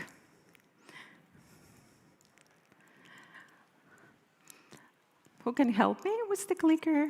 I can go on with my presentation, but I think that we need a different one. Someone is helping me, right? So that was the winter we all experienced. Outside, there was the temperature 20 degrees below zero, and the crews of workers fixed the grid in very harsh conditions, in heavy snow, with frost weather, and even the Christmas tree became a symbol, a powerful communication symbol. This tree is in the center of Kiev, near a cafe, and it's all decorated with the uniform of workers who were saving power grids during those attacks. And just this organization had sad statistics that over 128 workers were killed during fixing the grid, because Russia uses the tactic of double hit when it hits the same place after the work brigade arrives. The whole world used the word for it, weaponizing winter. We use a different word, which is called coldicide, which is genocide with cold. And weaponizing winter was all over the headlines. I don't know how closely you follow the agenda, but we Ukrainians experienced all the coldicide on our skin, literally. This is another picture of innovation in Ukraine. When I was on my way to Riga, I asked my friends for pictures from their phone galleries to show how we survived this winter. And when you see that melting ice, it's actually one of my friends who was, just imagine, who was melting snow to flush a toilet because water pumps didn't work when there is no electricity. Another picture is my neighbor who lives in the same block of flats. She is wearing a hat while going to bed because in our apartments it was 8 degrees above zero, and outside it was 20 degrees below zero, and we had no heating.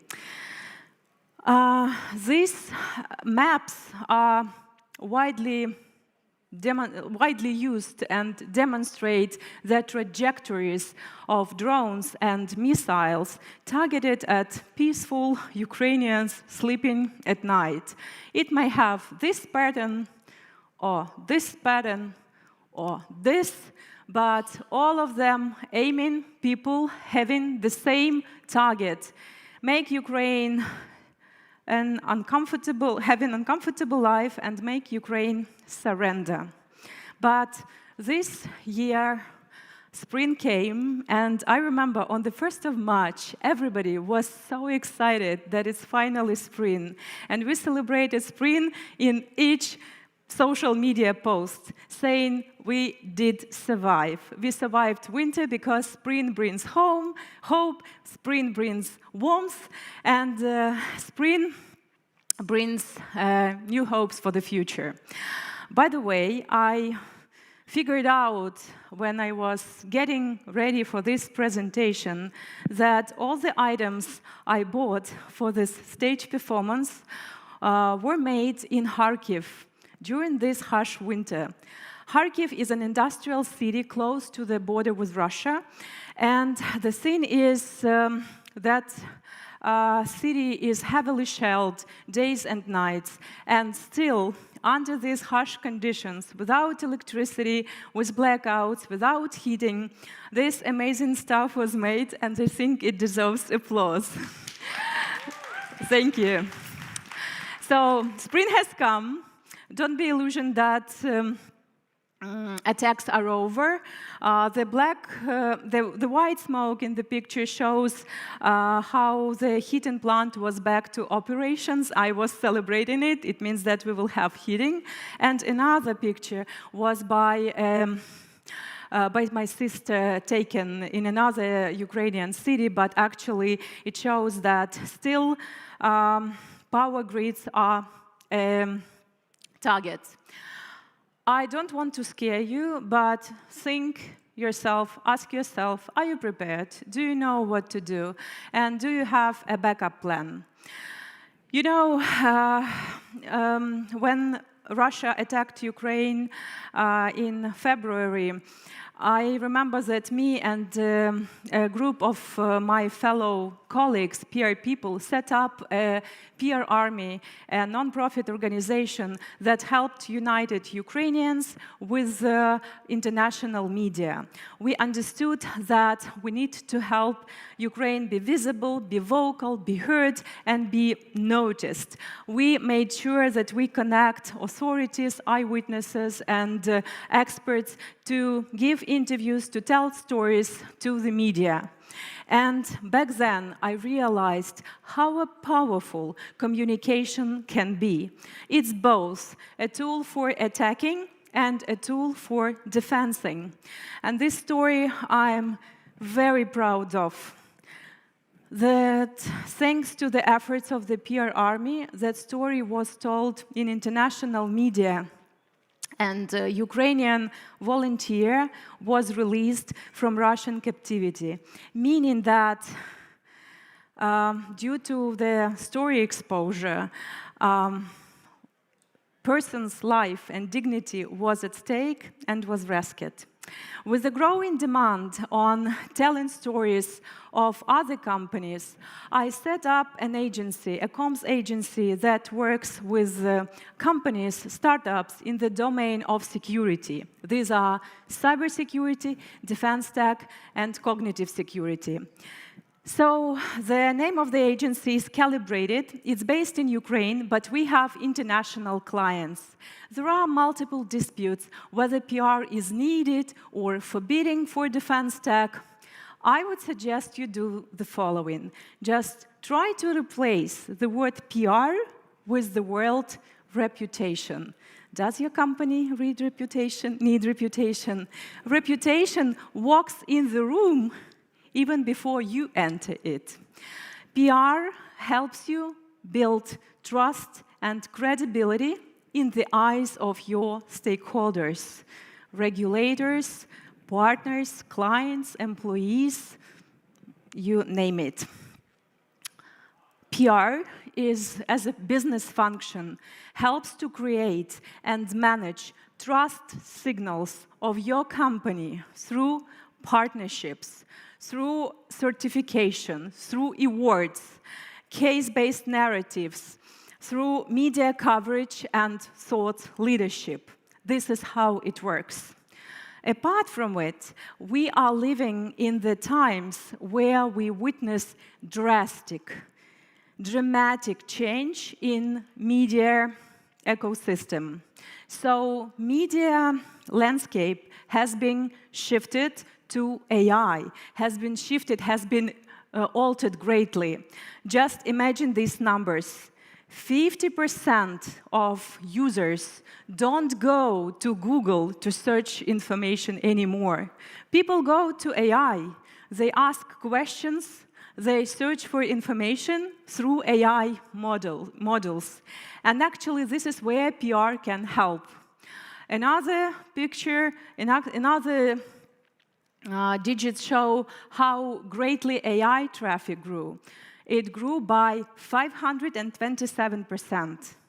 And in 2026 and beyond, PR is not just about media relations, it's about the whole digital ecosystem influence. Good communication is communicating the right message to the right audience through the right channel. So your PR strategy in 2026 should be built on visibility in AI. It should elevate experience, expertise, and thought leadership for AI too. And of course, you need to work with earned media, not just for vanity, but for bringing AI the highest trust signal. And remember, if you don't communicate and operate in information vacuum, someone can communicate for you. If you don't define your narrative, it can be defined for you and not necessarily by your allies. Think about it. And on this slide, I want you to show a picture of the greenhouse in Kyiv Botanic Garden. I went there for checking tropical plants. They experienced the harsh winter too. Those radiators on the background didn't work because of the multiple attacks, and the workers of the greenhouse did their best. They collected donations for buying generators, that they put some fires to keep plants warm, because they're tropical plants, they need warmth and high temperature. And when I showed up there in the beginning of spring, everything was in blossom. And I even took the picture of this fruit. Let this fruit be a metaphor that communications can bring fruit to your business. and hopefully Ukraine will blossom again. This is my QR code of my LinkedIn page. I am Julia Patrick from Calibrated Agency, who came all the way from Kyiv, not having flights at our disposal. So this is it. Drop me a line. We'll have a conversation. Thank you so much.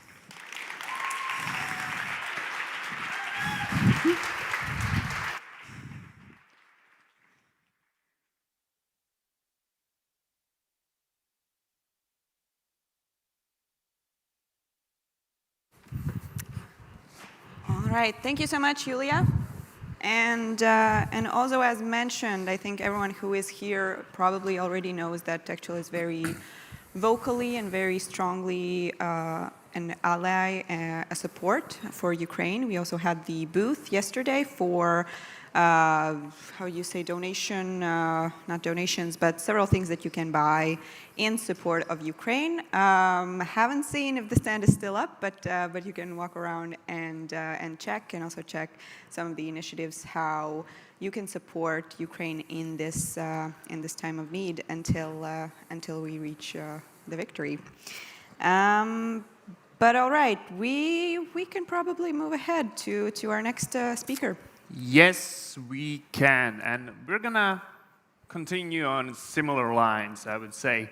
But if you've been here yesterday, today, you probably heard a lot of businesses talking, a lot of startups pitching, and they always talk about MRR, making money, making revenue. But it's not always just about revenue. Sometimes the business is something about something much more. And this is what our next story is going to be about. It started with a simple goal of raising $500, but now it has turned into a movement that has donated critical aid to Ukraine, donating millions in support of humanitarian and defense needs. So, our next speaker will show you how a mission-driven approach can make an extraordinary impact in a time of crisis. So let's welcome the CEO of St. Javelin, Anna Baranenko.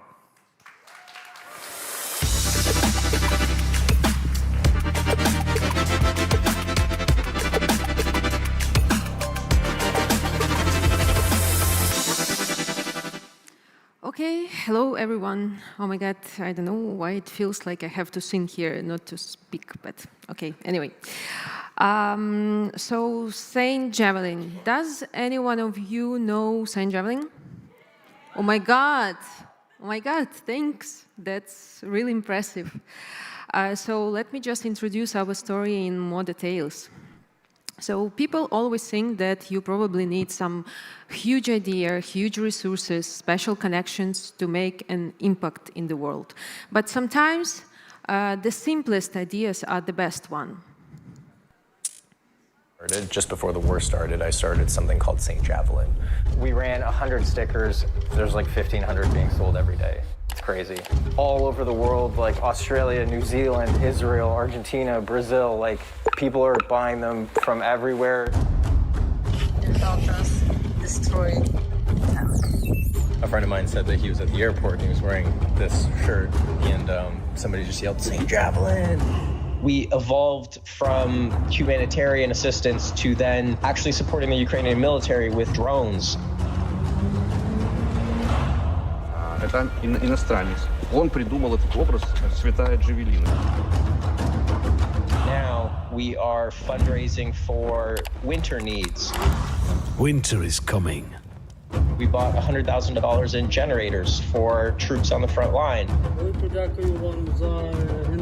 Like $50,000 worth of sleeping bags, $100,000 plus worth of winter clothing. We're trying to use what we're able to do to support those people who are actually on the front lines and making sure that Ukraine wins this war. We made socks in Lviv, we made hats in Kharkiv, we made t-shirts in Dnipro. It's also amazing because we can export and we can show the world that, hey, you can actually make lots of stuff in Ukraine too. Now we've sold over $2.5 million worth of merchandise, stickers, hats, shirts, all sorts of different things. The 15 of us that work here, we don't want to be a merch shop. No, God! We want to be a brand that makes all of its products in Ukraine. We all have the same vision of what we want to achieve. If you guys stick around, you'll see that we've evolved into a clothing company that can compete with companies like Patagonia, like Arc'teryx, and it's all made in Ukraine. That's our goal. Ultimately, what we want to build. Okay, so that was a great spoiler to all of my presentation, but I'm gonna tell you I hope, something more interesting. So St. Javelin was started on a coach in Toronto on the night of 16th of February 2022.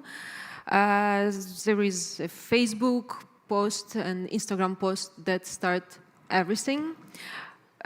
So Christian had three things.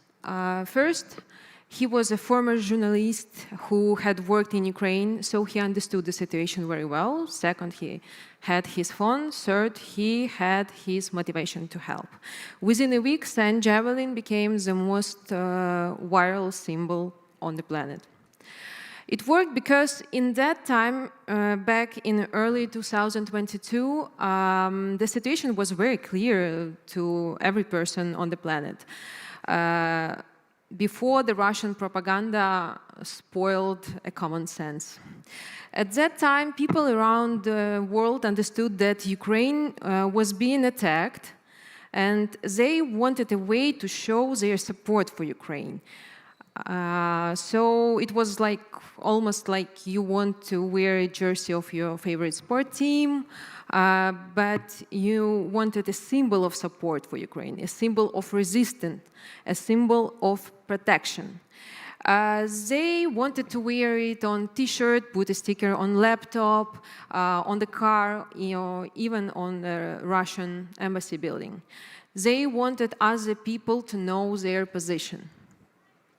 So the original art, St. Javelin, was created by an American artist, Chris Shaw, and the first he called it Madonna Kalashnikov, which definitely was not the best choice.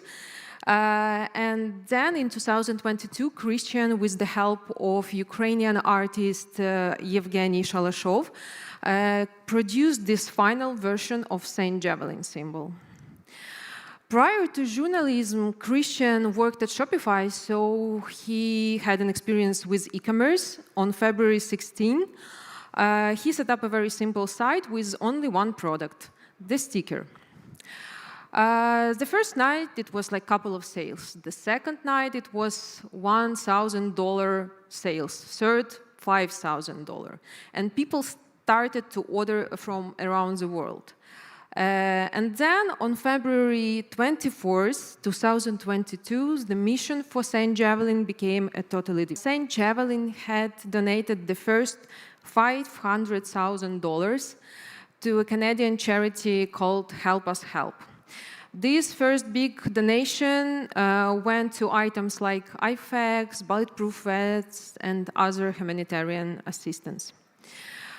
So that is the moment of delivering this donation to Help Us Help. St. Javelin went viral for many reasons, but one key reason is because people wanted information fast. Christian had a real experience as a journalist in Ukraine since 2015.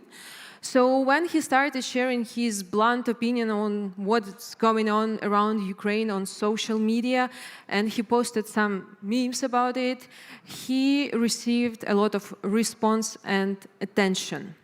He was telling a story in a meme, not in a long read.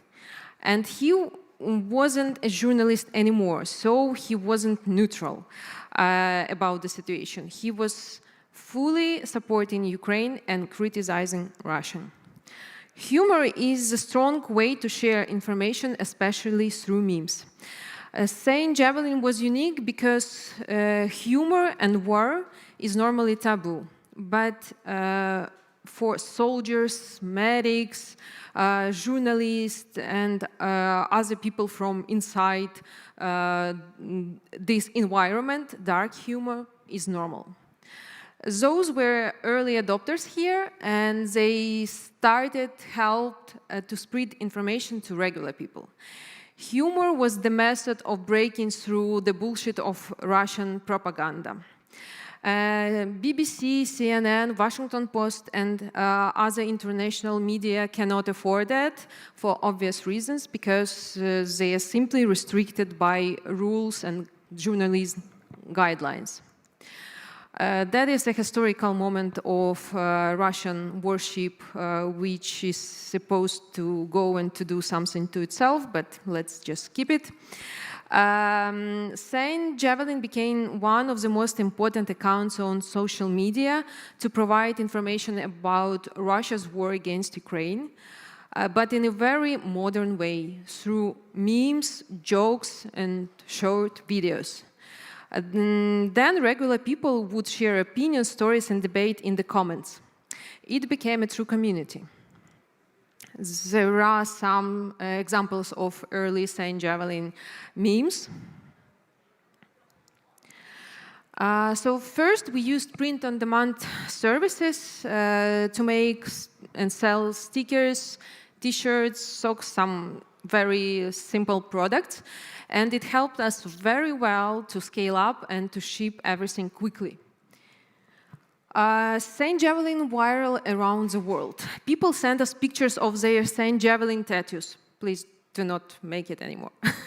Some companies made Saint Javelin legal.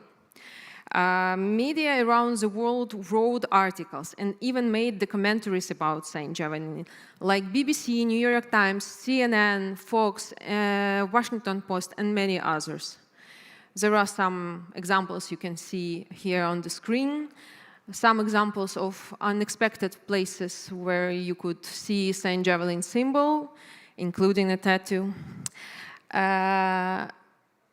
And in early March 2022, Christian went to Poland to organize a pipeline aid, humanitarian aid to Ukraine. And then he went to Kyiv, where he got an invitation from, at that moment, current Minister of Defense, Alexei Reznikov, for a meeting. So he grabbed a couple of T-shirts and he presented one to Alexei Reznikov and one to our President Zelensky.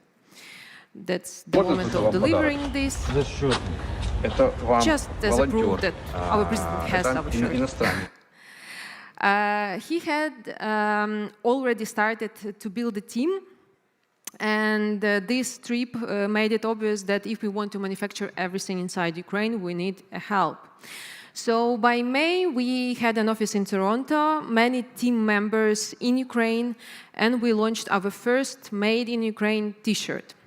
It was made in Dnipro, and this is a couple of examples.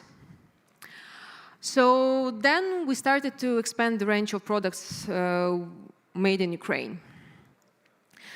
Art for drones. This was a pivotal campaign for Saint Javelin because it was the first time when we ran a campaign not for humanitarian purposes, but for military aid.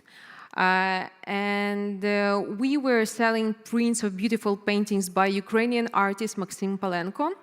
The team was kind of nervous because we didn't know the response we're going to get from our community regarding the idea to raise money for military aid instead of humanitarian. But the campaign was a huge success, and we donated over $300,000 to a collaboration between Ukrainian World Congress and United 24. It proved that our community follows our ideas. In preparation for winter 2022, we created a campaign inspired by Game of Thrones called Winter is Coming. That brought awareness to the problems the Ukrainian military and civilians would face this winter. We donated, crowdfunded, and purchased approximately $1 million worth of equipment to the military during the fall and winter 2022. It also set up an idea that we have to manufacture by ourselves military-grade clothing. So we bought 250,000 worth of military clothing and supplies for from international suppliers, and we also contracted manufacturing inside Ukraine to produce military-grade clothing. So that is our first trial of military-grade gear. Crimea beach party. I guess it speaks itself, but it was one of the craziest projects of Saint Javelin. Started literally as a Slack joke and ended at the NATO summit in Vilnius. There were several billboards like this. On August 9, 2022, Ukraine struck Saki air base in Crimea for the very first time, and the internet went wild about it. Our team turned that energy into crowdfunding campaign with $1 ticket to a future party in Simferopol. We really hope it's going to happen one day. So this campaign has a massive success. It grew into Saint Javelin's first clothing collection, made entirely in Ukraine. We made stuff like everything basically you need for a beach, right? Like beach blankets, t-shirts, shirts, hats, and stuff like that. Since then, the vision for Saint Javelin was solidified. Our goal is to become a brand. Something like Patagonia, a bit ambitious, a brand with a strong social purpose, and everything is made in Ukraine. Every year, Saint Javelin releases a new Defender collection. This is outdoor gear for active lifestyle, made by Ukrainians in Ukraine. Tough clothing for tough people, getting better every year, we hope at least. So here is some evolution of Defender collection. And in Ukraine, currently, we have a lot of used artillery shells for obvious reasons. So we decided to cooperate with veteran-owned businesses and to use these recycled artillery shells for creating collectibles like pins, keychains, coins, and stuff like that. Step by step, we are building something people around the world genuinely trust. This is our Arakawa bag and EDC backpack, best-selling products for now, and we couldn't be more proud of this. Hundreds of reviews from across Ukraine and around the world. Military personnel, veterans, civilians choose Saint Javelin for field, for travel, for life. Another iconic piece from Saint Javelin, I guess no comments needed, the burning Kremlin sweater.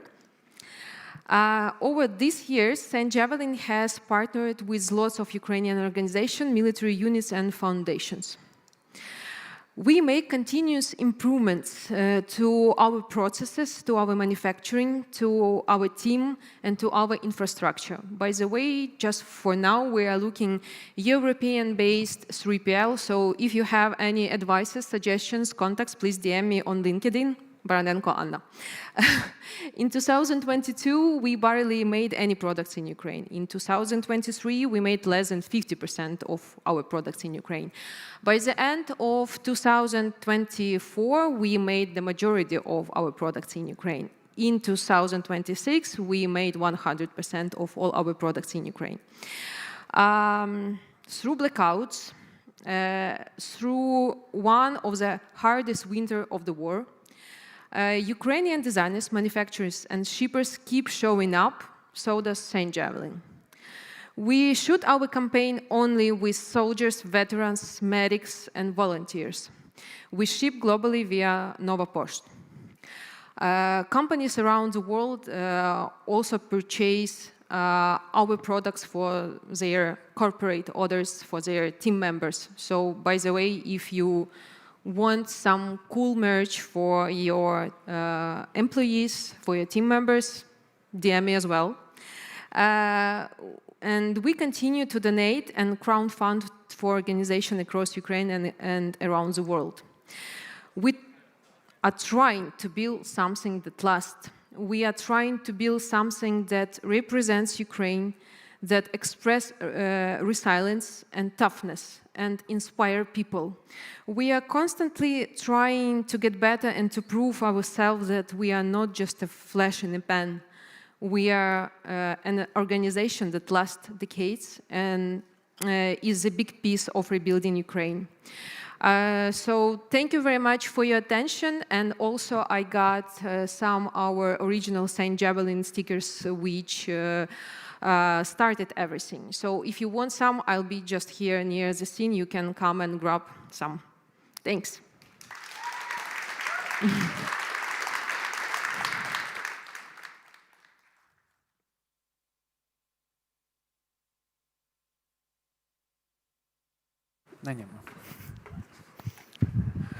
All right. Thank you. I think it's really inspiring to see how much you can actually do when you just have the will and perseverance to do it. So we definitely wish St. Javelin and also Ukraine in general all the luck in continuing this work. And if you have ways how to support them, we definitely invite you to do so.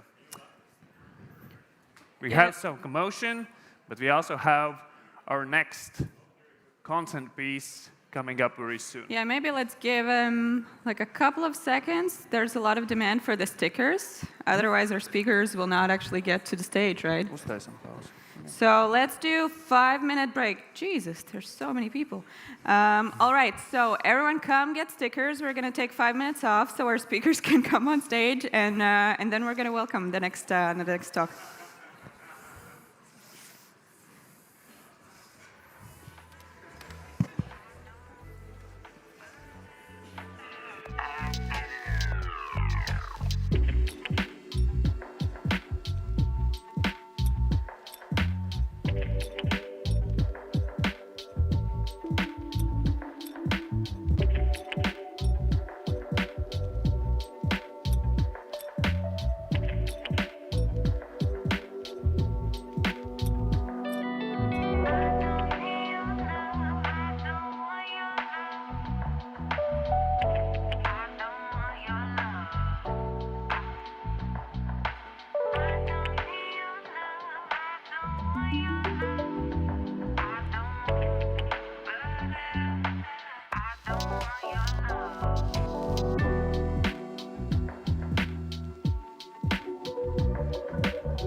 All right, everyone got their stickers.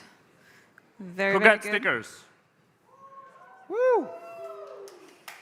Okay. Very, very good. Another question. We're gonna not round of questions, but have you ever thought, like, damn, I want my computer to understand me. Like, it really just doesn't get it right. Is there anyone who ever had that thought? Only a couple of people? Are the rest of you using computers? Yeah? All right. Well, we're gonna find out. Maybe we need to sponsor some more computers. But anyways, some of us have been dreaming about this fact that we kind of wish that our computers would understand what we're telling them to do, what we need them to do, and turns out it's kind of already here. So imagine talking to your computer like it's actually a human, not a computer, right? And it gets the things done. So Desktop Commander makes that possible, and it turns everyday language into real commands that manage fields, code, and automated tasks behind the scenes. And in this next chat, we will have Lauris joining, who has scaled several companies that you have definitely heard about, companies like Infogram, Prezi, and Printify. And he's going to share the journey of building the team, navigating all the ups and downs, and growing the company from 0 to 41,000 monthly active users in less than a year with 0 paid ads. So we're going to talk about product timing, organic growth. We're going to welcome on stage Ben, who is the general partner at Bad Ideas Fund, and Lauris, who is the co-founder and COO at Desktop Commander. Welcome on stage.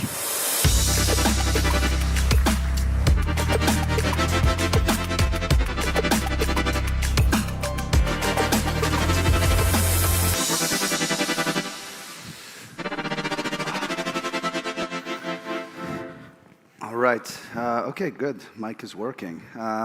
So first, I'm super happy for these chairs because if anybody saw Lauris and I walk up here together, if we were standing, I would feel kind of an inferiority complex the rest of the time. Luckily, we're sitting. But anyway, to kick us off, I think today one of the things we're really focusing on talking about and getting Lauris's perspective on is this guy is a sales and growth beast. I mean, he's done it in the companies that you just heard about. A lot of you guys know those companies. But it's a very different time right now.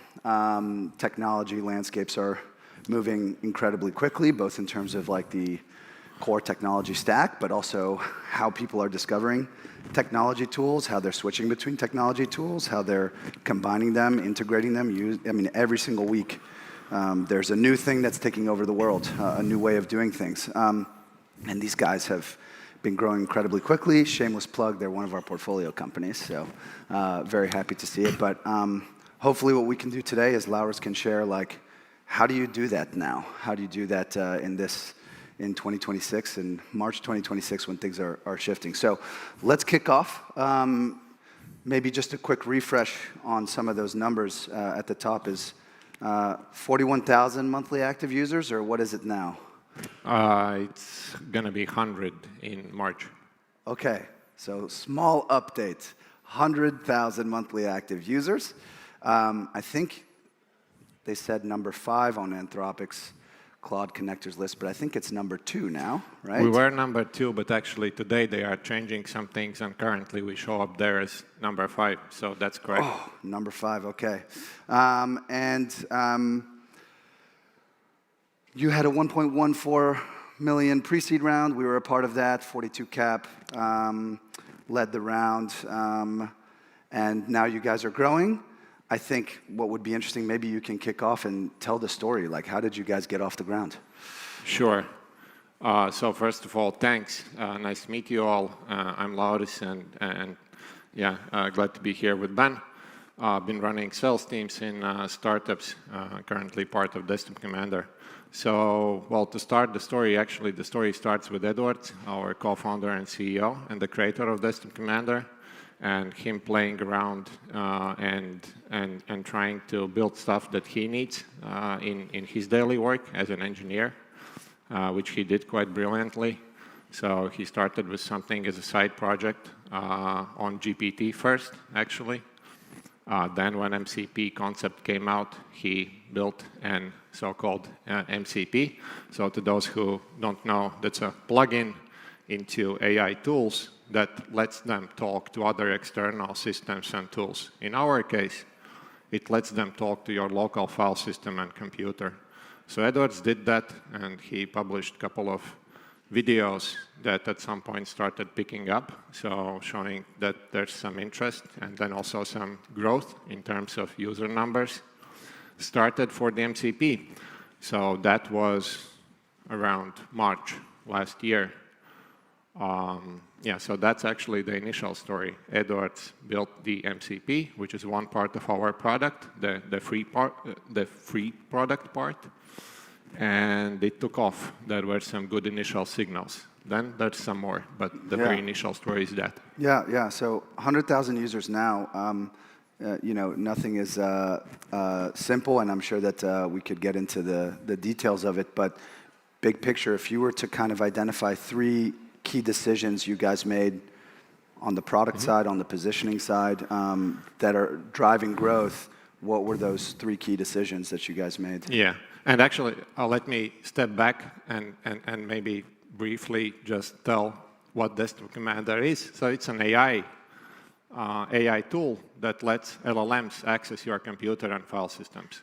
So if you have any files on your computer, if you are doing something with them, converting, moving, or whatsoever, you can do it faster, easier with Desktop Commander.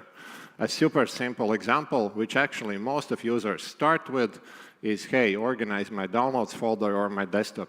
And then you just sit and watch. You'll see, files moving around, however you ask it to do, by date or by content that's on these files or so on. That's a very simple example of what it does. And it has 2 parts. There's the app, the chat app, like most of AI chat apps. And there's the free part of the product, so-called MCP server, which is a free plugin that's used in other AI tools. And that's where we have these 100,000 users right now. And that's an important part of our go-to-market strategy. Now, going back to the question, what led to this? So at that time, MCP concept had just came out. Nobody knew what's going to happen. It actually peaked. Overall hype in MCPs peaked like July, August last year.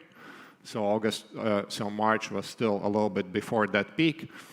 And we were raising pre-seed round in June, July. So our hypothesis was that we're going to grow our free user base on MCP. Then we will launch our app. We'll be able to drive users from MCP to the app and convert them there, which is a kind of long shot at the point when you only have free product, which is used by some kind of early enthusiasts. So we actually kept that hypothesis, and we kept working, and we didn't go away from it. And what that meant relying on this open source product as our key early distribution channel. It was kind of risky decision, but well, we took it and we kept it. We kind of kept executing on it. So it was published. There were some MCP marketplaces that were popular back then some other marketplaces saw it's growing. So it kind of got published elsewhere. And then we knew it's an important part of our strategy. So we want to be on Claude. We want to be here. So we did also a bit of kind of proactive work to make sure that it is embedded in the ecosystem and it is used in other AI tools. Yeah. No, and you bring up a really good point, which is it's a fairly high-risk strategy to kind of go open source at top of funnel, because you kind of lose some of that control over, okay, I know exactly sort of how I'm going to be driving users. There's sort of a little bit of user independence, right, of decision making. I think one of the things that we see a lot of the time, so last year at Bad Ideas, I think we saw, and just in terms of pitch decks and like people applying to get funded, over 3,000 companies. I can't remember what the exact number is. A lot of those guys, obviously in AI, one of the things we see a lot of is like, look at all this traction, and there's essentially, those numbers could be, monthly active users. It could be like total number of users that have ever used the product. But right now, the switching cost with AI tools is pretty low. So people are experimenting. Probably everybody in this room, right, has tried a ton of different AI products. Different tools, switching back and forth between LLMs.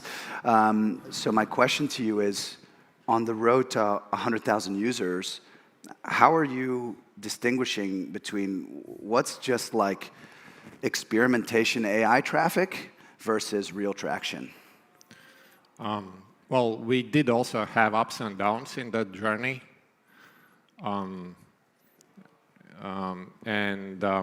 Again, I think the main thing was kind of staying on track, having hypotheses and staying on track and executing on it. What we did already from the very early days, so the nuance with MCP is that you only see technical data.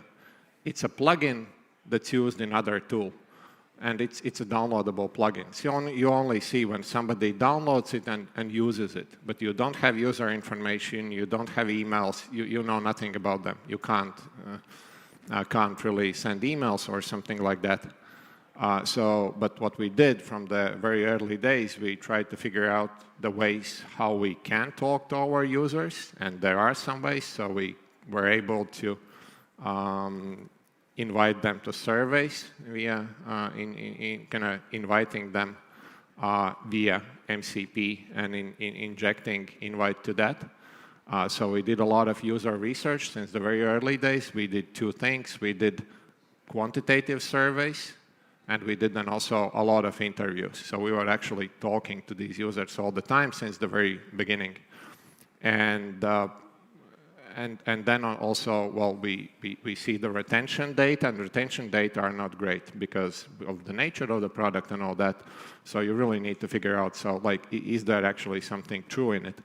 And well, we saw two really good things. First of all, quantitatively, so there's this benchmark, I guess, from the founder of this Supernatural. No. Superhuman, I think. Superhuman. Superhuman. Yeah. There's this benchmark when he was seeking for product market fit. He was asking users, would you be disappointed if the product wouldn't exist? And the benchmark was that if 40% of users would answer that, yeah, I'd be very disappointed, that's a really good signal of product market fit. So he was kind of testing that. So we got 60% from our users. That was one part to it. Another was that they were reporting that they are really saving a lot of hours. So 25% of users said they save over 10 hours per week. And then there were some more users that would save less hours. So that was something that was coming from quantitative data. And then from qualitative data, so yeah, we were really talking to users, and they're like, yeah, guys, I mean, that's amazing. Just keep doing this. You gave me skills that I didn't know I have. And that was really, really awesome. So we really were getting some really good user feedback. But I think the key was that from the very first early days, we really, and that way to talk to them, it wasn't very clear how we could do that, but we started doing it, and it was clear that we have to do it, so we kept doing it. Yeah. So I didn't write this question down earlier, but I kind of, maybe for founders who are in the room, how did you guys are three co-founders, right? Yeah. Three co-founders. I think you guys, what's the rest of the team size? We're now 7 in total. 7, okay. How do you, as a founder, how do you think about, for example, those qualitative interviews, right? They're manual. They're not like super efficient. They're not desktop commander, right? You have to talk to the user. Yeah. How did you guys think of who on the team is taking that, how important it is, whether it's a founder or whether it's someone else. How do you think of like where does that interview need to happen? How do you do that? Yeah, I don't think it's extremely high number that we've done, but maybe it's probably a decent number, and we've done probably around 100 of them, like really qualitative interviews, each more or less an hour. And definitely Edwards, CEO and the creator, is the champion there. But generally, we all tried to participate, like really all of us. Well, sometimes when it felt like, okay, maybe it's just too much when it's 3 people versus 1, so we would switch up. But no, we were all trying to participate. We were, we were all trying to participate, but Edwards is the champion. And then, we're also from the operational point of view, also using Desktop Commander, we're automating some of that stuff in the sense of digesting kind of essence of those. So we download transcripts, we put them in a folder, then we have workflow that would summarize and kind of all that. So we would just query against that folder and get the information that we need. So that part was also automated operationally. But yeah, we did put some time into it. Yeah. So switching up a little bit to maybe topics is go back to, let's say, I don't know, April, May of last year. You guys are looking at raising your first round. As you mentioned, MCP is growing a lot in hype, but fundamentally, people don't really know yet what it is or what it's going to be, right?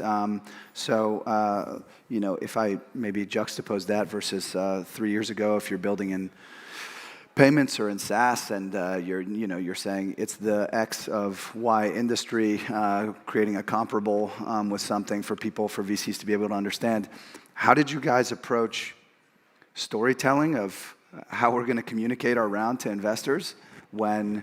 Yeah, maybe you have an advantage. It's like everyone's talking about MCP all the time, but people don't really know what it is, how it's going to be monetized, what it's going to be in the ecosystem, where it's going to sit in the stack. How did you guys think about that internally and decide like on strategy?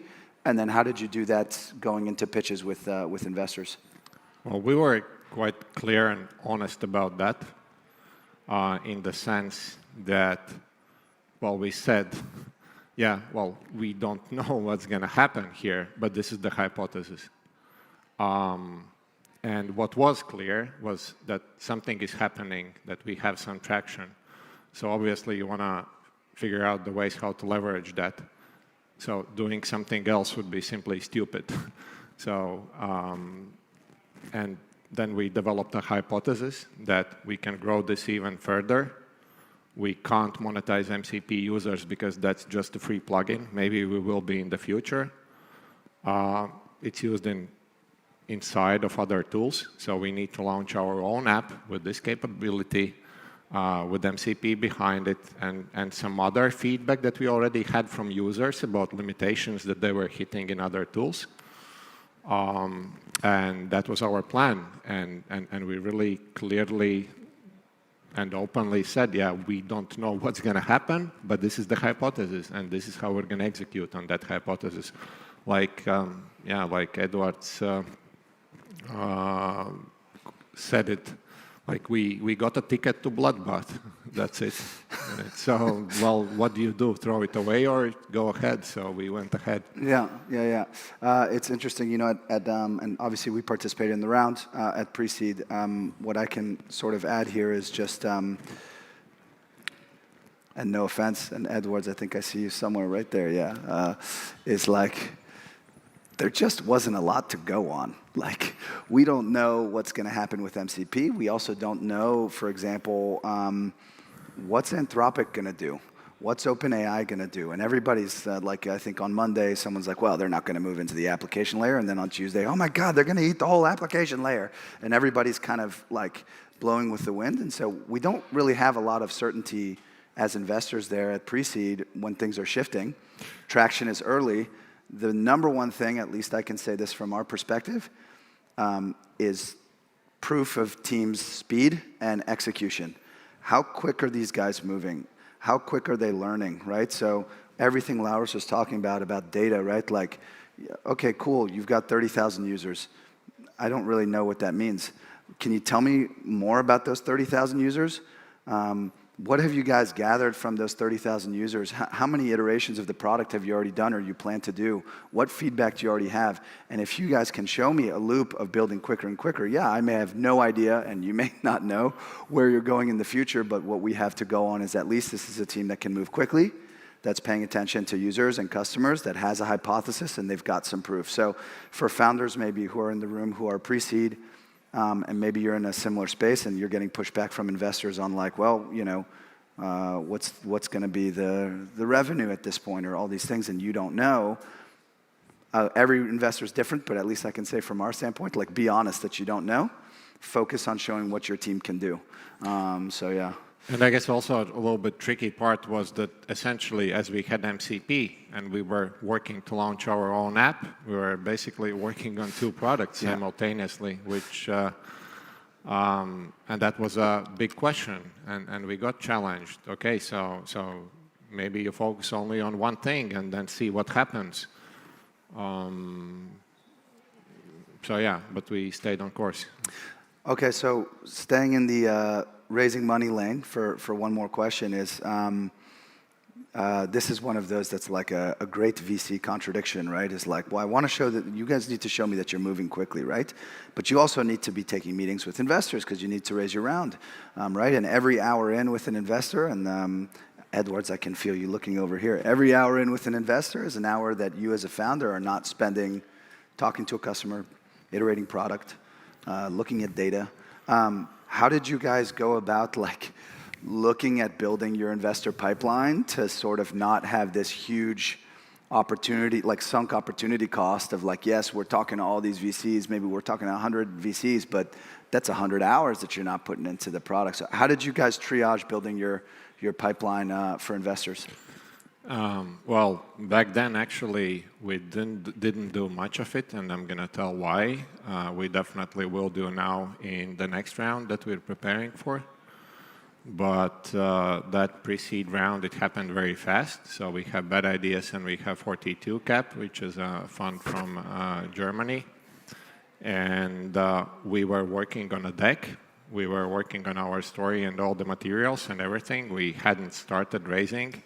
Well, yeah, actually, 42 Cap reached out to us. We had some, well, we had on our LinkedIn that we're working on something, and so some people sometimes reached out. 42 Cap were one of them, and then we started the conversation, and then that, okay, it's interesting, let's have another conversation and another conversation, and it happened so that basically, and that's the feedback they gave us later, that, well, they knew, they approached us when, well, it turned like we weren't ready, and then they saw how we are improving over time. So, okay, next week, okay, they have a deck, they have now data room, they have this and that, and they really gave feedback that they really liked how we iterated and how we put the whole thing, the story together from this early first meeting.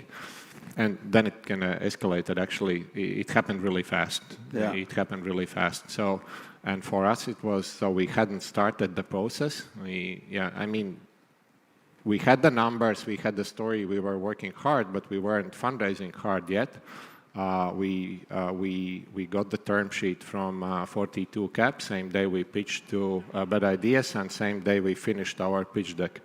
So, and it was so that, okay, so what do we do now? We could go and do something more, or let's prioritize time and speed is of essence for us, and especially in this space. So it was like, okay, and looks like these guys are good. We spoke to some other companies, so we just, okay, let's call it done.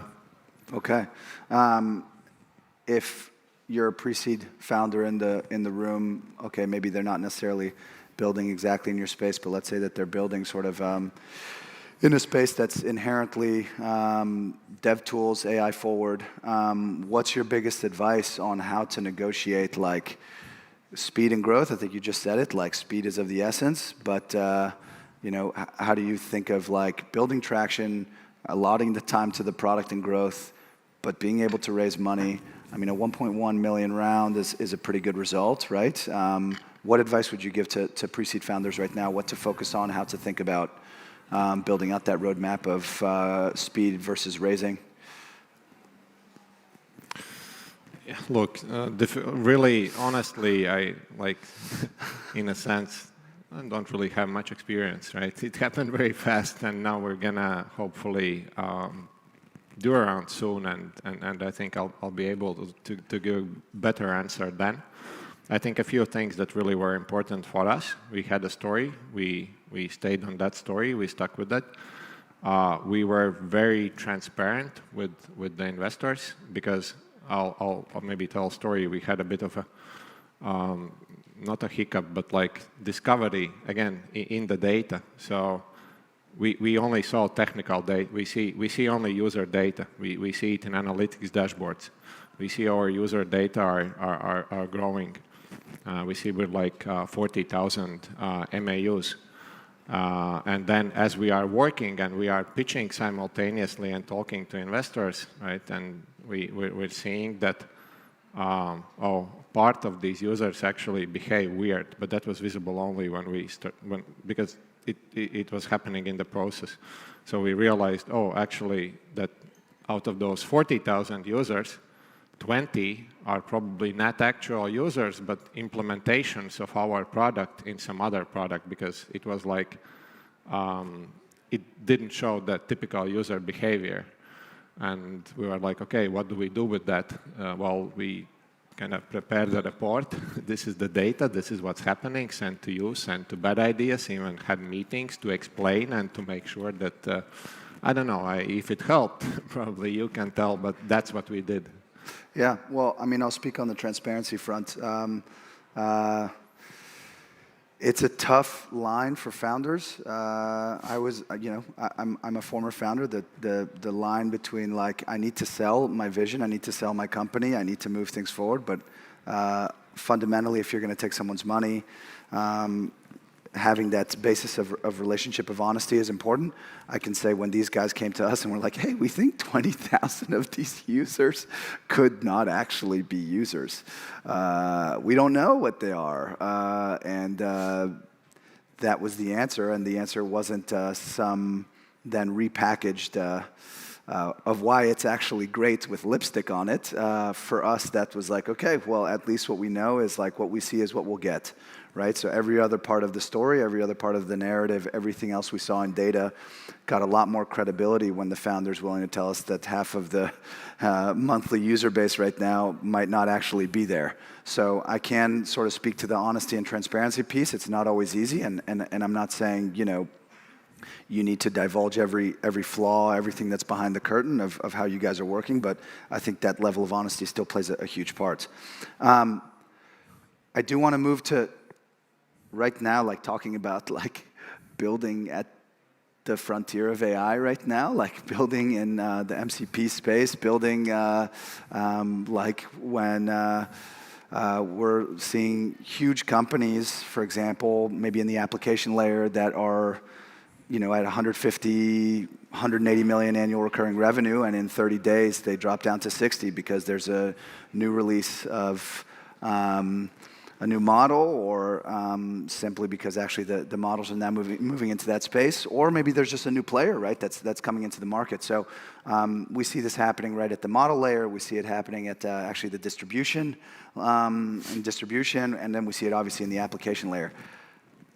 Like culturally, process-wise, mindset-wise, how are you guys approaching looking at your growth, growing this company when it's shifting sands and the market is moving so quickly?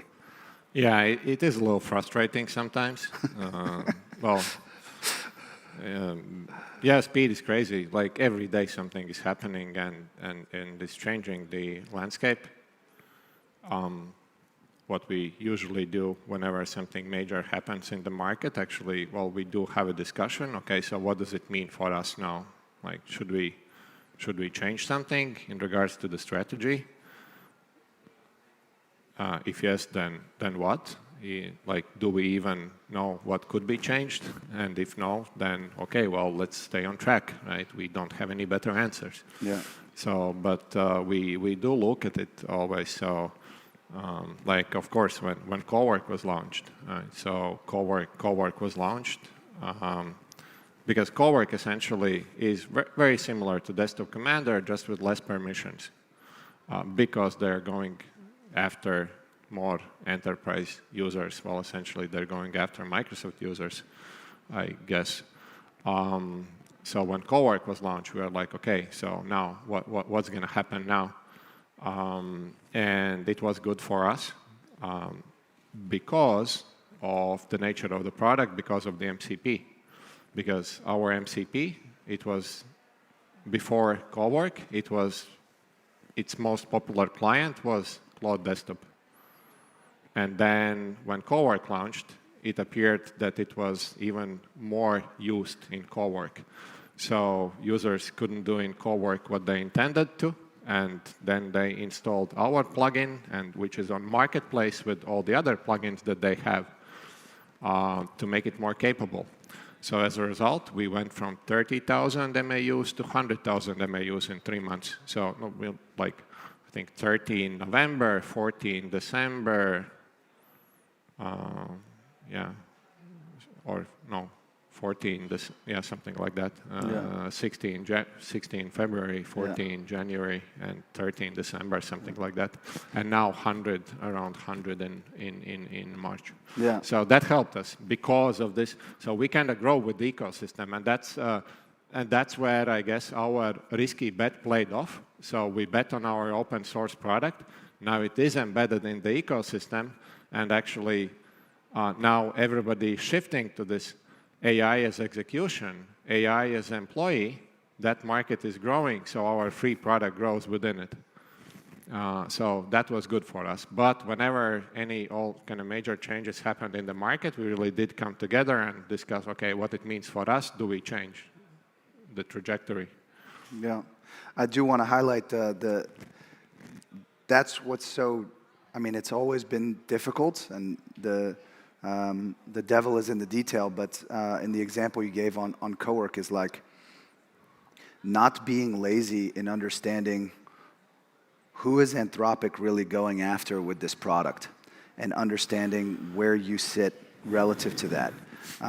I can say, as an investor in Desktop Commander, when I saw Cowork, I was like, oh, let me call Laurus and see what's going on. But that level of understanding and detail, really understanding what is the landscape right now, where are other players moving who might have an incumbent advantage.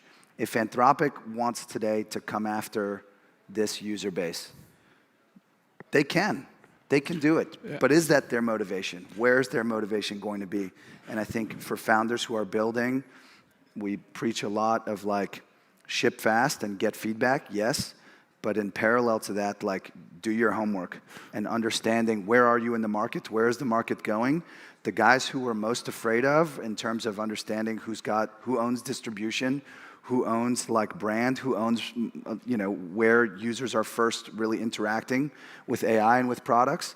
What is their inherent motivation? Where are they going to go play next? And it's not like you will maybe be able to develop perfect certainty, but if you really are doing your due diligence, you can at least place a higher conviction hypothesis and go after that. Well, there's so many things that we simply don't know and can't know. There are some that we do know. What we don't know and what we can't speculate, what Anthropic will do, what the OpenAI will do, they can do any freaking thing, really, like with the money they have, with the resources they have. So we can just hypothesize about that. It's like, nah, what's the point, right? What we do know is what our users do, what works for them, what doesn't. High level, we do know what's Anthropic's focus in terms of like customer segment, and their focus is enterprise, right? So, and based on that, we can make, again, form a hypothesis. That's going to still be hypothesis. And yes, whenever we are asked, yeah, but OpenAI could do that, right? Or Anthropic could do that. Yeah, of course, they could. And there's no argument for us to convince you why it wouldn't happen, because we simply can't know. We can only operate with some data that we do have. Yeah, and just to give a data point to back up what Laurus is saying is, I think it was 12 months ago, Anthropic's market share of enterprise was 4%, and I believe today it's 60%.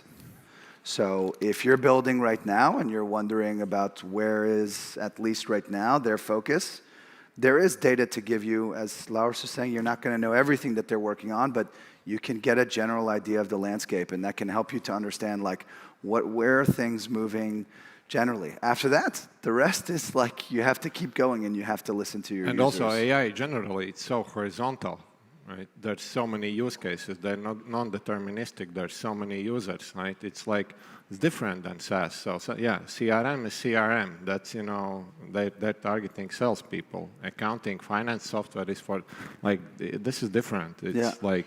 And that's a really good segue to the next question, which is really, so Laurus, you led sales teams at Prezi, Infogram, Printify, let's say like pre-AI age, a ton of experience of seeing how do software companies grow across different verticals and different business models, right? All three companies, pretty different. There's probably not one answer to this, but what are some of the fundamental differences you see in go-to-market and growth in AI versus in like the pre-AI SaaS era? What are the things that you're seeing now? I mean, maybe it's that horizontal thing. What are some of the signals and things that you just think are fundamentally different than they were 3-4 years ago? Well, I guess that is probably the biggest. AI is way more horizontal, and you even see, you know, sales and growth leaders from other AI companies like talking about that, like Lovable and Elena Verna, and she's been mentioning in podcasts and everywhere that they are also reinventing their ICP pretty much like every month. They're very, and that it is horizontal, and the use cases are broad and they're learning about it. So, and that kind of defines maybe this sales motion, go-to-market motion, where it's more bottoms up generally. Of course, then later on, all these big companies are still adding sales teams and going after some specific use cases or companies and verticals. So I think in that sense, it's still similar. Structure is similar, but I think it seems like it's more.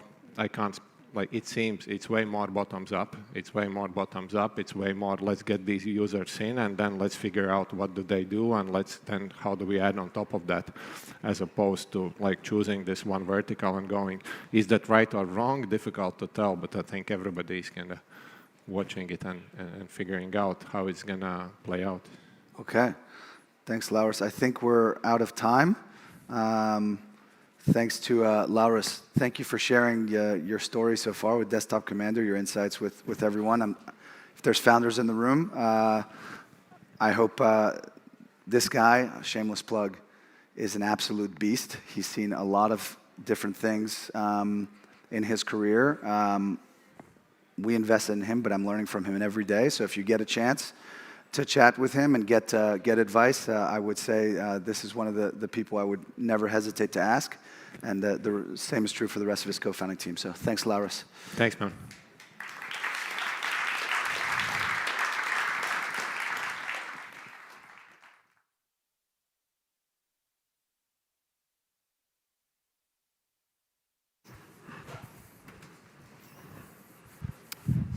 Great. Thank you so much.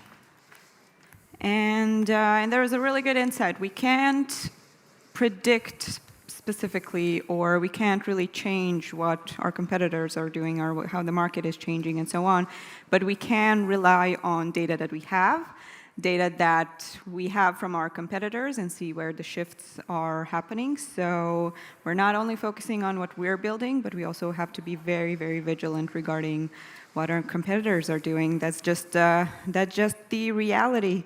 But anyways, it's great to see that we are getting more and more people in the room. We're heading towards the finale of the day, towards the big bucks. But before that, we have one more talk. Yes, we have one more keynote, and it's actually the sort of lines are kind of similar, that sometimes not everything is up to you.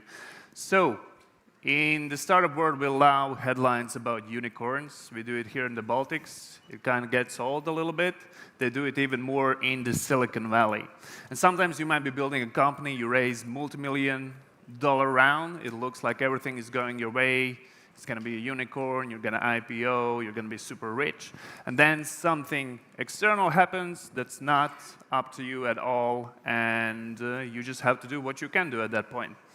And this is exactly the story that happened to our next speaker, but he didn't stop after the exit. He went to work alongside with world-class startups, and now he leads his own investment firm as a sole partner.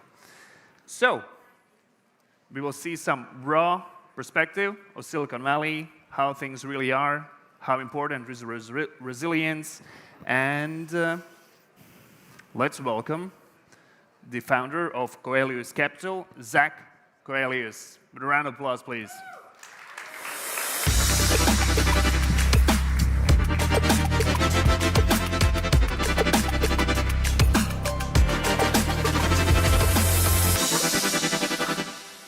I have to be very honest.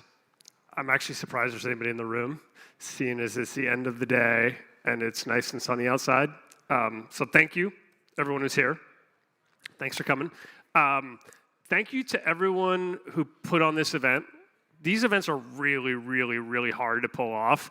And the level of professionalism and talent and all the little touches for this event in particular, I do these events all over the world, is world class. So thank you to all the organizers and the volunteers, and all the folks who are like, make this work and all the stuff work. Thank you very much. I'd also like to thank whoever scheduled the weather, because like, that's amazing. TechChill is supposed to be cold. This is spring. Thank you for that. Well done. It's really fun to be back. It's fun to see how much this city and this community and this ecosystem has grown. There's so much energy here. You all should be very proud of the work you're doing. So my name's Zach, and today I'm going to talk about when you get fucked. So I have scars all up my back after the end of a 10-year journey where we thought we were going to be a unicorn and we ended up being a dead corn. And I'm going to tell you that story. So off we go. But before I do that, just so you know who I am. I'm currently an investor in San Francisco. I've been investing now for the last decade. So since we sold the dead corn, I became a VC. I like to argue that or like this joke that I am a washed-up founder, but I washed up on the beach that is being a douchebag VC, and I'm not fucking leaving because the beer is cold, and it's a lot easier, probably 10 times easier being an investor than it is being a founder. Any VC who tells you that this job is hard is lying to you, or they don't know. Being a founder is the hardest job in the world, and this job is much easier. So I've been doing this now for about a decade. Got lucky, invested in a bunch of different unicorns. Literally, one of the first checks I wrote was a company called Cruise, which GM bought for $1 billion a year later. And I was like, woo, look at that, I know what I'm doing. I had no idea what I'm doing. I still don't know what I'm doing, but everyone thought I did, and so my career just sort of took off as a result of that lucky entrance. But other companies you might know, Mercury the bank, Higgsfield the AI video creation engine, Fireflies the AI note taker, bunch of good stuff. My favorite thing about my job is that the founders are the ones now out fighting in the storms, and I get to chill on the beach and cheer them on. So thank you to all my founders. So anyway, back to getting royally fucked. So we're going to go back, way back in time, 2004. I was in grad school in Ireland, didn't know what I wanted to do with my life. I'd written my thesis on the role of information technology in repressive regimes, so exploring how cell phones would change power structures. Super interested in technology, had sort of started a technology company when I was in college, have always been an entrepreneur, but I didn't know what to do with my life. And one of my friends was living in San Francisco. He's like, dude, come to San Francisco. It's awesome. And I was like, I don't know. Okay, whatever. So I loaded up my car, drove out to San Francisco, slept on his couch for a month, went to Burning Man, just broke in. No idea what I was doing. And so what I started to do was I started crashing tech conferences like this one. I would just sneak in, pretend like I was supposed to be there, not pay for a badge, just sort of like be that guy. And I was just trying to find a job effectively. And what I've learned relatively quickly is that if you tell people that you're looking for a job, everyone kind of doesn't really want to talk to you because they feel like you're going to badger them for the rest of the conference. And so I started telling people I had an idea to start a tech company because everyone likes entrepreneurs because, they're so cute. And so I was like, yeah, I got this idea. I'm going to start a company. This is me as a 25-year-old kid, super excited, had no idea what I was doing. And I was like, yeah, I got an idea. I'm going to start a tech company in ad tech. Because if you go back to 2005, ad tech was totally broken. It was just unbelievably broken on so many different levels. Clearly busted. And it was clearly going to grow a lot. So if you could look at the time at all of the attention on the internet, and then you could look at the ad dollars. So very few ad dollars flowed into the internet, a lot of attention. And then if you looked at the inverse, which was TV, and then ad dollars, it was like, okay, ad tech's going to grow. So I was like, I got this idea. I'm going to start an ad tech company. And the first lesson that I would share with all of you is the secret to life is just being lucky with timing. I got lucky because in 2005, we were just exiting the dot-com sort of ice age. So the dot-com crash had happened. All the startups had died. Everybody fled to various caves to survive. And in 2005, we were just coming out of that. And so it's like I literally went to the very first party that TechCrunch threw in the backyard, Mike Arrington's backyard in Atherton, where, literally TechCrunch maybe 10,000 people a month read it. It was nothing. And he threw this barbecue that 50 of us showed up for. And it literally felt like people had come out of hiding where they'd been hiding for years. And everyone was like, whoa, you're still alive. Whoa, good to see you. And so my timing was good. And the tech boom that has continued since then just started to take off. And so I'm at one of these conferences telling people about my crazy idea, which wasn't a good idea, but nobody knew any better because nobody knew anything about ad tech, including me. And somebody was like, ooh, that's a good idea. I'll fund that. Timing. Because when the boom starts, if you're there, any idiot can raise money, including me. So I was like, oh, okay. Next thing you know, I have a company, totally by accident. Had not planned on it, just it was a total accidental fundraise. I called up my sister, who I started the last sort of tech company with, and I was like, she was surfing in Brazil. We were just doing nothing. I was like, we're starting a company, I guess. She's like, okay. She flies to San Francisco, and we proceed to not know what the fuck we're doing for a while, trying to figure out the ad tech space. It's funny, you could think of us as almost like a top in the beginning, because we pivoted 7 times in the first, I guess it would be 2 years, 3 years, 7 times in the first 2 or 3 years, always building ad tech products. We just were learning, and we would just build something and it wouldn't work, and then we'd do something different and it wouldn't work. But then eventually we found a thing that sort of worked, and so we were able to raise a bunch of money. Or we raised $1 million, which back then was a lot of money. And then Lehman crashed. So I don't know, for those of you who remember that back then, everything was great until it wasn't, and everything got really bad really fast. So at that point in time, we had been building what was called an ad network. We had 10,000 publishers who worked with us. We thought we were doing really well. Lehman crashed, and we're like, oh shit, we're fucked. You could tell that the money was going to be dry for years. You could tell that our business as it was not going to work. And you could tell that, we were fucked. And so we did what became almost our last pivot. And we said, well, let's go for it. So what had happened was right before Lehman crashed, one of my investors had introduced me to this new idea he had, and it was called real-time bidding. And so the way it worked was that back in the day when you bought advertising, you'd go to a website like the New York Times, you'd be like, hey, you'd call them or send an email, be like, I want to buy advertising from you, and they'd send you some paperwork, and you'd push back and forth, and it would all happen literally over the phone and email, and then at the end of the month, they'd run a bunch of your ads, and then they'd send you a bill. Not very efficient. Didn't scale, didn't work. There's a reason why online advertising sucked. So the invention that my investor had was called real-time bidding. And the idea was that when a user shows up on the website, So user is loading the website in real time. Instead of like basically just serving them an ad, you already know what you're going to serve them. Instead, you would call 2 different ad providers and be like, hey, who wants to serve an ad to this person? And then people would look at their data and they'd make a decision. Effectively a protocol. And he's like, I got this idea. It's going to be really good. It's going to work. And we looked at it. We're like, ooh, if it works, it'll change everything. It's more efficient. It's more effective. It's better. But nobody was using it. At that point in time, there was 20 million impressions a day flowing across all of what's called RTB, real-time bidding, RTB, in all the world. 20 million a day. The whole world, 20 million impressions. Effectively like $5,000 worth of ad inventory. Nothing. But we're like, if this works, it will get really big. It'll scale. And we might have a chance. Let's bet on it, because we're fucked anyway.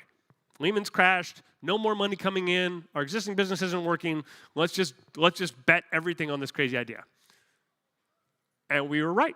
Not only were we were right in a very big way. And so real-time bidding went from 20 million impressions a day when we did it to 20 billion impressions a day or more. I think it's even more now. I don't even keep track. It's a big number. And so me, my team, we were all 25 and younger at that point in time, we rode this wave of exponential growth. I mean, it was insane how fast it grew. And then we still almost died. I mean, literally, capital was so tight during those years, even though we were growing like a straight line. We were barely surviving every day. The good news was, so at the time that this happened, there was like 6 companies that were basically doing the same thing. All of us were like focused on this idea of becoming this platform. We were the youngest, we were the earliest, we thought we were the smartest, and we were definitely the most aggressive. We did not win that battle. The winning company ended up becoming a company called The Trade Desk, public company now. At one point, it was worth $50 billion.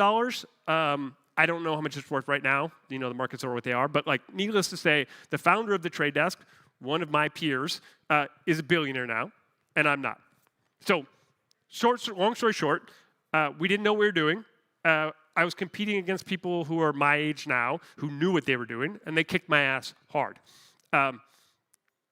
That's not the part where we get fucked. That's just the part of me losing because I wasn't very good.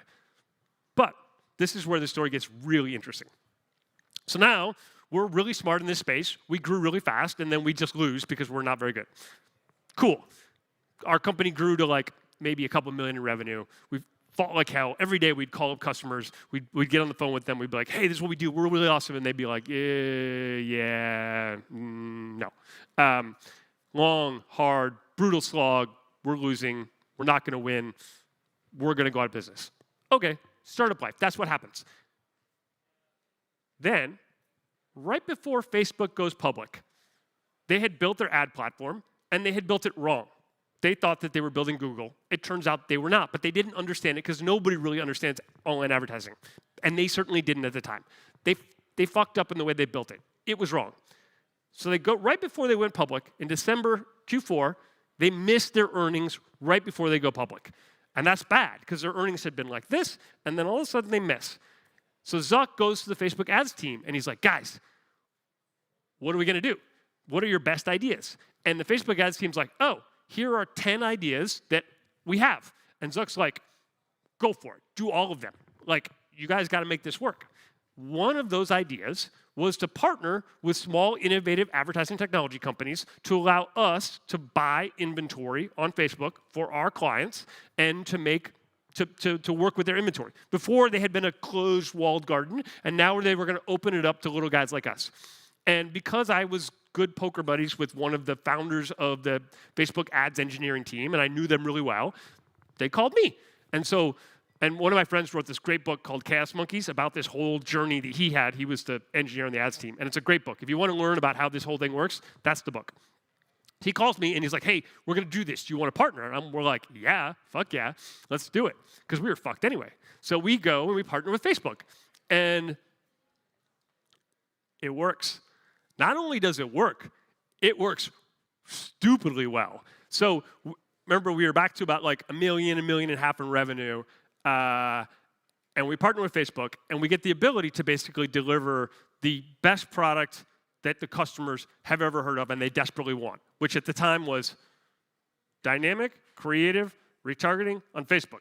So in plain English, what that means is when you guys go to a website and you look at a pair of shoes, and then ads for those shoes follow you around the internet, before, they wouldn't follow you onto Facebook. Now, they did, and we were going to power that, which works really well.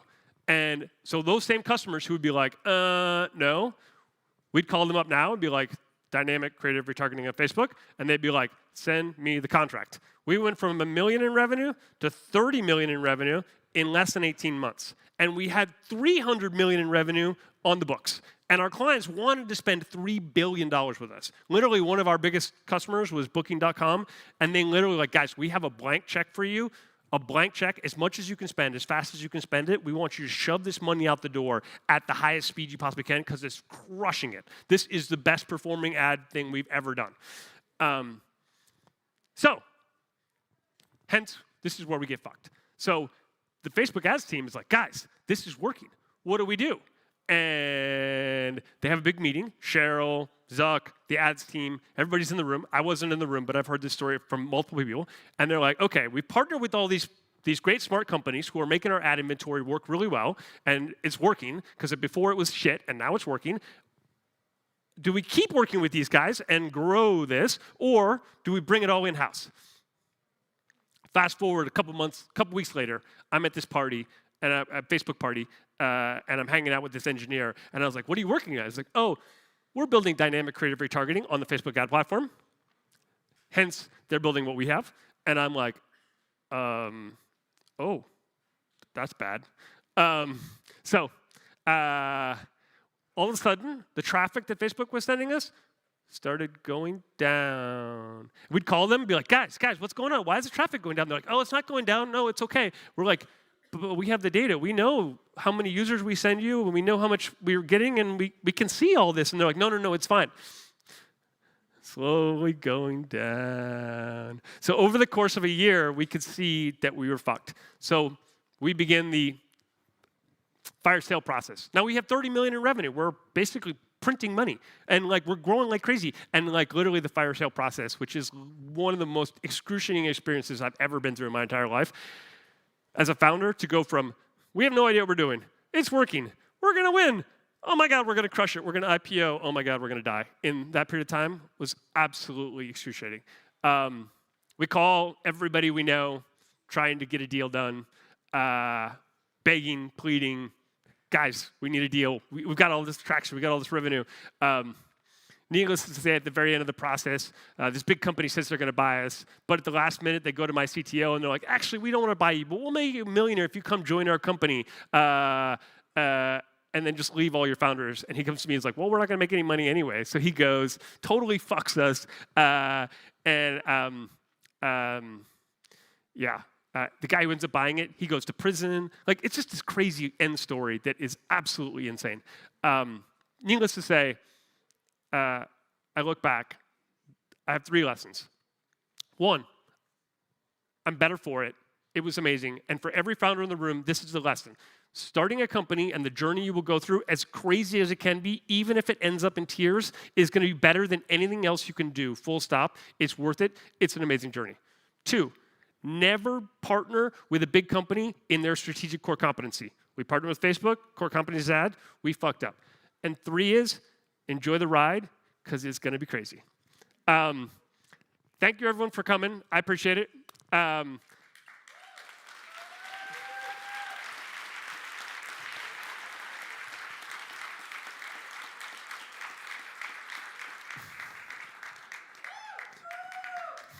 Thank you for that. The clock says 0. I was going to ask for questions. Do I have time for questions, or do we need to get me off the stage? I see a question. Go ahead. Yell it out. Okay, so I've been a douchebag VC for a decade now, and I just realized that I've reached middle age in douchebag VC-dom, which was a surprise to me. You think I would have figured this out years ago, but it took me a little while. I'm a little slow, I guess. I don't know. I love what I do, man. It's so fun to work with startup founders. Like, startup founders do cool stuff every day, and like I get to sort of be part of the journey. I have this analogy that I love, which is that when you're a startup founder, it's like you're a gladiator in the middle of the ring, and you literally like you're fighting. You got your sword and your shield, and you fight, and you bleed, and you sweat, and like you just fucking fight. And like they throw your enemies at you, and you beat them, and then they send 2, and you beat them, they send 4. You beat them, they start shooting arrows at you. I mean, it's like the gladiator with Russell Crowe. It never fucking ends. And like you bleed and you sweat and you fight until you die, or you exit. And most don't exit. Most die. And it's like the hardest job in the world. That's what an entrepreneur's journey is like. I literally sit in the stands and I drink a cold beer and I look at the founders and I'm like, oh, I think that one's going to win. I'll bet on that one. And I'm like, oh, that one's screwed. I'm not going to bet on it. And every now and then I get to run out in the middle and pretend like I'm still a gladiator and fight with them and be like, ooh, ooh, ooh, I know how to fight.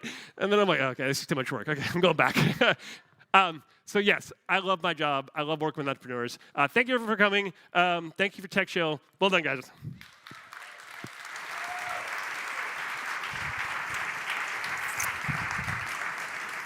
All right, thank you, Zach. I have a question. Where did you all come from? There's so much more of you right now, and I assume there's a reason for that. So are you ready for the ultimate showdown? No. Are you ready for the ultimate showdown?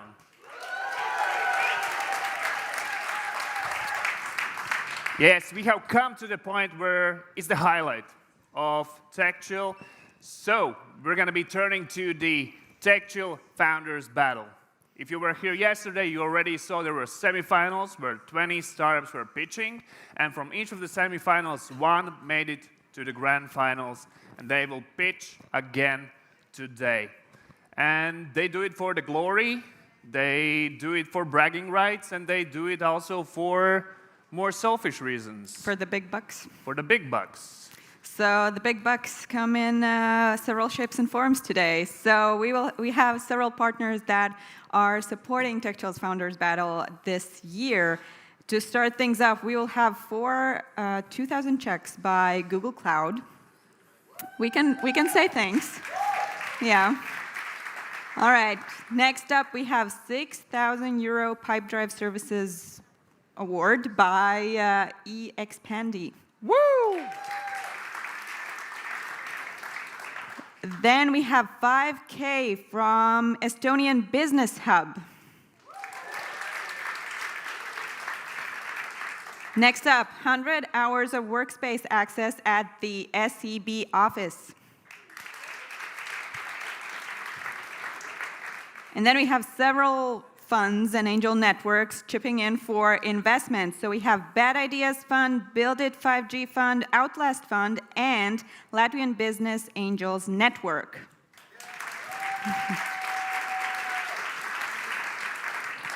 And then the main winners, the main startup that will win TechChill's Founders Battle will get up to 5,000 euros legal and tax advice by Soranian.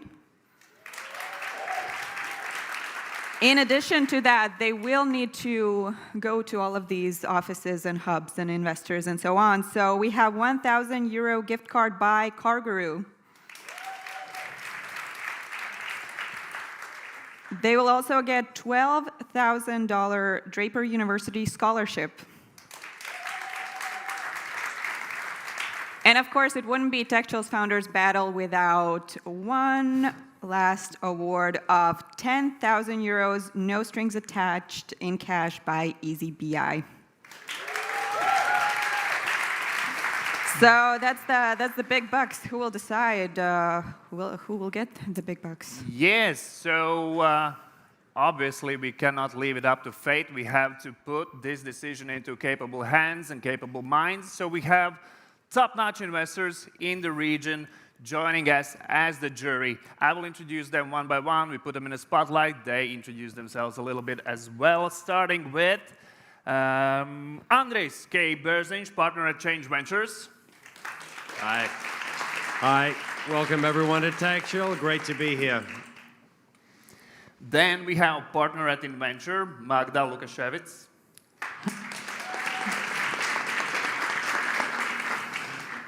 Hi, everyone. Really excited to be here. Magda, partner at Inventure. we do 1 to 5 million checks in pre-seed and seed startups. Okay, moving on to the other side, we have Linda from Karma Ventures. Hello, hello. Good to be here again. One of the most exciting times. So looking forward to all the pitches. We are deep tech software, late seed Series A. Pleasure. Thank you. Next up, we have Artis from Vendor Capital. Hello, hello. Thanks for having me here.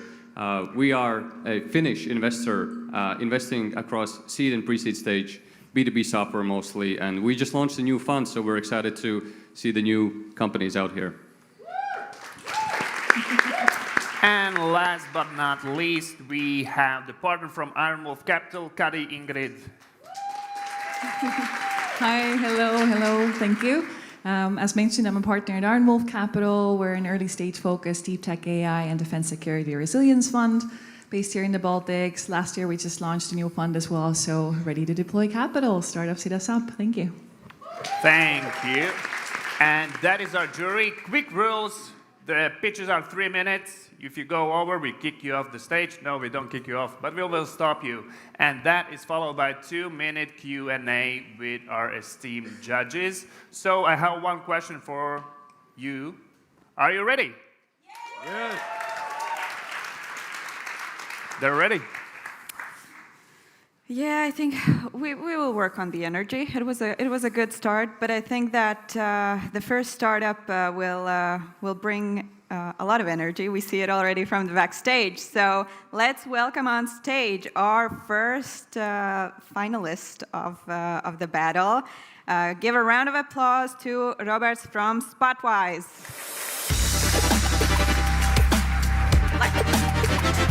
Hello.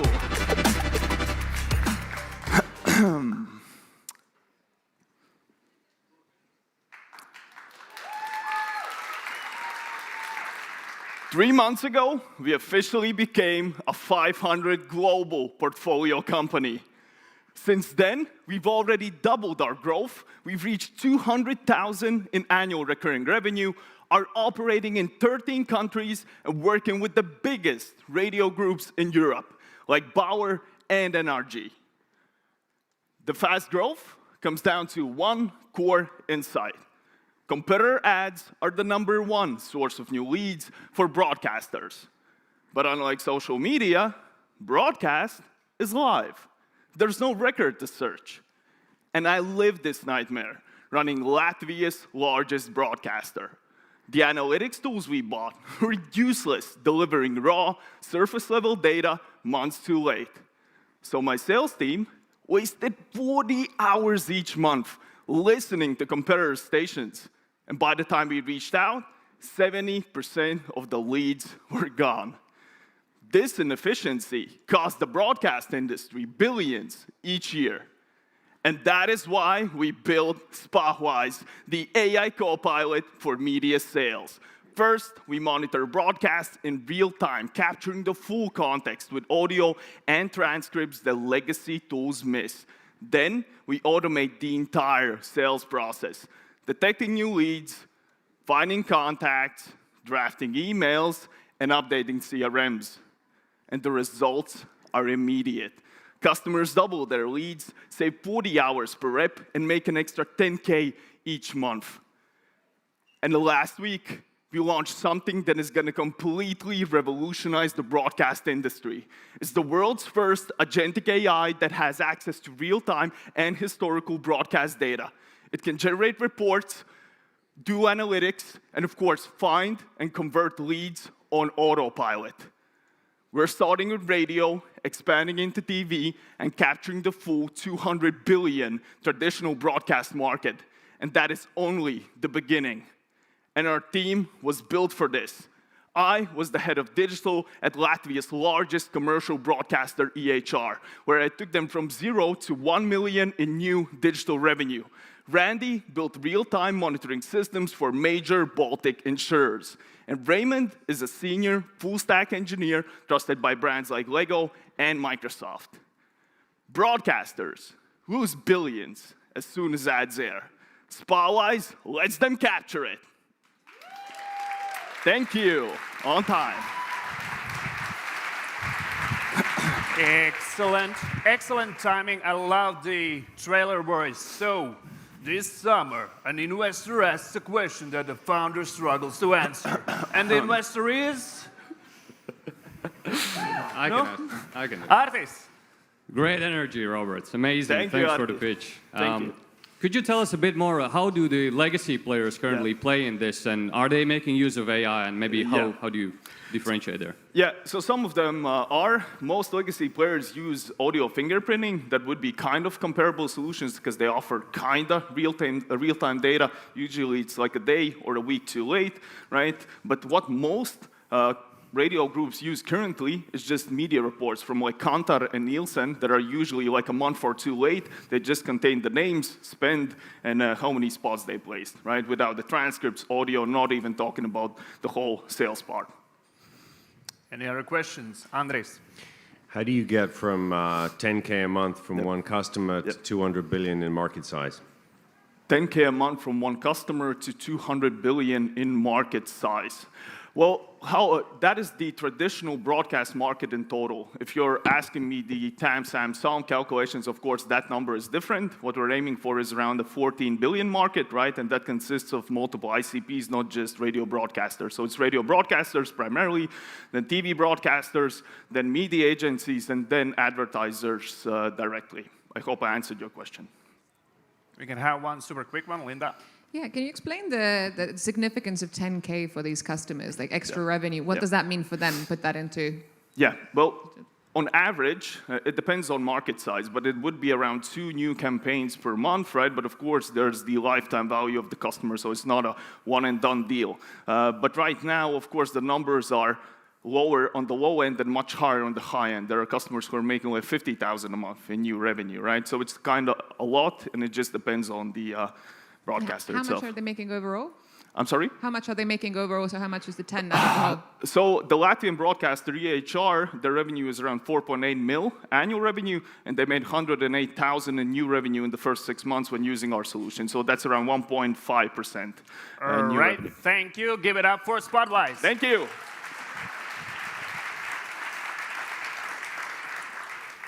All right, we are welcoming our next pitch, our second pitcher of today. So round of applause for Mihails from Deep Space Energy.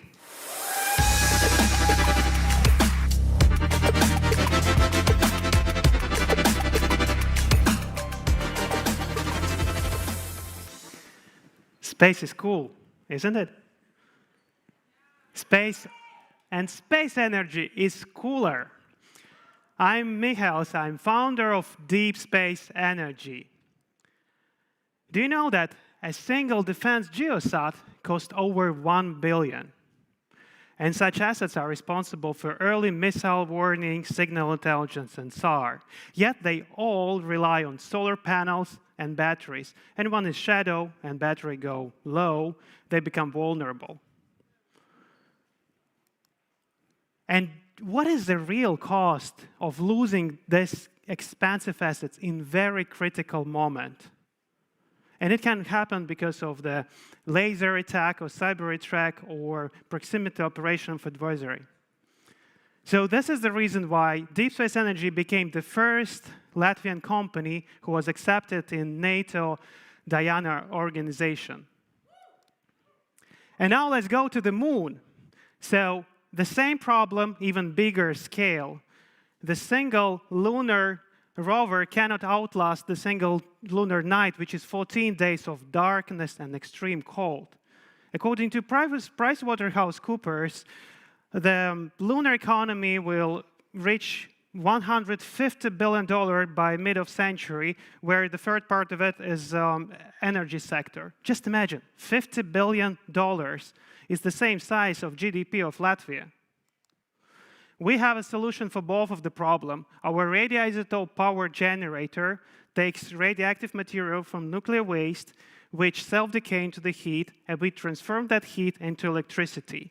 And our converter works 5 times more efficient than legacy NASA technology used now.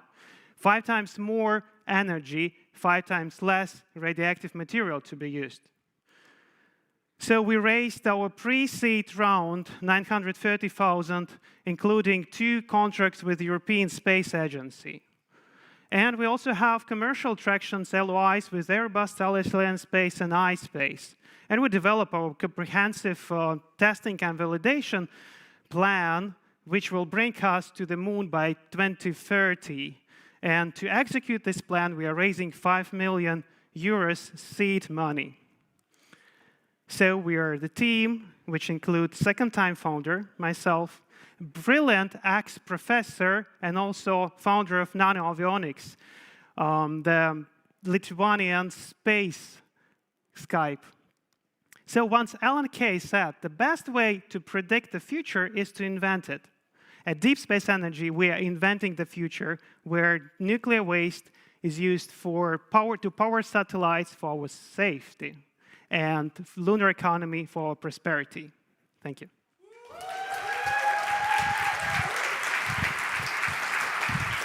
Thank you. Thank you for an out-of-this-world pitch. Let's see what the questions bring.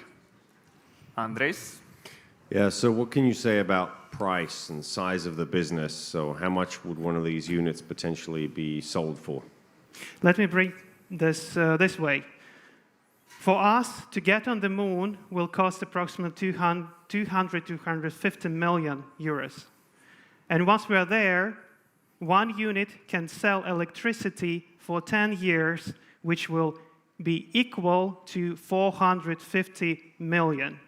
So 1 unit, 10 years, 450 million. It costs 200 million to be there. You didn't quite answer the question, but... You can calculate how many units will be there, but it depends on the missions. Do you have an estimate of, like, oh, sure. Is this like $1 million product, of 100,000 product, like what? Okay, right now, we're speaking now, so there are 15 missions planned to the moon in 2030s by NASA, ESA, JAXA, ISRO. So that means 15 units over the 2030s. You can calculate 15 cross 450. This is actually our revenue. Okay. Okay, one more question. Okay, great. Yeah, love this pitch.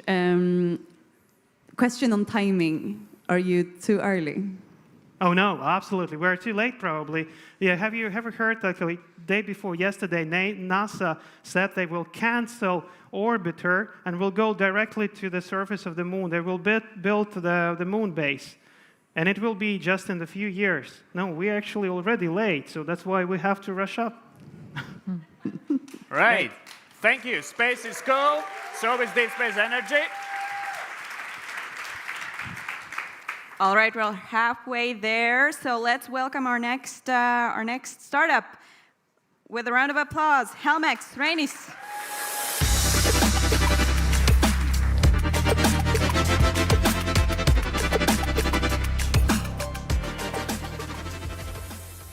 Hi, Helmex is an AI smart helmet that turns industrial sites and workflows into digital copies. My name is Reinis. We are a trusted British petroleum partner for digital twin solutions. And the problem we are solving is that up to $245,000 every 24 hours, oil and gas companies are losing due to unexpected maintenance.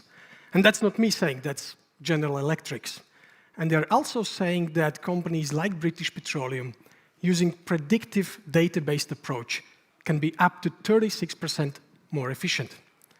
But it is time-consuming and costly to collect that data. So we thought, there are 400 million helmets being sold every year. So what if we take a safety helmet and turn it into an automated industrial data capture device? It would reduce cost and timing for digitalization. It would improve visibility and actually enable robotic training. That's why 2 years ago, we started to develop Helmex, a safety helmet with cameras that captures objects and human actions.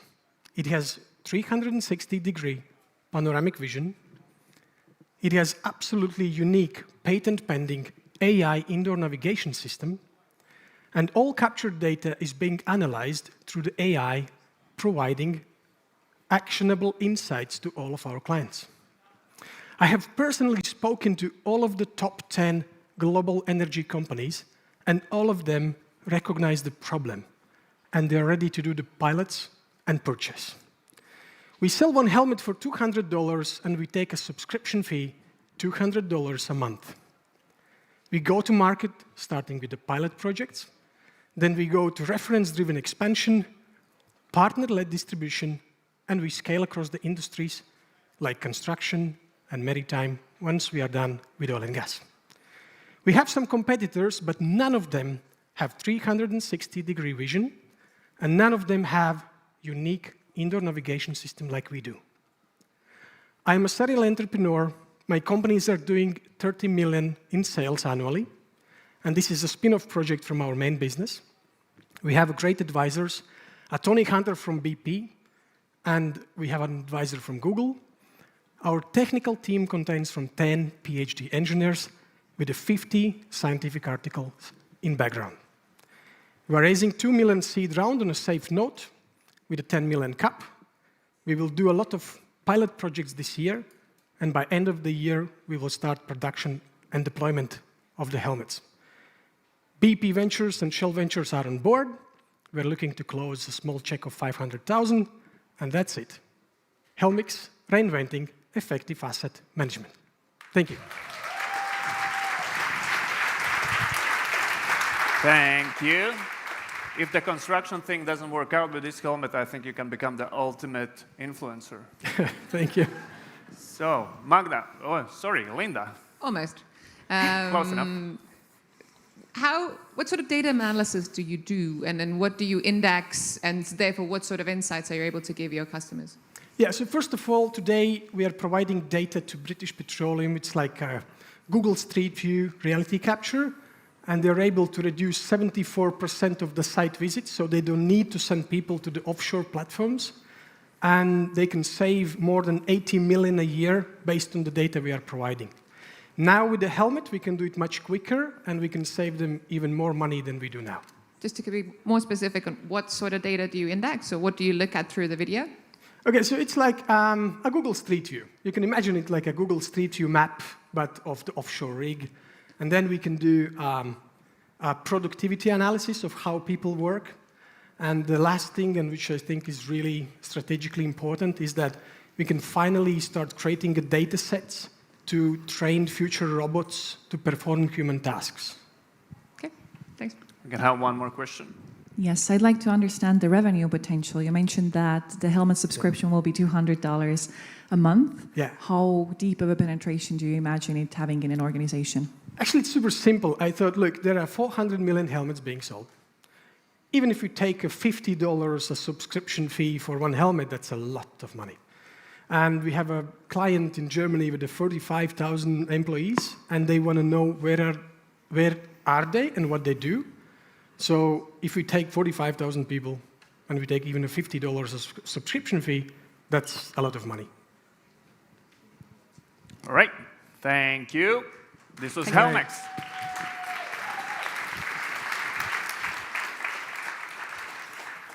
Okay, we're down to our final finalist. Let's welcome on stage with a round of applause, Wheeled VR, Timo.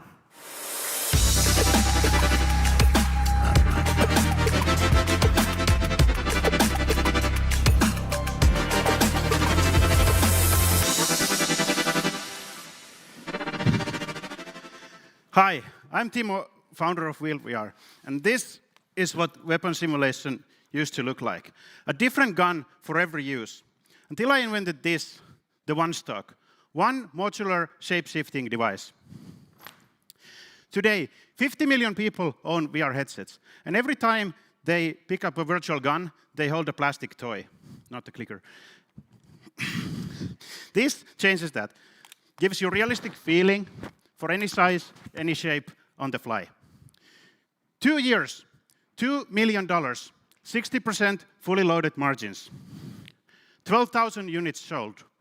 December, $270K in a single month, all from a single Shopify store. Adding Amazon alone is projected to double our sales. But the gun stock business is proof of market and execution. It's not the destination. The VR accessories market is fragmented. Rifles, pistols, golf clubs, sports handles, comfort grips, all dead ends. We are building a magnetic ecosystem to connect them all. Think MagSafe for VR.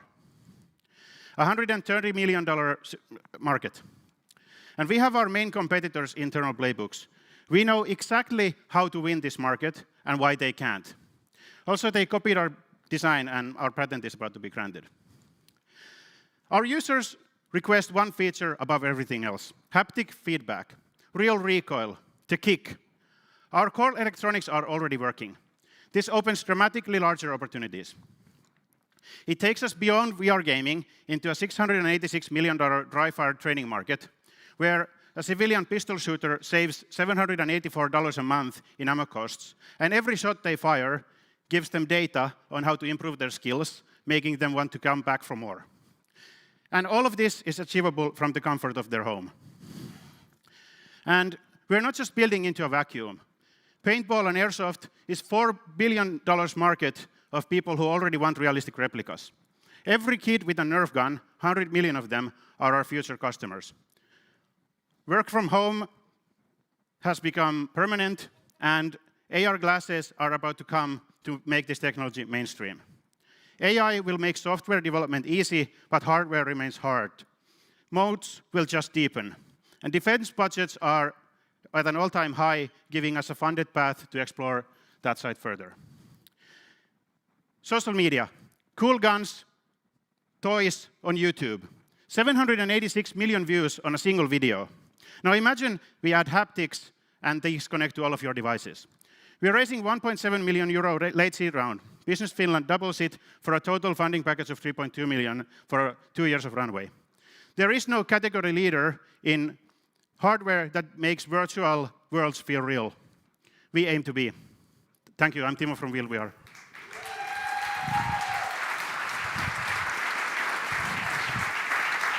Thank you. Outside sun is out, and Timo brought the guns out as well. So do we have any questions? Magda? Yeah, thank you. You mentioned a lot of different verticals. Which one are you most excited about? Long term. Well, I understand that consumer is a good testing market, and you get a lot of traction. Yeah, absolutely. So we want to take the things one by one, but we do all development of, let's say, for the haptics in a modular way so that they can be adapted as flexibly as possible to new markets as we go forwards. We really think that this market is something that is about to explode with the AR glasses becoming mainstream in the 2030s. So the businesses who build for the R&D in a smart way within the next 4 years are the ones to reap the rewards in the future. Artei? Does that answer your question, or do you want a direct answer to the... No, it partly answers my question. Okay, yeah.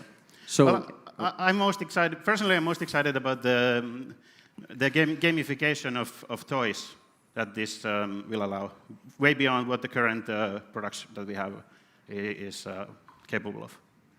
Timo, a question here. Yes. 2 years in, 2 million of revenue. How big is your team? I'm just wondering how many people are needed for this. So we have currently 5 people in the team, and with some agencies that we utilize for, let's say, paid advertising, and we have partners for the haptics R&D development and supply chain, and we basically have a strong network of people that I was able to bring on board to support our vision.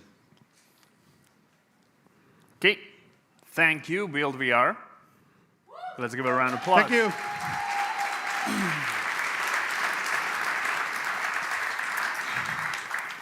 So that's it. That's our 4 pitches, and I think we need to kick out some people to see those big bucks in a while. Yes. So the jury will be going somewhere in a secret room. Can I bring this? To discuss, to reflect. With sound, isolation, super secretive security, please escort them out. And while we kick out the people with the money, we actually have, we've heard that we have a little something from our agenda master. Okay. Is it on? Hi there, I'm Louise from the TechChill team, and I have an ask for you. Recently, I was on a call with one of the HubSpot founders, and I was asking him what would need to happen in order for him to become one of our TechChill speakers for 2027. To which he replied, well, can I just send over someone from Sequoia? And I said, well, no, we want you in Riga. Me asking kind of wasn't enough, so I was wondering, what if all of us could say together, Brian, see you in Riga. Can we do it? Let's try. On 3. 1, 2, 3. Brian, see you in Riga. Woo. Thank you.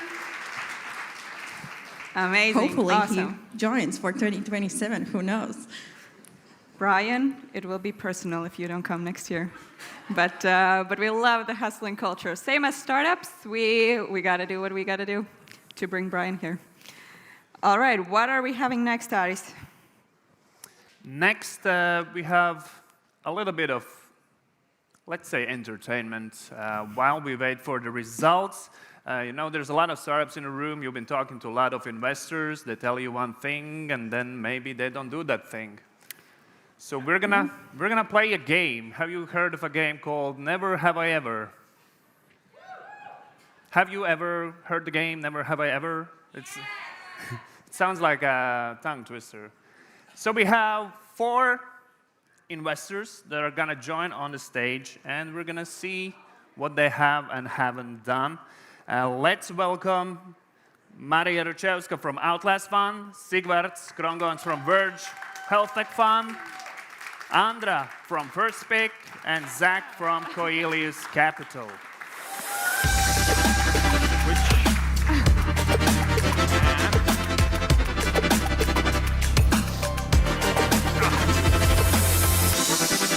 I love it.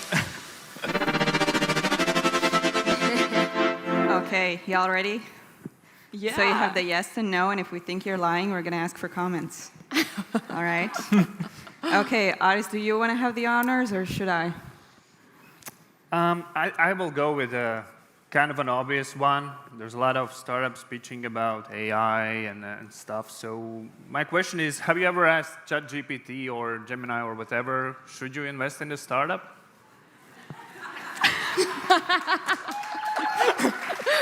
All of you. I think we're past this, like, obviously. Yeah, give us something more harder.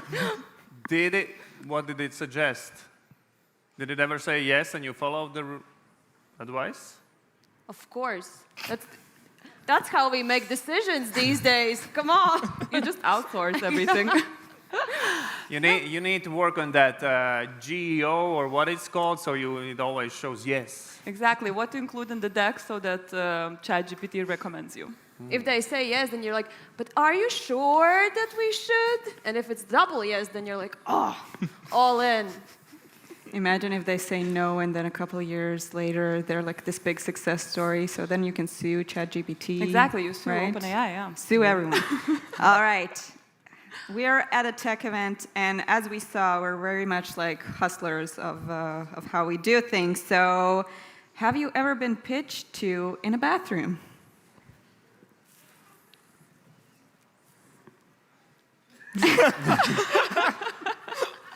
Zach, what happened? How did it go? Did you enjoy it? In backwards order, no, bad. I don't know. When you're an entrepreneur, you try really hard. Sometimes you try too hard. But was it at the sink or? No. Okay. Follow-up question, which bathroom was that? It was after a Web Summit thing, and he followed me from the stage to the bathroom, into the bathroom. Yeah, it just kept going. Okay. I love it. Did you invest? I mean, look, God bless entrepreneurs who try hard. ChatGPT wasn't back then yet available, so Zach was like, oh, I don't know. No. I mean, I think the hardest thing about being an entrepreneur is that you have this amazing balance between unadulterated aggression and reading the room. Because if you can't read the room, your customers and your partners and your employees, everyone will hate you and you fail. But you got to be aggressive, and that balance is so hard. Yeah, but there's a line. You gotta know the line. Following to a bathroom is not one of them. That's That's where the line yeah, is. that's where the line is. When you close the door. How about you? You two had similar experiences. Was the outcome different? It wasn't Slash for me. No one follows me to the bathroom. There's an there's opening to be in the first. Switch to my bathroom. Okay. Have you ever tried to be like the cool VC on social media and embarrass yourself? I think so, all the time. Andre is PR trained. She never makes a mistake. So anyone cares to share what you did maybe and embarrass yourselves again? I can probably try. But I'm not sure like to embarrass, but I feel like when there's like these cycles of different founders, and now with AI founders, they're like Gen Z, right? So I'm kind of like not in that scene anymore.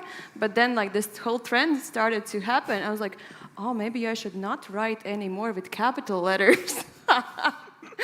Because there are all these cracked founders, you know, on LinkedIn, they don't do capital letters anymore. They don't start like a sentence with a capital letter. And I was like, maybe that's cool. So I actually changed my position on LinkedIn in all small caps. Yeah, in all small letters. And what does it look like right now? Did you turn the it back? same? No, I like it.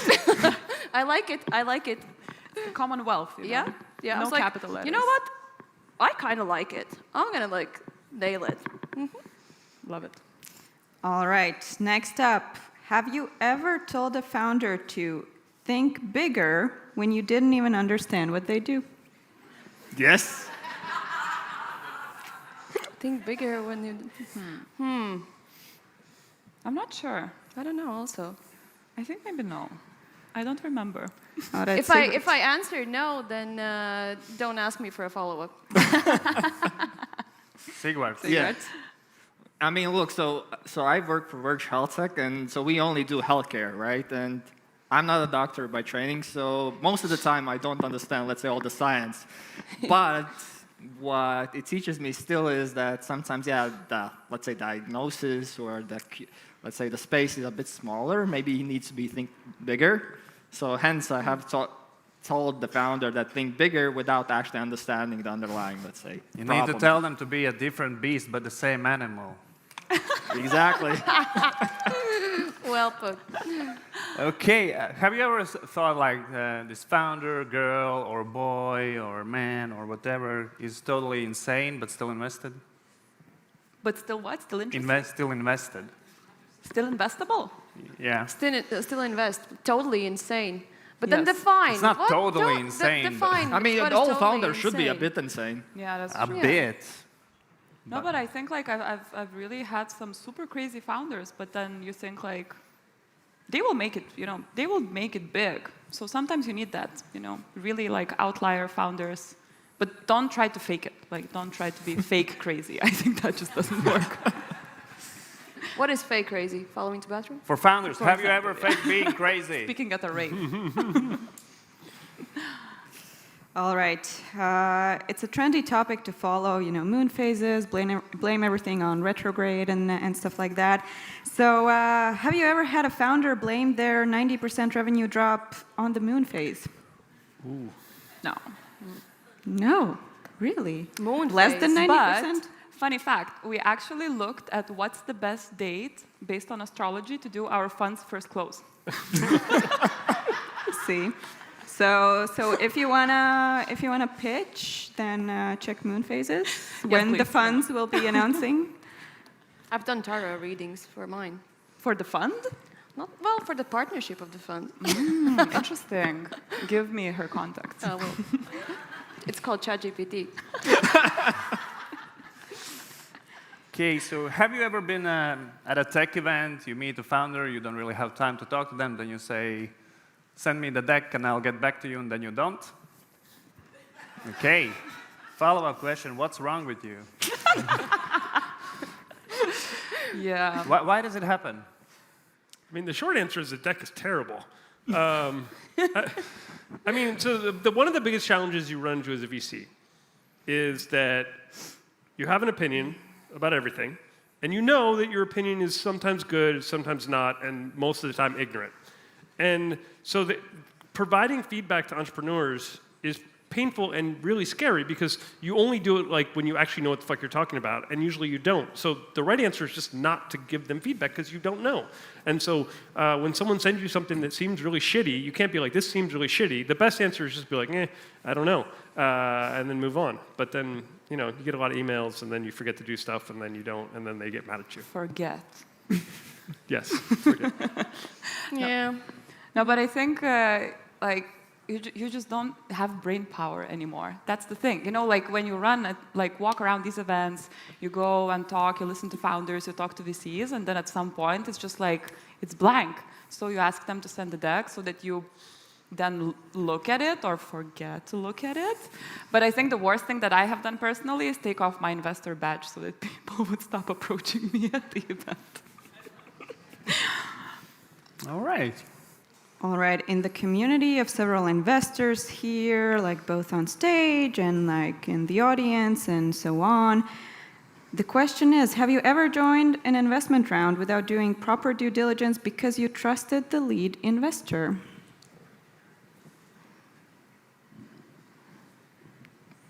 All right, split thoughts. Anyone wants to share? I mean, our co-investors are smart. Hopefully. Work smarter, not harder. Yeah. Well, I mean, we have done deals where, you know, there was a strong lead investor with a big ticket, and then we would follow with like a small, I don't know, 30, 50K check, and then it just doesn't make sense to do like the full DD. So in that case, we would trust them. Yeah, I agree. We haven't done that because we've done only like 11 investments, but I guess this situation is totally, if it's a good founder from the region that you invest in, it makes sense, especially from the Baltics. All right, now let's talk about value add. Have you ever told a startup or a founder that you will help them with hiring, and then you reposted just the job listing on LinkedIn? Yes! Okay. Wow. Is that the best? Sigurd was all in. Yeah, That's my way of doing things. Like sometimes you just have to wait until the right person appears so that you can recommend that person. So, you know, maybe you need the right moon phase, yeah. Yeah, exactly. Yeah, astrology, tarot, and stuff. Yeah. It's my no excuse moon phase. You can just use it for anything. Everything. All things. Why did you suck so bad at that talk, moon phase? All right, next up. Have you ever regretted leading a round within a month? What? So you led a round or you made an investment, and within a month you understood, oof, that wasn't the best idea. Yeah. Anyone care to share their, it looks like Zach, there's some tough stories. I mean, so the thing that's fascinating about this job is that if you go back and you look at all the investments you've made, so I look back, you know, almost 100 investments, and then you chart them all, which ones worked and which ones didn't, and which ones were the big outcomes and which ones weren't. What I've found consistently over and over again were the ones that had become the biggest outcomes. So for instance, Mercury, big outcome for me, like it's a huge outcome for me. At the time, Ahmad was like, hey, let's go for a walk. I love Ahmad. I'm like, they were just getting started. They hadn't even, it was like the first round. So let's go for a walk. I want to tell you about this new idea. I'm like, cool. We go for a walk. He's like, we're going to start a bank. I'm like, what? Huh? No way. That's crazy. Bank? Start? No, dude, you don't know anything about banks. I don't know anything about banks. No. He did it. I invested. Best outcome, one of the best outcomes of my career. So all my best outcomes are crazy. They're like, by definition, against all my 100, my best ones are crazy. So you kind of have to make the crazy bets. Except for sometimes you make the crazy bet, and then like the next day, you get on the phone with the founder, and then you realize that it was crazy and really dumb. And then you're like, oh shit. Yeah, it happens. All right, so how has been your sleep these days? How has been your sleep these days? Horrible. Good? Horrible. Then my question is, have you ever had nightmares about the startups or founders you founded?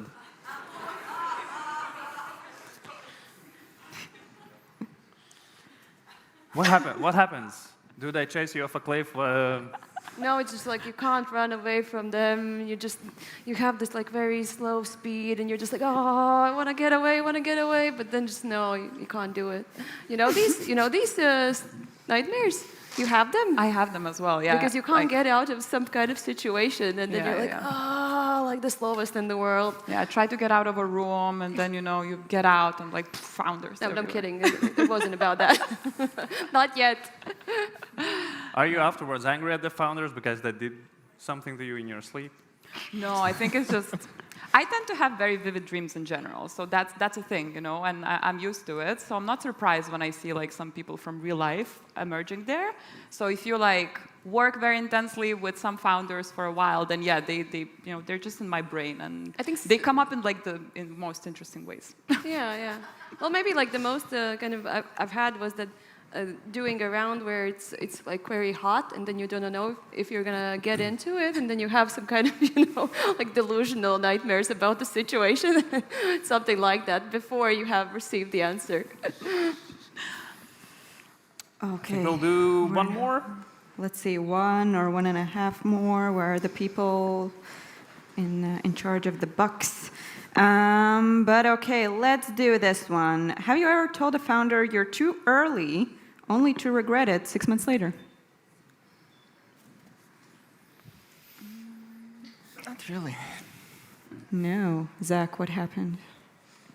Yeah, I mean, you look at a company and it's clearly too early, and then they crush it, and you realize you're an idiot. You're like, shit. As simple as that? That happens to me all the time. Happens to the best of us. It's going to be okay. And the best part, it never changes. Like, it doesn't change. Yeah. I think like for us, since we're investing at such an early stage, like first check investor, it's hard for the companies to be too early. But we've had some companies that we wanted to invest into that maybe we thought were too late, but we still could have participated and still could have made good money. So it's the other way around. The good old fund model. Yeah. If you have an opportunity to invest in a good company, just do it. Whatever, whenever, it always pays off. In whatever price. I think so. Yeah. All right. Should we? I think we're done grilling them. I think we're yes. pretty okay. So let's thank Maria, Sigvard, Sandra, and Zach. Did you enjoy it?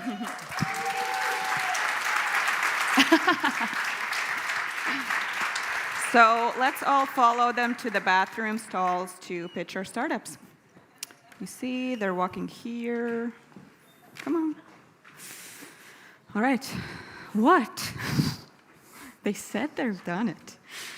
All right, but we have something special for today. So a couple days before TechChill, I'm retelling the story because I heard it 2 days ago. But a couple days before TechChill, our CEO got a message from this amazing artist, and as you know, a couple days before an event, everything's mostly set. For publicity reasons, I should say it's mostly set. Some things are still in the process. Until now, but most of the things are already set, and we can't really change the performers. We can't really change, a lot of things, and let's be real. We also probably are over budget, so we have no money to add anything else. But we had this amazing talent that was like, yeah, I don't care. I just wanna perform. I just love what I do. I want to come to you guys. You guys are cool. I don't know if she said that, but I mean, we are cool. And then Annie said, yeah, come over. We're gonna welcome you on stage. We have this amazing place where a lot of people will be so happy to see you. So we have a very special performance. So let's welcome on stage Agne.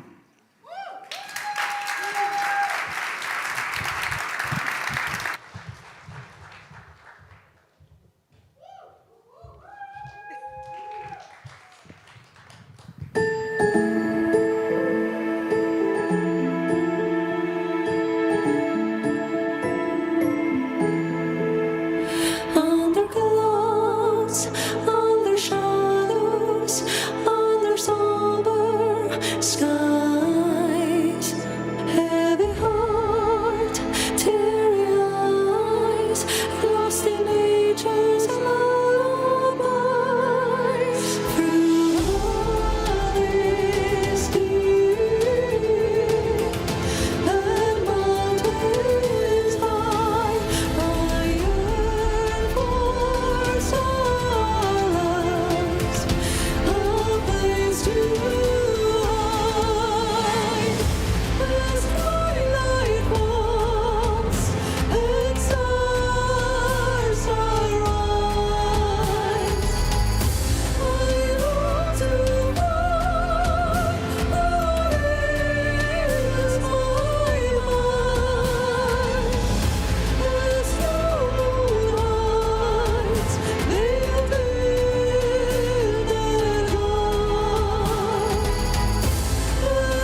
Thank you so much.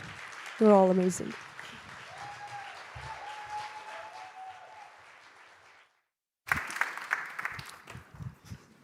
Thank you, Agne. Amazing performance. These are the notes that I dream of hitting in the shower, and one day I will. I know it. I can just feel it. One day. So, we're very close to the end. We have all those prizes that we listed at the very beginning, and we'll start to slowly give them out. So, let's give a round of applause for yourselves. You've been very brave, very patient. We're all very proud of you. We're going to start with our first prize, which is $2,000 worth prize from Google Cloud. And the winners of this prize is actually all 4 finalists. So let's welcome all 4 founders to the stage. Where are they? I can spot the helmet.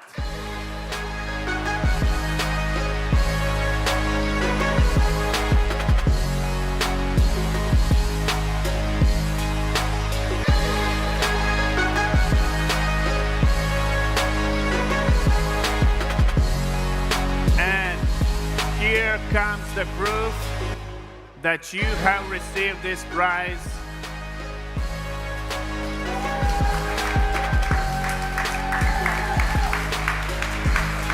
Display it with pride, put it on your walls.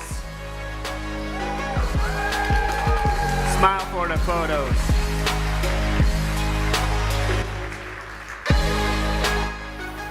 Thank you. You're going to be seeing these guys like running up and down. It will be fun. Now you go down and then someone will come up again, so. You can lift them up and down, just like prepare for the 10K to whoever gets it. All right, next up, we'll have a partner announcing the prize, but the prize that we're talking about is 6,000 euro pipe drive services by eExpandy. So let's welcome on stage Jānis Balodis, the CEO of eExpandy.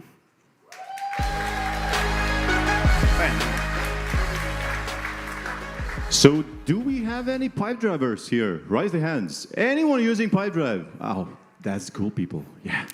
But you know when you need to start to use a pipe drive. That's the time when you recognize that you are in the Google Sheets, which is shared to employees who have left the company 6 months ago.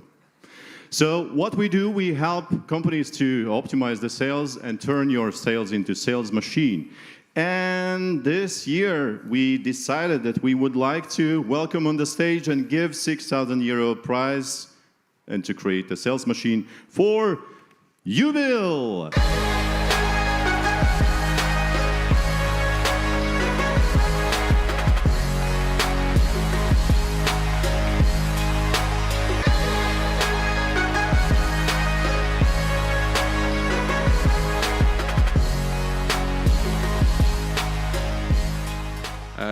We are already Pipedrive users, but we plan to increase our usage a lot. So I'm very grateful for this prize, and we're very happy to continue to be Pipedrive users. It's a great product. Thank you. Thank you. Next up, we have a 5,000 euro prize by the Estonian Business Hub, and announcing this recipient is the ambassador of Estonia to Latvia, Erik Marmei. Hello, everyone. Estonia is a little country that could. It's a nation of 1.3 million people, which has generated 10 global unicorns already.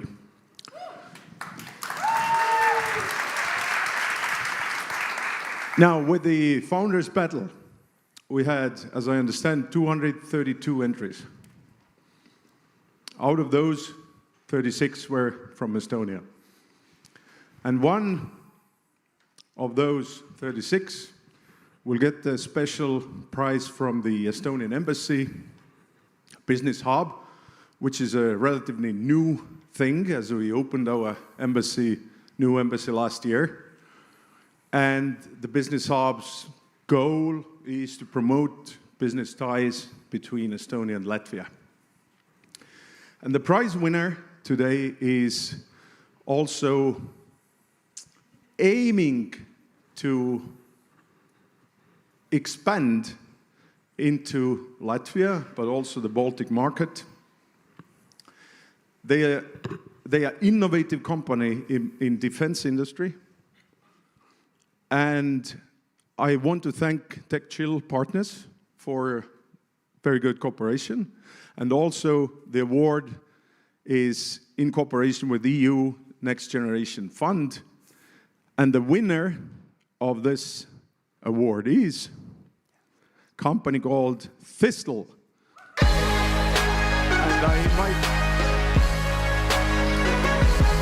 Gerda.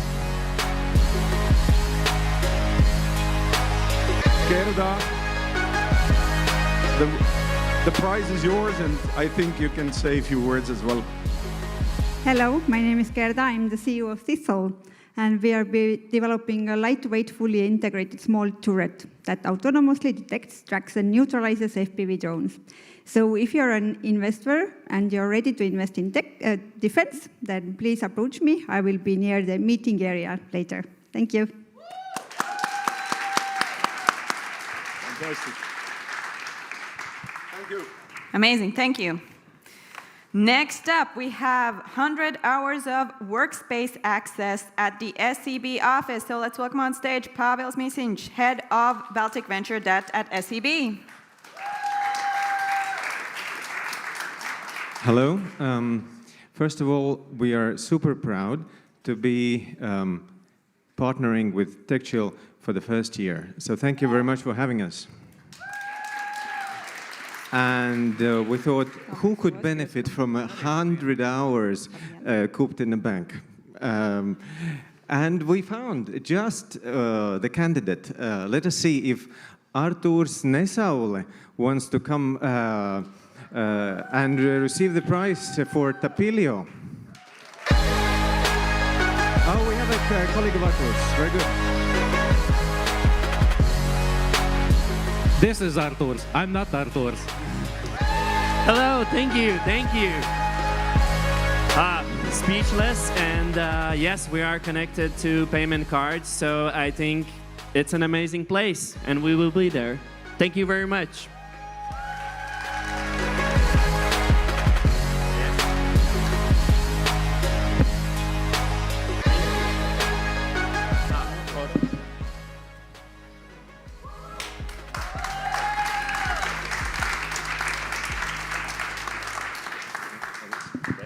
Okay, we are moving into our investment prizes. We have 4 in total, but we're gonna start with Bad Ideas Fund. So let's welcome Raimons Kulbergs to the stage.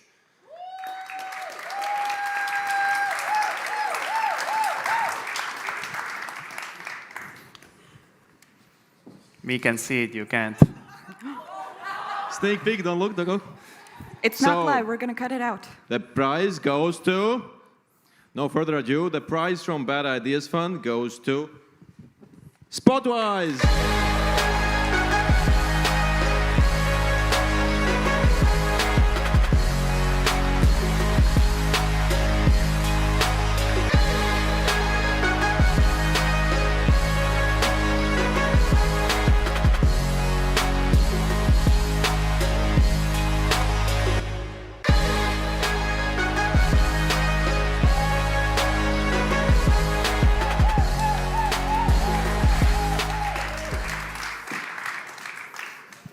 Okay, next up, investment by Build It 5G Fund. And to give it to the one lucky startup, let's welcome on stage Zigmars Reklaitis, partner at Build It. Hello. Hi. So as a hardware-focused fund, our choice was a bit limited, but still we believe really that also in an AI age, the data will be the biggest bottleneck for a lot of solutions. So we give our check to a team that's going to capture a lot of video to create a lot of useful data for really, really tough companies. So it's Helmix.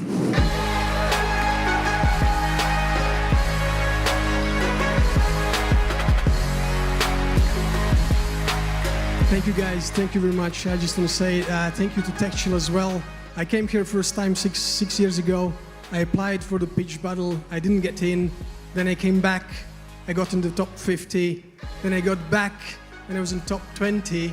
And this year I'm the final. So thank you very much. This is a great place to learn and to improve. So thank you very much from the organizers to the venture capital who support startup journey. Thank you.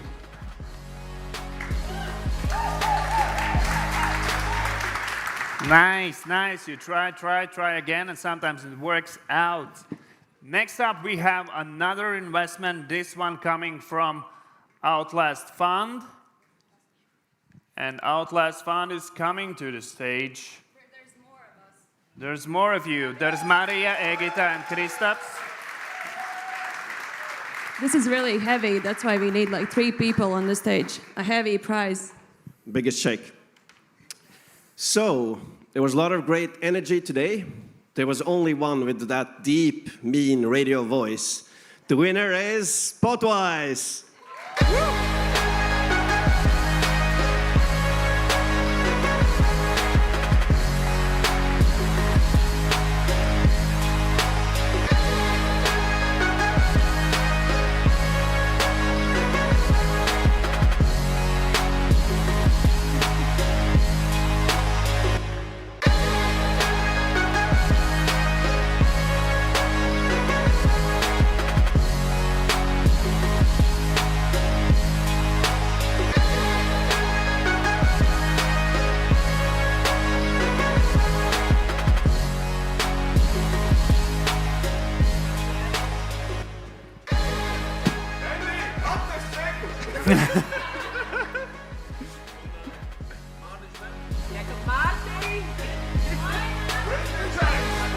Everyone, bring in come the here. cavalry.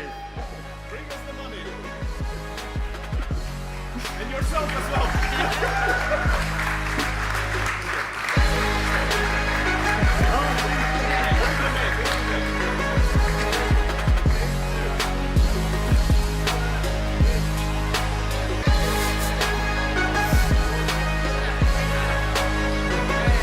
All right, everyone say money.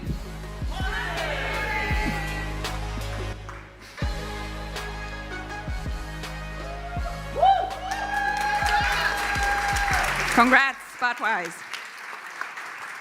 All right, now off the stage. It's enough. It's enough. You paid for 3 minutes. Get off. Slowly. Okay. Next up, we have investment by Latvian Business Angels Network. So, welcoming on stage, Emils Kraģis, Managing Director at Latban. It's only 2 of us this time. Maybe we should have brought the whole angel network, maybe. But yeah. But first of all, we would like to thank every single startup in this year's competition. Actually, this year there was a quite great competition among the startups, very diverse startup stages and traction as well. But our selection for this year was very interesting. And actually, I first met the team in Tartu earlier the year. And since the first meeting, I already understood that this is something that we have to get in front of angel investors. So maybe a few words from Hans about the deal itself. So when Emil got it in front of angel investors did a lot of digging, did a lot of due diligence, and showed it to the whole group of angel investors. And we decided that this is the case we have to invest. And it seems that the interest is continuing to grow from the moment when the check was drawn. So the prize goes to Weibel.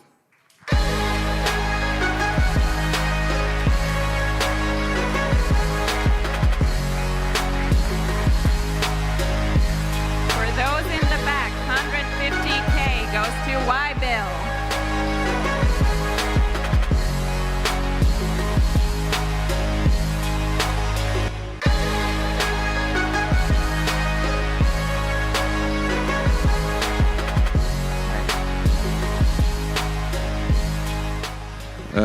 paldies latviešu draugi. I'm very humbled by this. I really thank Latpan for this honor and investment. And I mean, you have amazing event. I mean, this is my favorite startup event this far, and I have participated in a number of them.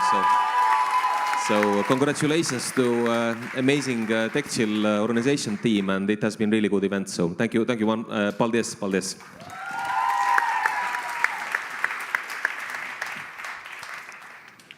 Okay, we have 4 more prizes. All 4 of these will go to one startup. So we're gonna have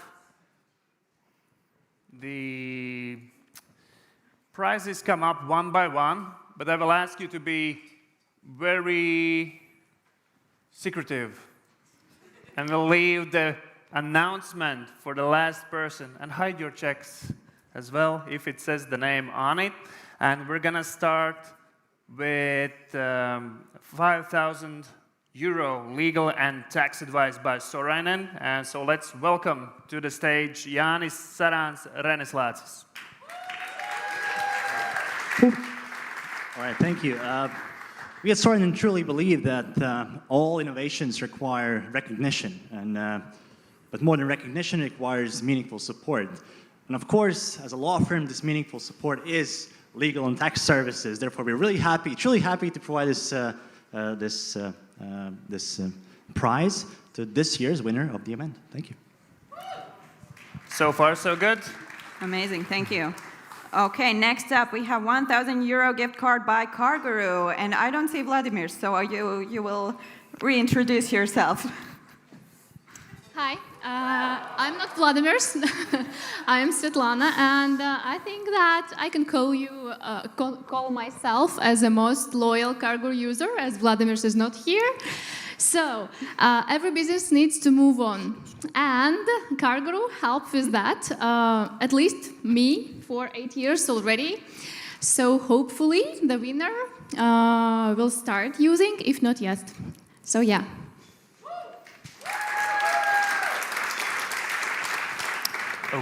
Okay, we have another prize. I think it might show up on the screen. We have a 12,000 euro Draper University scholarship for their Hero program. They're not here. It's a long flight. I assume I have an honorary degree today, so I am announcing it. You're welcome. Okay, and now we're going to welcome on stage Raimons Simonovskis, CEO and co-founder of EasyBI, with a 10,000 euro check. Don't turn it around just yet. Don't do it. Hi. So this year and actually this month and actually 2 days ago was very special for me, for our company, as EasyBI was founded 15 years ago. So 2 days ago, so we had our birthday. And so I'm really glad that I had the courage to start it 15 years ago. And because of that, so we have a great team. Yeah, so we are working all around the world. And now we are able to support different initiatives, both supporting new startups, supporting Start School, supporting our Ukraine in their fight. And also, so when we were glad that we could give the main check, main prize in this event. And also, so it was great to see so many great founders and courageous founders. And of course, you need some big investments, and you were talking about the millions. But I hope that as I did everything bootstrapped way, and so I always try to do more with less, so I hope that our small 10K no strings attached prize, I will remind you that you can always do something with more, with less. And also, when I'm looking at the winner... Let's do a build-up. Let's do a drum roll. So when I'm looking at the winner, so I was thinking, so how to introduce them, and we were sometimes talking about that EasyBI is used all over the world, and in all continents except Antarctica, and So now I think so I have one more thing that where we also not yet used, and so we just connected to the winner, as the winner is deep space energy. So let's go to the moon.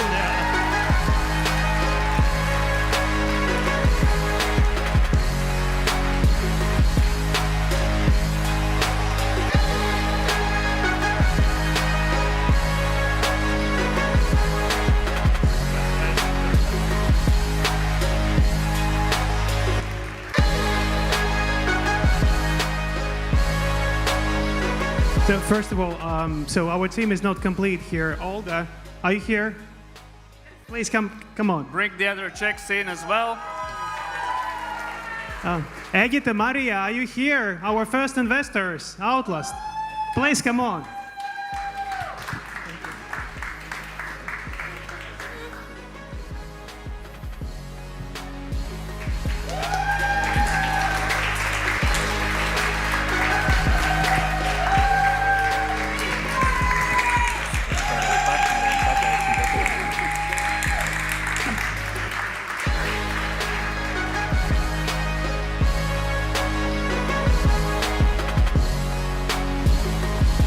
A lot of photos. Yeah, so may I say a couple of words, yeah? No, thank you very much.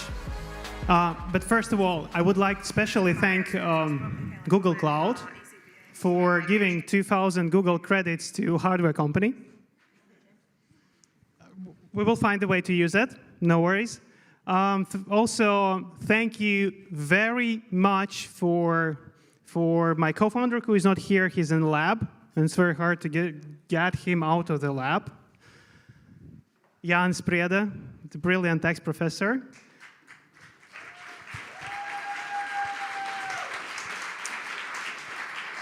So, and probably the most important, and I said in my pitch that we're going to double Latvian GDP. I was not kidding.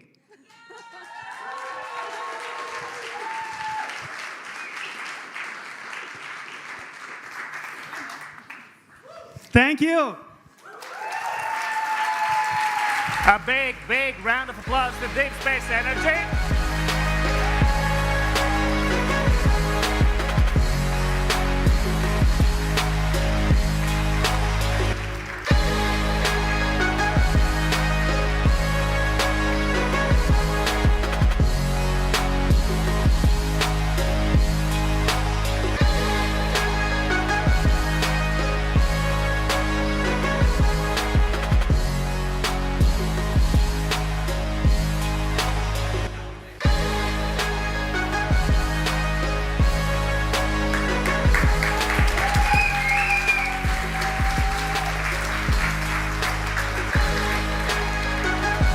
With the Earth on the side, he actually looks like he's in space.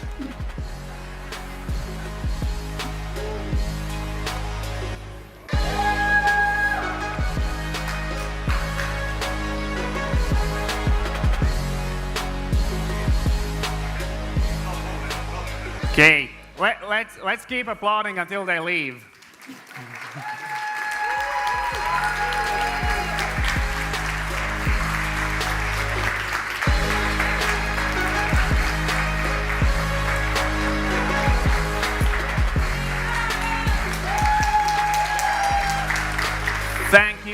Thank you to all the finalists, to all the startups that took part in the TechChill Founders Battle, and also to everyone who gave out prizes, but not only them. There's actually a lot of supporters of TechChill, a lot of friends, and they will show up on the screen at some point.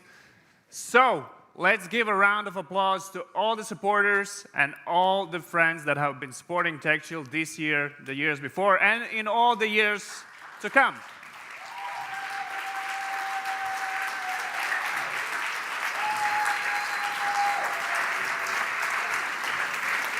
"15 years of TechChill." It doesn't take a village, it takes something more than a village.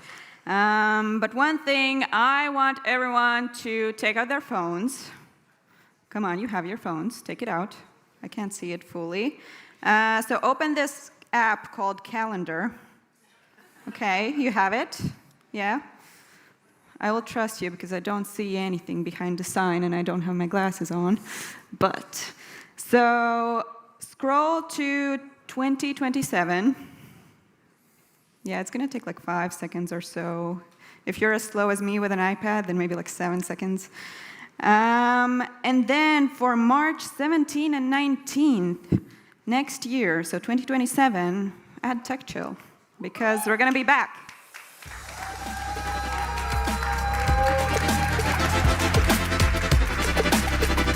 And if you're not here, we're going to chase you with dogs. We really will. We will follow you to the bathroom stalls to pitch TechChill to you. Or Louisa will call you from another event. So we'll see, we'll see. But 2 things before everyone kind of leaves. There's an after party today as well. So check the website for more information. Sign up. Smede. At 9 p.m. Exactly, 9 p.m. Smede. Valerie is louder than me with a mic, so you heard her. Amazing, thank you so much. So you have the calendar, you have the after party, and now the most important thing. This event would not have happened with just the jokes of me and Aris. They are really good, but I mean, we do need the lights and all of the things. So this event would not have been possible without the amazing team, with the amazing volunteers. So let's give a round of applause to the core team, the volunteers. Come up here on stage.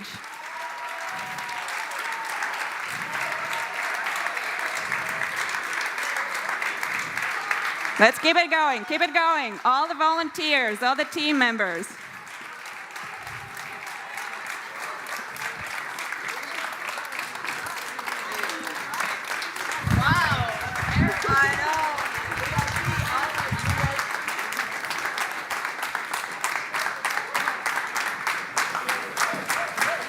Come here. Nacho. Come here.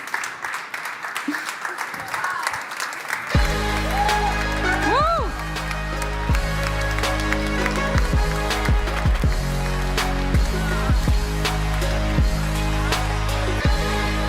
Okay, everyone, come more to this side.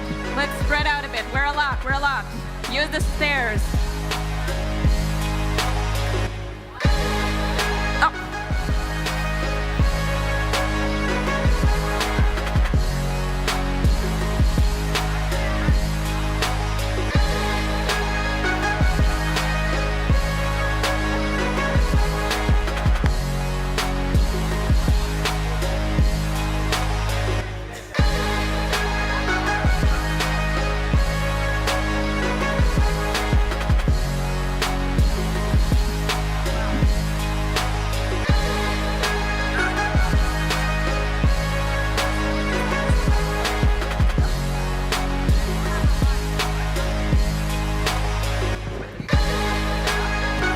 Okay, the ones in the back, we don't see you. Come here in the front. There's room on the steps. There's room by the globe. Everyone in the last 3 rows, come here. We need to see your pretty faces.